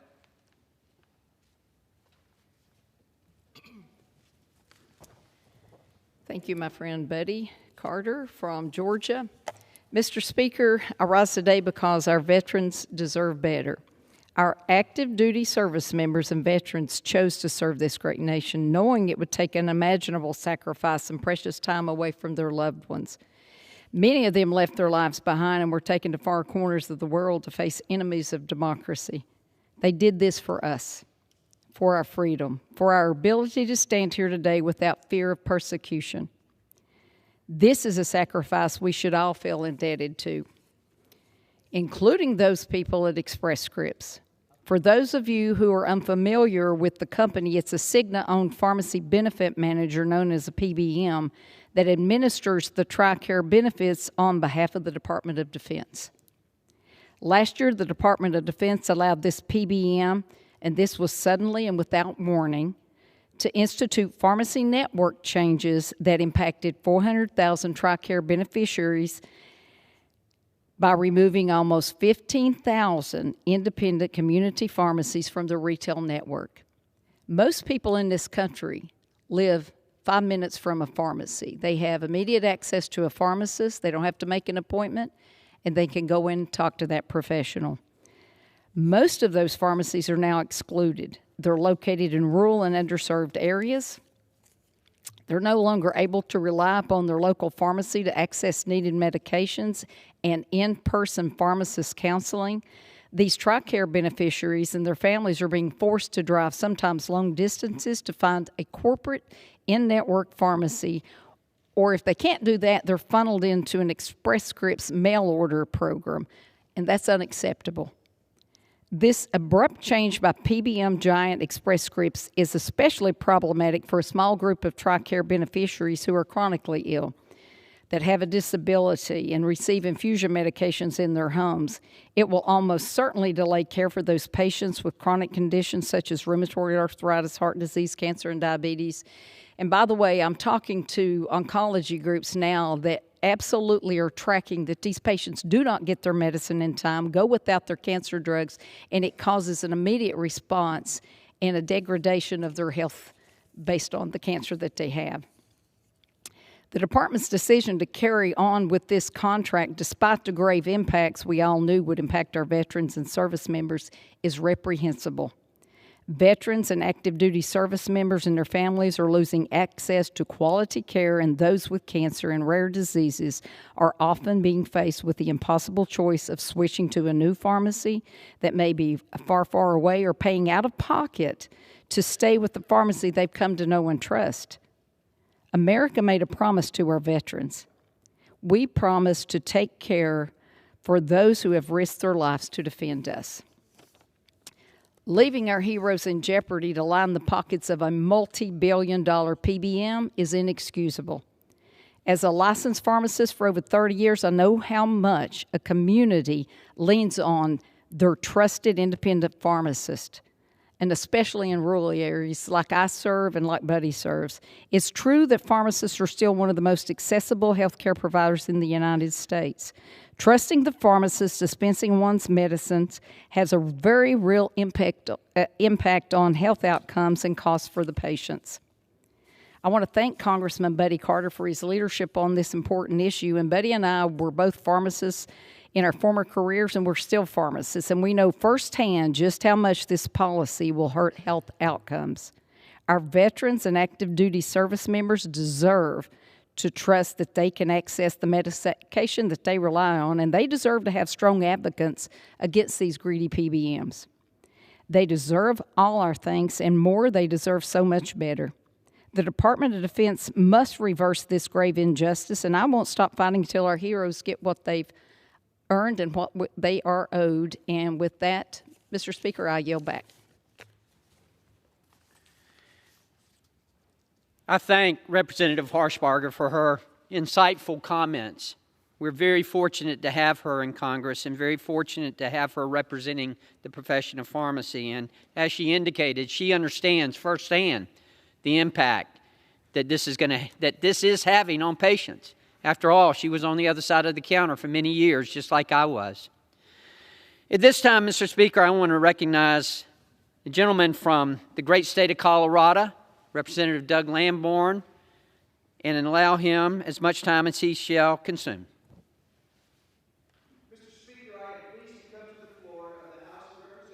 Discuss the need for TRICARE beneficiaries to have access to quality health care.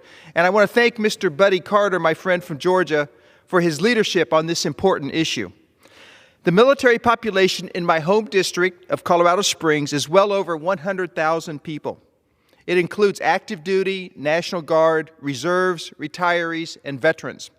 Including their families and dependents, the number of TRICARE beneficiaries in my district is substantial. The impact of Express Scripts cutting the number of in-network pharmacies and reducing reimbursements has been felt in Colorado Springs. I have heard from constituents who have had trouble finding quality pharmacies for their prescriptions and who are faced with increasingly long wait times, decreased hours of service, and unscheduled closures. Additionally, beneficiaries in my district have had to change their pharmacy numerous times as TRICARE rates continually fluctuate. The process of finding a new pharmacy takes up a substantial amount of time. Beneficiaries ultimately cannot reliably depend on a pharmacy to consistently deliver their necessary medicine. The men and women serving in our military, retirees, and their families who serve alongside them deserve more options for their health care, not less. Access to quality, accessible, reliable pharmacies should not be something that our military families have to worry about. I urge the Defense Health Agency and Express Scripts to carefully consider the impact these recent changes have made on military families and to make the changes necessary to facilitate increased pharmacy access and availability to beneficiaries of the TRICARE network. Thank you, Mr. Speaker, and I yield back the balance of my time.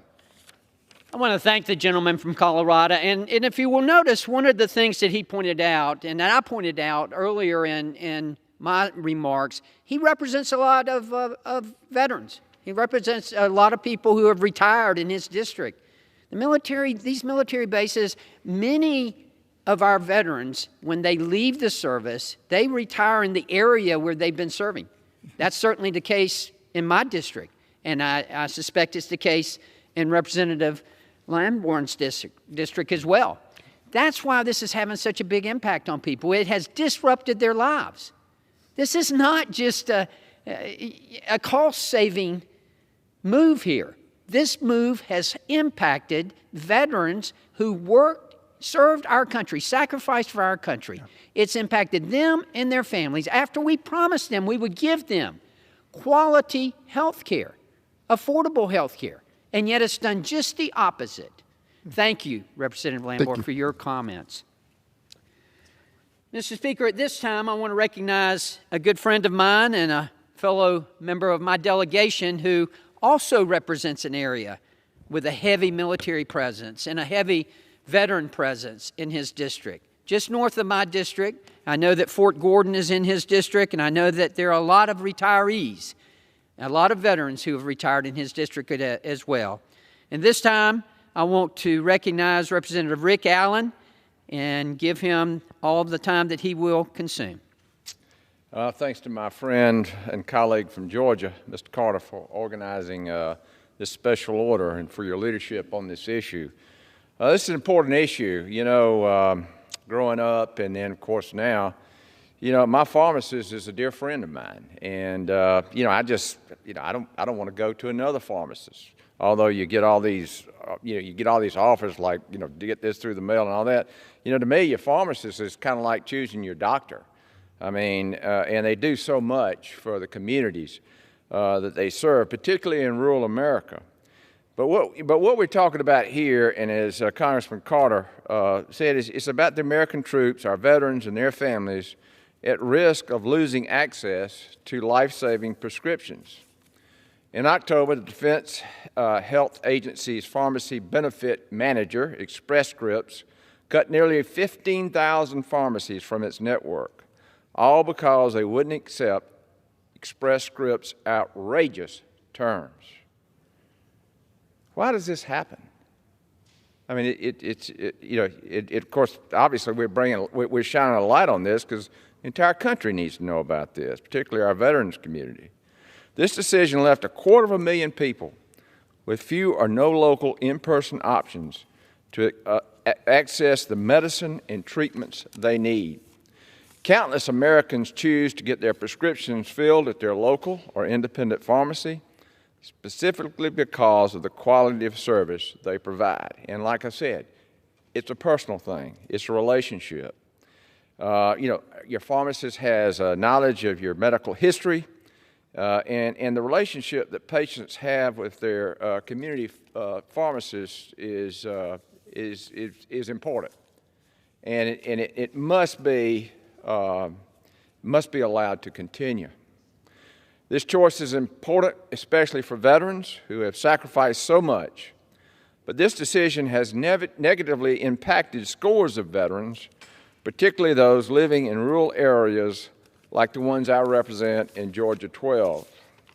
My colleagues and I will continue to put pressure on this administration to do the right thing and step up to ensure that community and retail pharmacies are able to continue to serve our military by offering reliable local access to their medicines. This is critical, and with that, Mr. Carter, I yield back. I want to thank the gentleman for his comments, and I want to point out one thing that he so astutely pointed out, and that's about the rural areas. Keep in mind now, yeah, they're still going to have a lot of the big box pharmacies that are going to be participating in this. They'll still have the mail order, but there are a lot of rural areas that are going to be impacted here. A lot of our veterans live in rural areas. Mr. Allen's district, like my district, has a lot of rural area in it. Our constituents are impacted by this. Thank you for your comments. Thank you. Mr. Chairman, I want to point out one other thing. Express Scripts is one of 3 PBMs in this country that controls 80% of the market. That's right. Express Scripts is one of the 3 PBMs in this country that controls 80% of the market. Now, of the TRICARE, they have this contract. They control 100% of the bodies covered under this, the people covered under this contract. But it's also important, we mentioned mail order, and mail order is a big component of this as well. By the way, Mr. Chairman, Express Scripts PBM, guess who owns the mail order pharmacy that they're using? They do. That's right. Express Scripts PBM, which is owned by Cigna Insurance, also owns the PBM and the mail order pharmacy. So they're pushing these patients to their pharmacy. They're pushing them away from the independent retail pharmacy and pushing them to their mail order pharmacy. And you wonder how they're going to save money? Mr. Chairman, at this time, I want to recognize a new member of Congress and a new member of the Doctors Caucus. We are delighted to have the Congresswoman from Virginia, Representative Jen Kiggins, as a member of our Doctors Caucus, as a member of our body. And I want to invite her right now to make comments on this as well. And I will yield to her as much time as she shall consume. Thank you. I'd like to thank the gentleman from Virginia, Mr. Carter, for yielding me time to speak on this important issue. Mr. Speaker, it is fitting that my first address on the House floor is about a subject that is important to me and so many people in my district. As a Navy veteran and a primary care nurse practitioner, I'm well aware of the challenges that our service members face in the healthcare arena. Over the past few weeks, I've heard from countless concerned constituents who are unable to get their medications from their local pharmacy because the pharmacy is no longer in the TRICARE network. It's not just TRICARE members who are being affected by this change. I recently talked to a constituent who owns a small pharmacy on Virginia's Eastern Shore. They are at risk of losing a significant percentage of their business because the reimbursement rates issued from TRICARE are now too low to be sustainable for pharmacy owners. I was sent to Congress to help the people of Virginia's 2nd District in any and every way that I can. This new contract helps absolutely no one. In fact, it does just the opposite. Our military and military families need to remain strong to be effective. It's our job to ensure their needs are met and their health is prioritized. Make no mistake, this TRICARE contract does neither. I strongly urge TRICARE to return to the negotiating table and ensure military members and their families can receive their medications and our pharmacies are fairly compensated. Thank you, Mr. Speaker, and I yield back. I thank the lady from Virginia for her very insightful comments. She herself, a veteran. She herself, a healthcare professional. She herself, who has seen the impact that this has had on our veterans, on their families, the inconvenience, how they're having to travel further now to get their prescriptions, how they're having to pay more. All of this, whereas they served our country, sacrificed for our country, and now this is the way that we're going to repay them? By allowing a company that has as their motive profit, by allowing them to treat them this way? Is that the way the Biden administration wants to handle this? Is that what they want to allow? I don't think so. Mr. Speaker, at this time, I want to recognize another valuable member of the United States Congress and a neighbor to my west in Alabama, Representative Barry Moore. And I want to ask him for his comments, and I'll yield to him such time as he shall consume. Thank you, Representative Carter. Mr. Speaker, I'm fortunate to be able to represent a district full of patriotic veterans who have served this country honorably. Every American, and certainly Congress, owes our veterans all we have promised them and more. The issue we are discussing today has imposed significant hardships on veterans and their families who have long relied and trusted local and convenient health care professionals for their prescription medications. Due to negotiations between Express Scripts on behalf of the Department of Defense and independently owned pharmacies, thousands of local pharmacies are unable to provide prescriptions for TRICARE patients.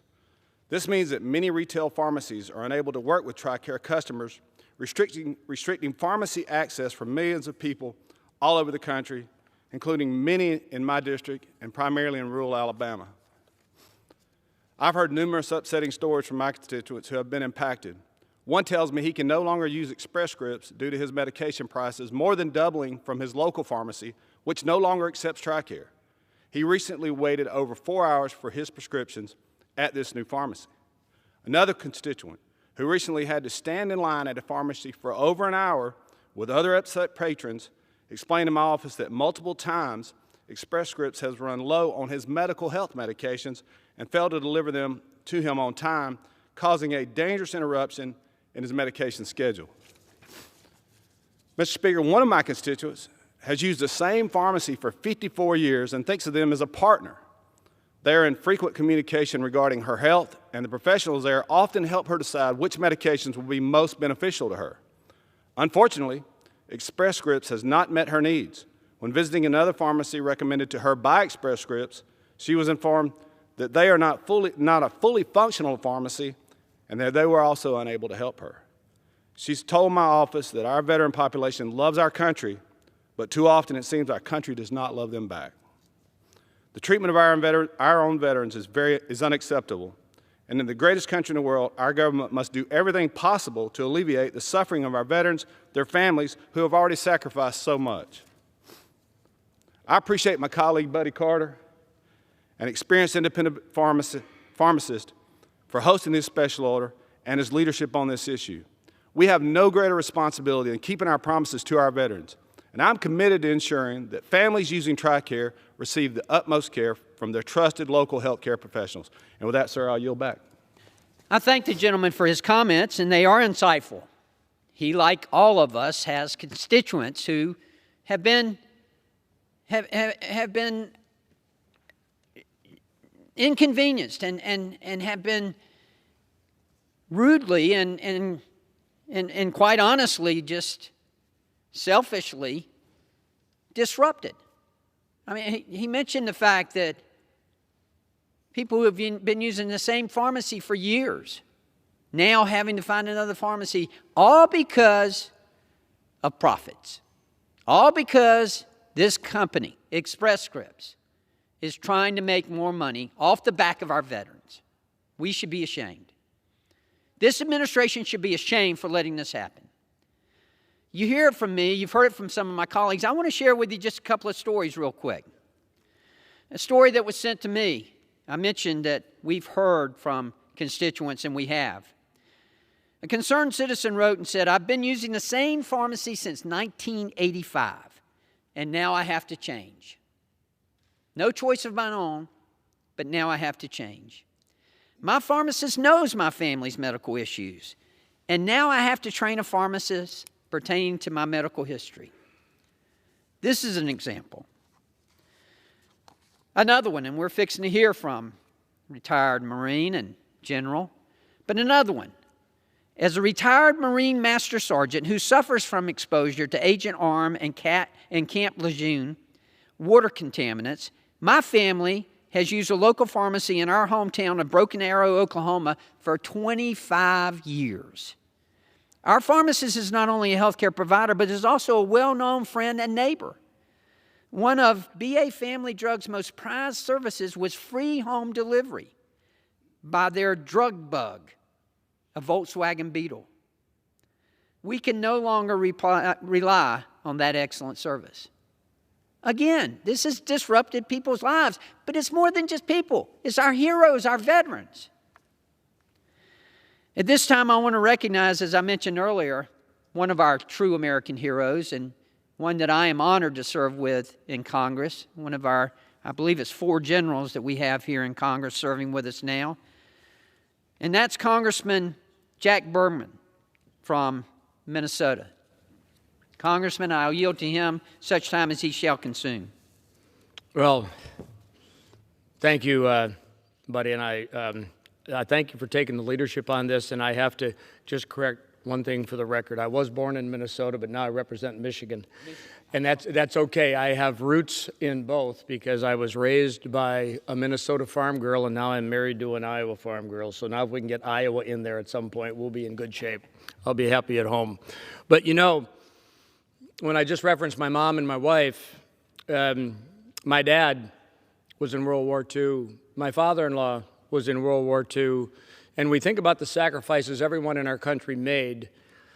It was really the families that sacrificed on the front end to ensure that their loved one service members deployed around the world to end the tyranny of World War II, that the family members at home sacrificed to ensure their service members could fight the fight. And I think today it's true and still is true that when you talk about TRICARE and all the services that it provides, it's not about the service member, it's about the service member and their family. Because without the comfort of knowing that the family is being taken care of by the TRICARE system, that it is a system that does not institute change for the wrong reasons. And what we're hearing today, this is change for profit's sake, and that is the wrong reason. So when you think about what is readiness, our troops have to be trained and ready to deploy at a moment's notice to protect our national security. That readiness includes family readiness. Family readiness includes the availability of TRICARE, the availability of prescriptions, especially in my district in the Upper Peninsula of Michigan and Northern Lower Michigan, where we have a lot of rural and remote families that can't get to the pharmacy every day, that cannot, whether it's snowstorm, whether it's age, whatever it is, we need to ensure that our TRICARE system is robust, it is complete, it is fair pricing to make sure that in the end, everybody wins, not just a couple. You know, we've got roughly the Department of Defense requirements. TRICARE supports about 9.4 million service members, retirees, and their families around the world. That doesn't seem like much in a nation of 330 billion, but guess what? It means everything to that 9.4 million service members and their families. You know, the comprehensive nature of TRICARE as we saw during the COVID time, the advancement of telehealth, the advancement of diagnosis, the advancement of treatments, prescriptions, and all of that, it all blends the work going forward in what we need to do to support our service members and their families. And it's incumbent upon us, as members of the House of Representatives and the Senate and the President, to ensure that no policy is put into place that gives any entity an unfair advantage when it comes to their priorities versus the needs and the priorities that we have and our commitment to our members of the armed forces. So with that, we know this is ongoing, and I can tell you one thing. As a member of the VA Health Subcommittee and on Armed Services, I look at this issue from the front end of it, recruiting and enlistment standards to retention, to retirement, to going into the VA system, all the way along in that service member's life and their family's life. And we are committed here to doing the right thing for those folks because they did the right thing for our country. And with that, I yield back. General, thank you. Thank you for your service to our country. Thank you for your interest in this subject. It is extremely important, and we appreciate your leadership. Mr. Speaker, again, I want to share with you some of the comments that we've gotten in our office. From Rick P. My neighborhood pharmacy is 5 minutes away and is the only one in town. But now with changes, I have to go 30 minutes to and from the nearest pharmacy in the next town. That is not right. I've been going to the same pharmacy for 22 years, and they know me and my medical problems and prescriptions I take. This is the way we're going to treat our veterans. This is the way we're going to treat our veterans' families. From Bob S. in Gainesville, I'm a retired Air Force. My wife and I live in Gainesville, Georgia. We currently use Express Scripts mail order pharmacy or VA mail order when possible. My wife has insurance through her employer, which makes her ineligible for Express Scripts mail order.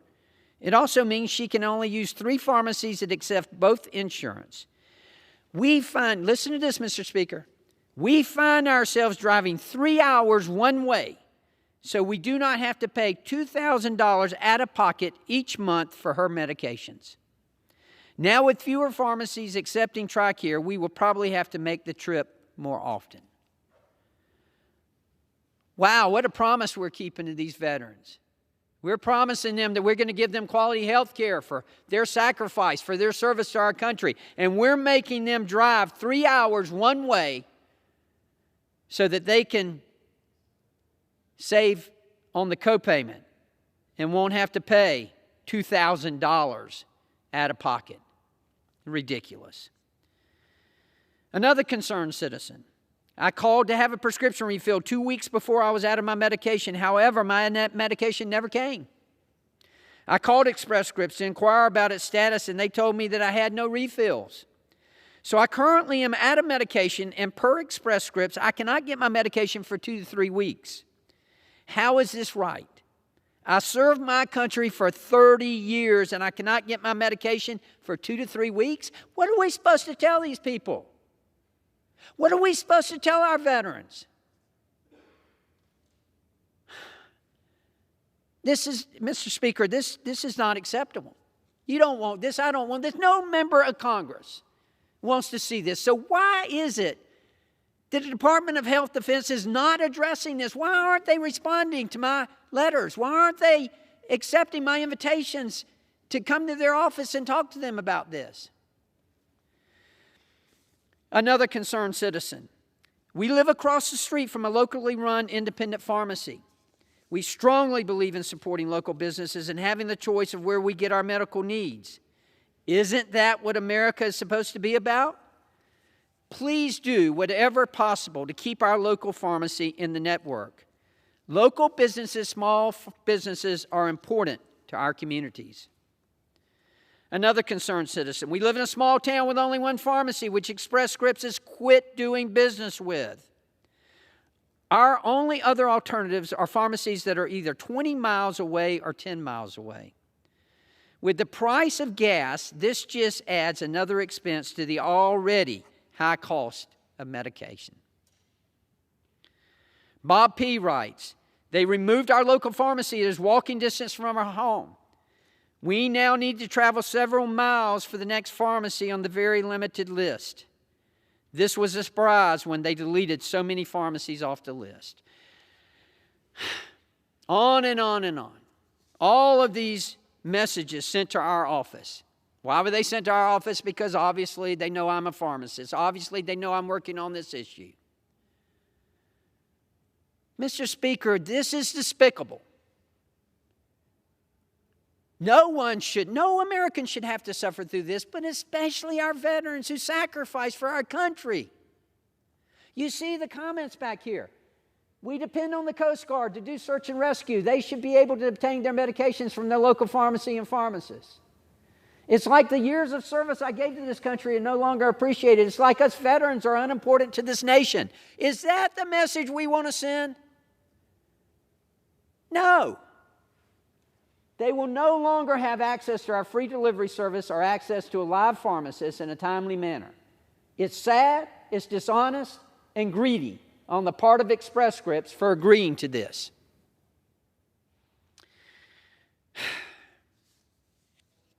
One last letter that we received. Our local independent pharmacy has expertly provided for us and have become like family. Our local neighborhood businesses are very important for community strength and solidarity, and cutting them out further weakens the ties that help to keep communities strong and viable. Please strengthen families and communities by reinstating local and independent pharmacies. That's why currently, as we speak, the FTC, the Federal Trade Commission, is looking into the impact that the PBMs are having on local independent pharmacies. Something that I asked them to do 8 years ago when I first entered Congress. The first thing I did when I got to Washington, D.C. was to call the FTC and ask them to look at the vertical integration that exists in the drug pricing scenario, where the insurance company owns the PBM that owns the pharmacy. That's right. Aetna owns Caremark, which owns CVS. Cigna owns Express Scripts PBM, which owns Express Scripts mail order. And then you have United. Same thing. Thank goodness, finally, last summer, the FTC agreed to look at this vertical integration that has caused the prices of prescription drugs to go so high. There was a study done by the Berkeley Research Group last year. It showed, and hear me, Mr. Speaker, it showed that only 37%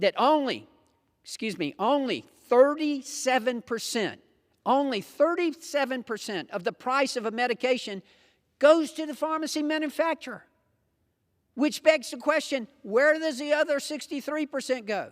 And guess where it goes? It goes to the PBM, the middleman, to Express Scripts, those types of companies. That's where it goes. Now, look, I'm not opposed to anybody making money. But at the same time, tell me the value they are bringing to health care. They're not bringing any value to health care. The egregious policies of the PBMs are what are causing prescription drug prices to go up. And now they're cutting out the local independent pharmacies. And now they're penalizing our veterans, causing them to have to drive miles and miles and do without their medication and pay higher prices, all to make more profit. Mr. Speaker, this is why we are here today. It's because of the patients. It's because of our veterans and their families. They're the ones that are suffering. They're the ones that need the Biden administration, who can do something about this and who should do something about this. They're the ones who need them to step up. These stories should not be our brave service members' reality. We can and we must do better. Thank you, Mr. Speaker, for indulging us here today, and I yield back. Under the Speaker's announced policy of January 9th, 2023, the Chair recognizes the gentleman from Florida, Mr. Rutherford, for 30 minutes.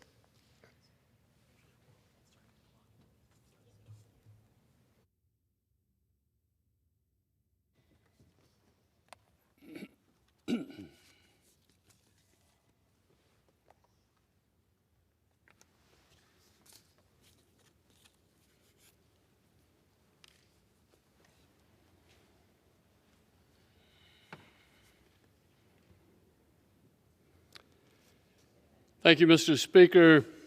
I rise today to honor the life and legacy of a giant of a man in Jacksonville and in Northeast Florida, Mr. Harry Frisch. Many knew Harry as a very savvy businessman and compassionate philanthropist, but I had the great privilege of getting to know him as a true friend. Harry was the epitome of the American dream. He was born July 5th, 1923 in Vienna, Austria. And at age 14, he fled the Nazi takeover, traveling to Czechoslovakia and then later fleeing to Israel, where he worked as an auto mechanic and met his loving wife of 68 years, Lilo. Harry and Lilo then relocated to Jacksonville with their two sons, Ben and Carl, where Harry began at his mother's fish business to make ends meet. Through his diligent work ethic and his warm personality, Harry grew Beaver Street Fisheries into one of the largest seafood processors and distributors in the United States. Harry's joy was contagious.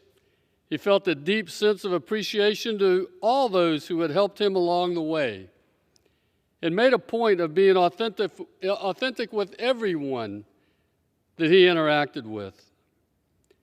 That's the attitude that helped him develop deep roots across Northeast Florida and led him to give back wherever and whenever he could. Harry supported many local nonprofits like the River Garden Hebrew Home and several local hospitals, including the Mayo Clinic, the St. Vincent's Hospital, and Baptist Hospital. His reputation earned him a multitude of awards, including a place in the First Coast Business Hall of Fame.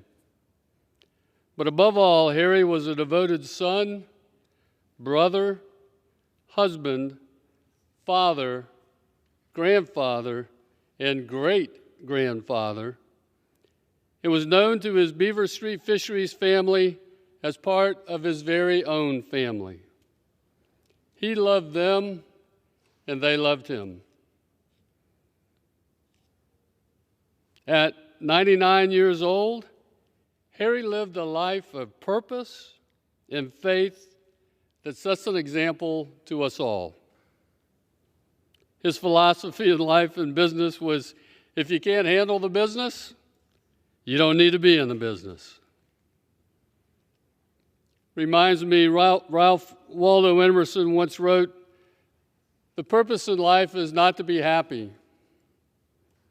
It's to be useful, to be honorable, to be compassionate, to have it make some difference that you have lived and lived well." To the entire Frisch family, I'll use Harry's favorite line. Let me put it to you this way. Harry Frisch lived a life of immense and positive impact for an unmeasurable number of people. So as Ralph Waldo Emerson would say, he lived well.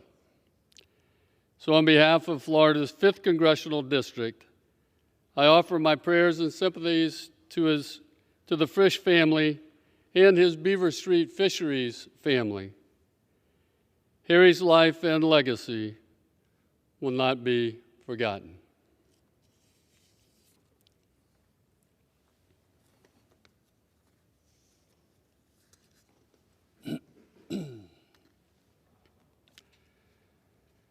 Mr. Speaker, a nation without borders is not a nation. Since President Biden took office, we have seen a record of number of illegal border crossings at our southern border. This has led to more drugs and fentanyl entering the United States, increased crime, and a demoralized Border Patrol. Instead of solving this crisis, the President and the House Democrats have turned a blind eye. They continue to double down on their radical open borders policy that focuses on processing illegals faster and moving them throughout the country. To this president, there is no crisis at the southern border. This is his policy. Until now, we saw the president visit the border for the first time this month. And now the Biden administration wants to be focused on solving the issues at the border. Well, he's about 2 years too late.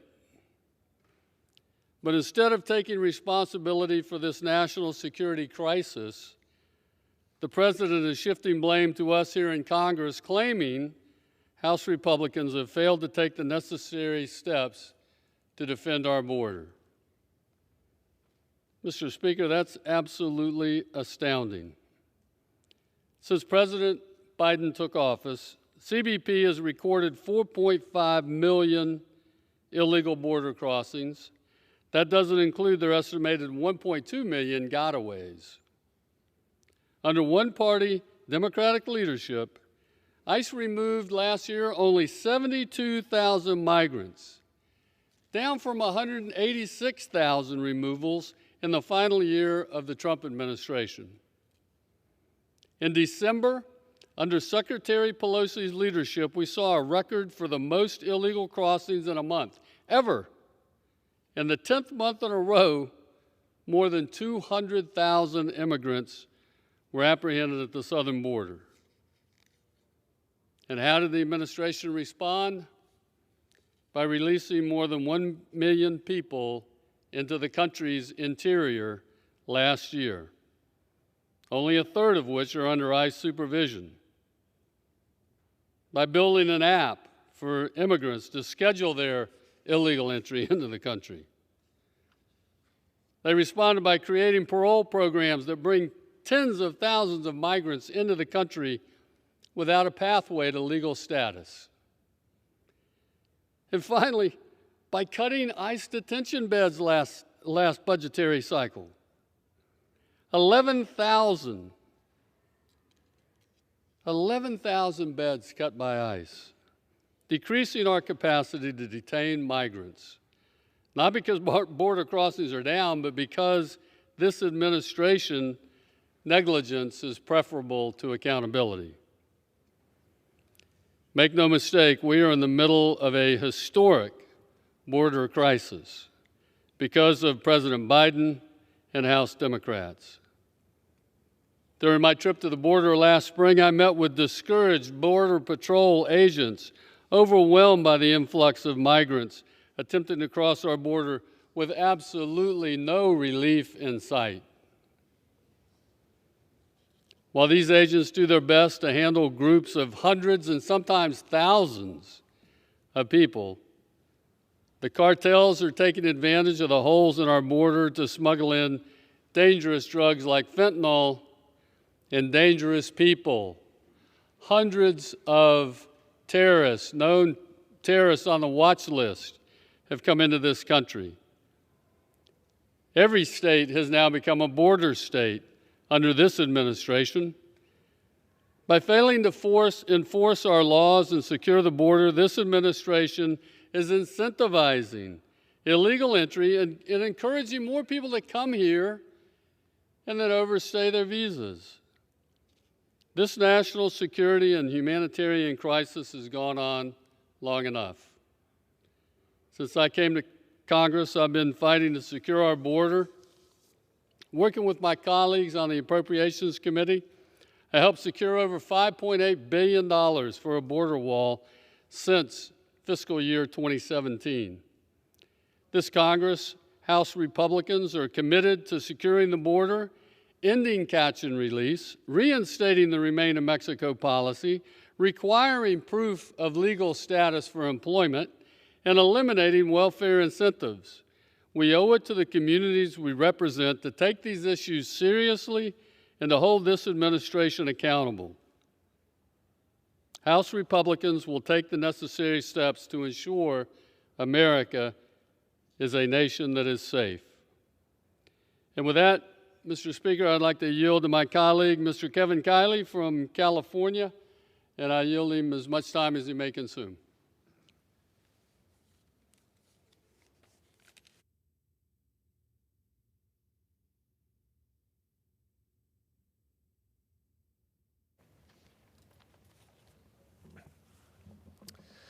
Thank you, Mr. Speaker. This week we celebrate School Choice Week, and it certainly is something to be celebrated. Across the country, school choice has been an abundant source of opportunity and force for good, lifting the life prospects of millions of students.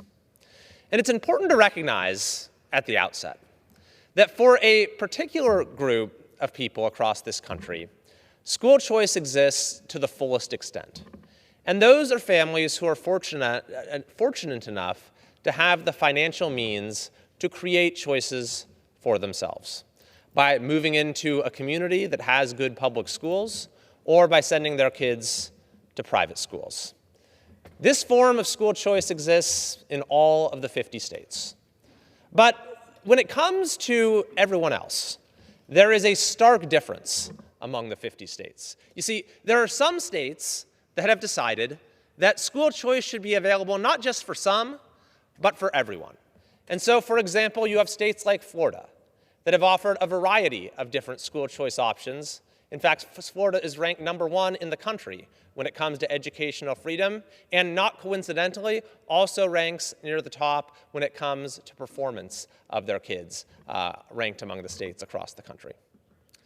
But then there are other states that have opted to have a two-tiered education system, where they say, we will have school choice for those that can afford it, but everyone else, they say, we're going to tell you where you'll send your child to school. You'll have one option, and they will go to that school, whether your child is learning or not, whether they're learning how to do math or not, whether they're learning how to read or not, whether they're being prepared for success in life or not.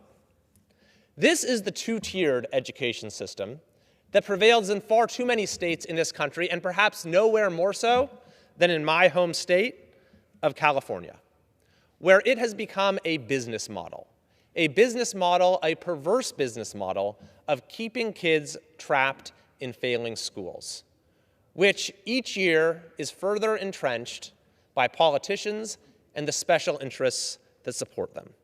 And no individual personifies this two-tiered education system more than the governor of California, Gavin Newsom.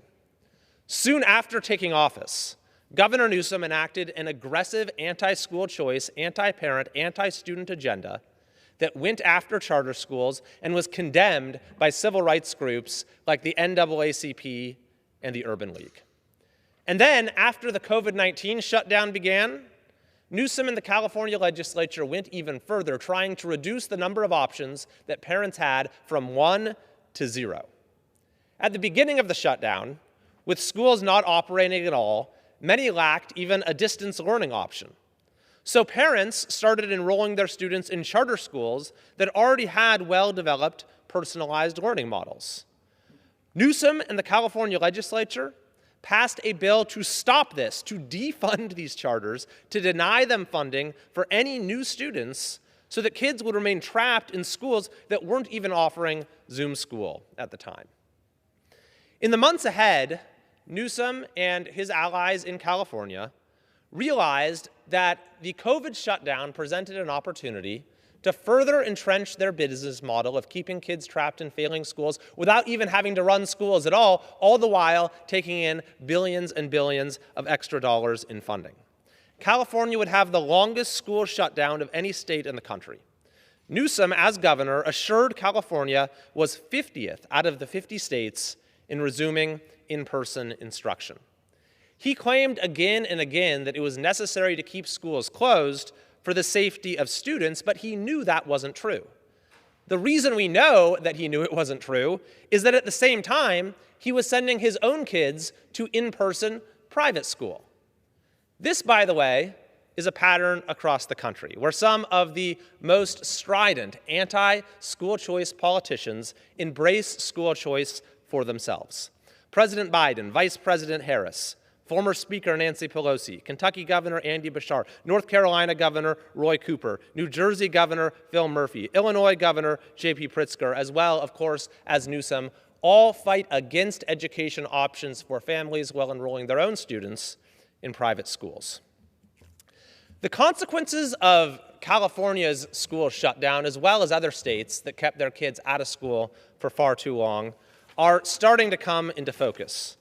The National Assessment of Education Progress, a test administered by the Department of Education, released scores in the fall of 2022 showing that students in California had a 5-point drop in reading and a 7-point drop in math. Now, California already had among the worst education outcomes in the country. Before COVID, we ranked 49th out of 50 when it came to education outcomes for kids in low-income communities. And now, thanks to the longest school shutdowns in the country, those achievement gaps have been widened significantly. And this doesn't even account for all of the other dimensions of the harm that was done to kids in terms of their mental health, in terms of their social development, and so much more. And we have so much work to do now to try, in as much as we can, to help students recover from learning loss and to get back on the road they need to pursue their goals and to have success in life. The good news, though, is that the experience of the last few years has catalyzed a movement of parents across the country that is starting to develop into a renaissance in school choice, as we are seeing more and more pro-school choice, pro-kid, pro-parent legislation pass in states all across the country. Now, California has been an exception, and if anything, there has been a retrenchment as those who are currently in power see the threat that this movement of parents proposes or presents to their business model. But as we pause for a moment this week to celebrate and commemorate School Choice Week, I would want to offer a few ideas for the forms of school choice that this movement of parents can be channeled into. The first is choice within the traditional public education system, which isn't as discussed as much in the context of school choice, but which is very important and very powerful. So this means, number one, allowing schools within a district to have the freedom to present different types of offerings, different types of schools, such as vocational schools or immersion schools, in order to serve different types of students and to cater to the learning modalities of different types of students. And then allowing enrollment freedom within a district so that parents can choose a school within the school district that is right for them, as well as offering the option of transferring to another school district if there's a school in that district that serves their child better. Even in California, where we have among the worst school choice offerings in the country, one of the few options that does exist is called the District of Choice Program, which enables families to transfer into a neighboring school district.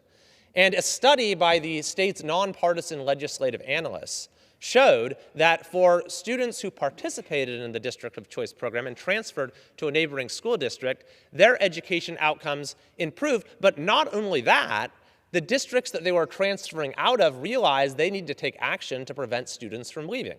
And so they started offering new courses. They started offering AP courses, and the level of achievement in their schools improved as well. That is the beauty of school choice, is that it lifts all boats.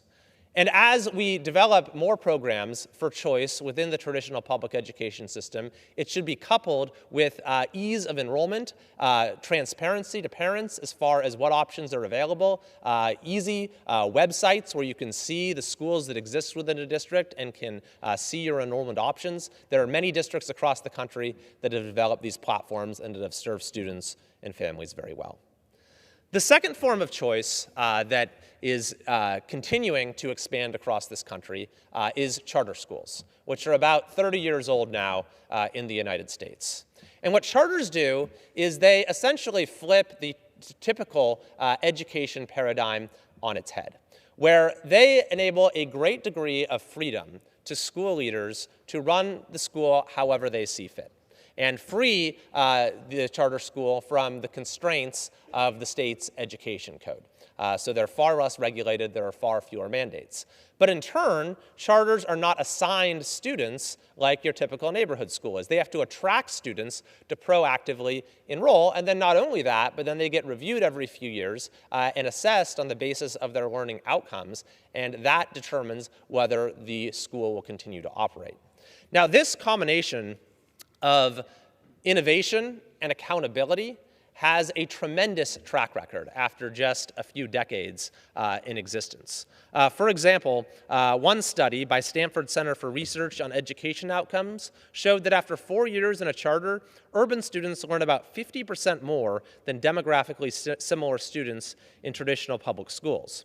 Or New Orleans, in the wake of Hurricane Katrina, became a 100% charter district. And you saw test scores, graduation, dropout rates, college-going rates, independent studies, all showing that the city's schools have doubled or tripled their effectiveness over the course of a decade.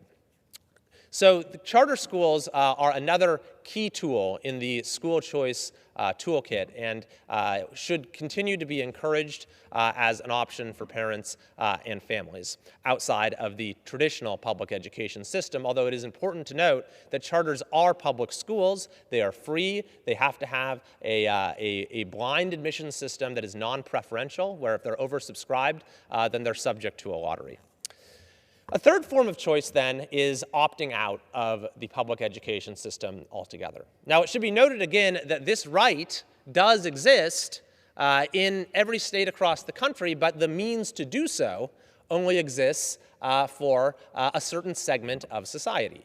And so again, it's the Gavin Newsoms of the world that have the ability to withdraw their kids, if they so choose, from the public education system, but a lot of families just don't have the financial resources to do that, even if they believe that that is the option that is right for their kids. So what you're seeing to solve this problem, to tear down this two-tiered education system and have one where school choice is open to all, is many states are passing legislation to create education savings accounts or other mechanisms where funding follows the child, so that you take the amount of state funding that is given to per pupil. In some California districts, this is over $24,000 per pupil, and at least give a portion of that to the parent to send their child to a private school or to hire a tutor or to find the option that is right for them.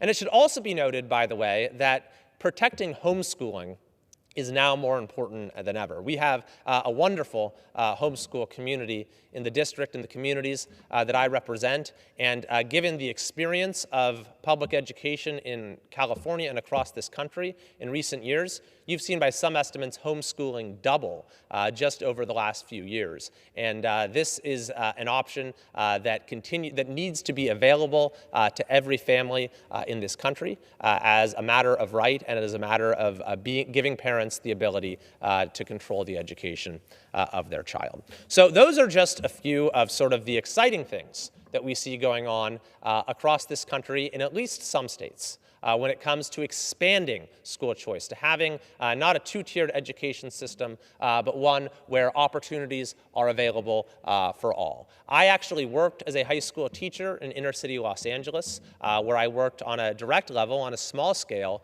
to try to close the achievement gap for my students. I now am honored to have been appointed to the Education and Workforce Committee here in the House of Representatives, where I'm going to be working to do that on a larger scale, to expand school choice in as much as we can, and to pursue the goal of assuring that every child in this country has the opportunity for the education they deserve. Thank you, and I yield.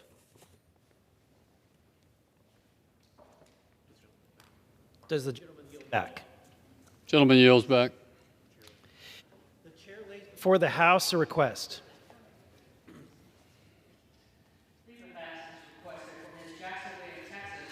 After 11:30 a.m. Without objection, the request is accepted.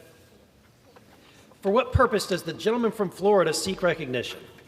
Mr. Speaker, I ask unanimous consent that when the House adjourns today, it adjourn to meet on Monday next, when it shall convene at noon for morning hour debate and 2 p.m. for legislative business. Without objection. I move that the House now adjourn. The question is on the motion to adjourn. Those in favor say aye. Those opposed, no. The ayes have it. The motion is adopted. Accordingly, the House stands adjourned until noon on Monday next for morning hour debate.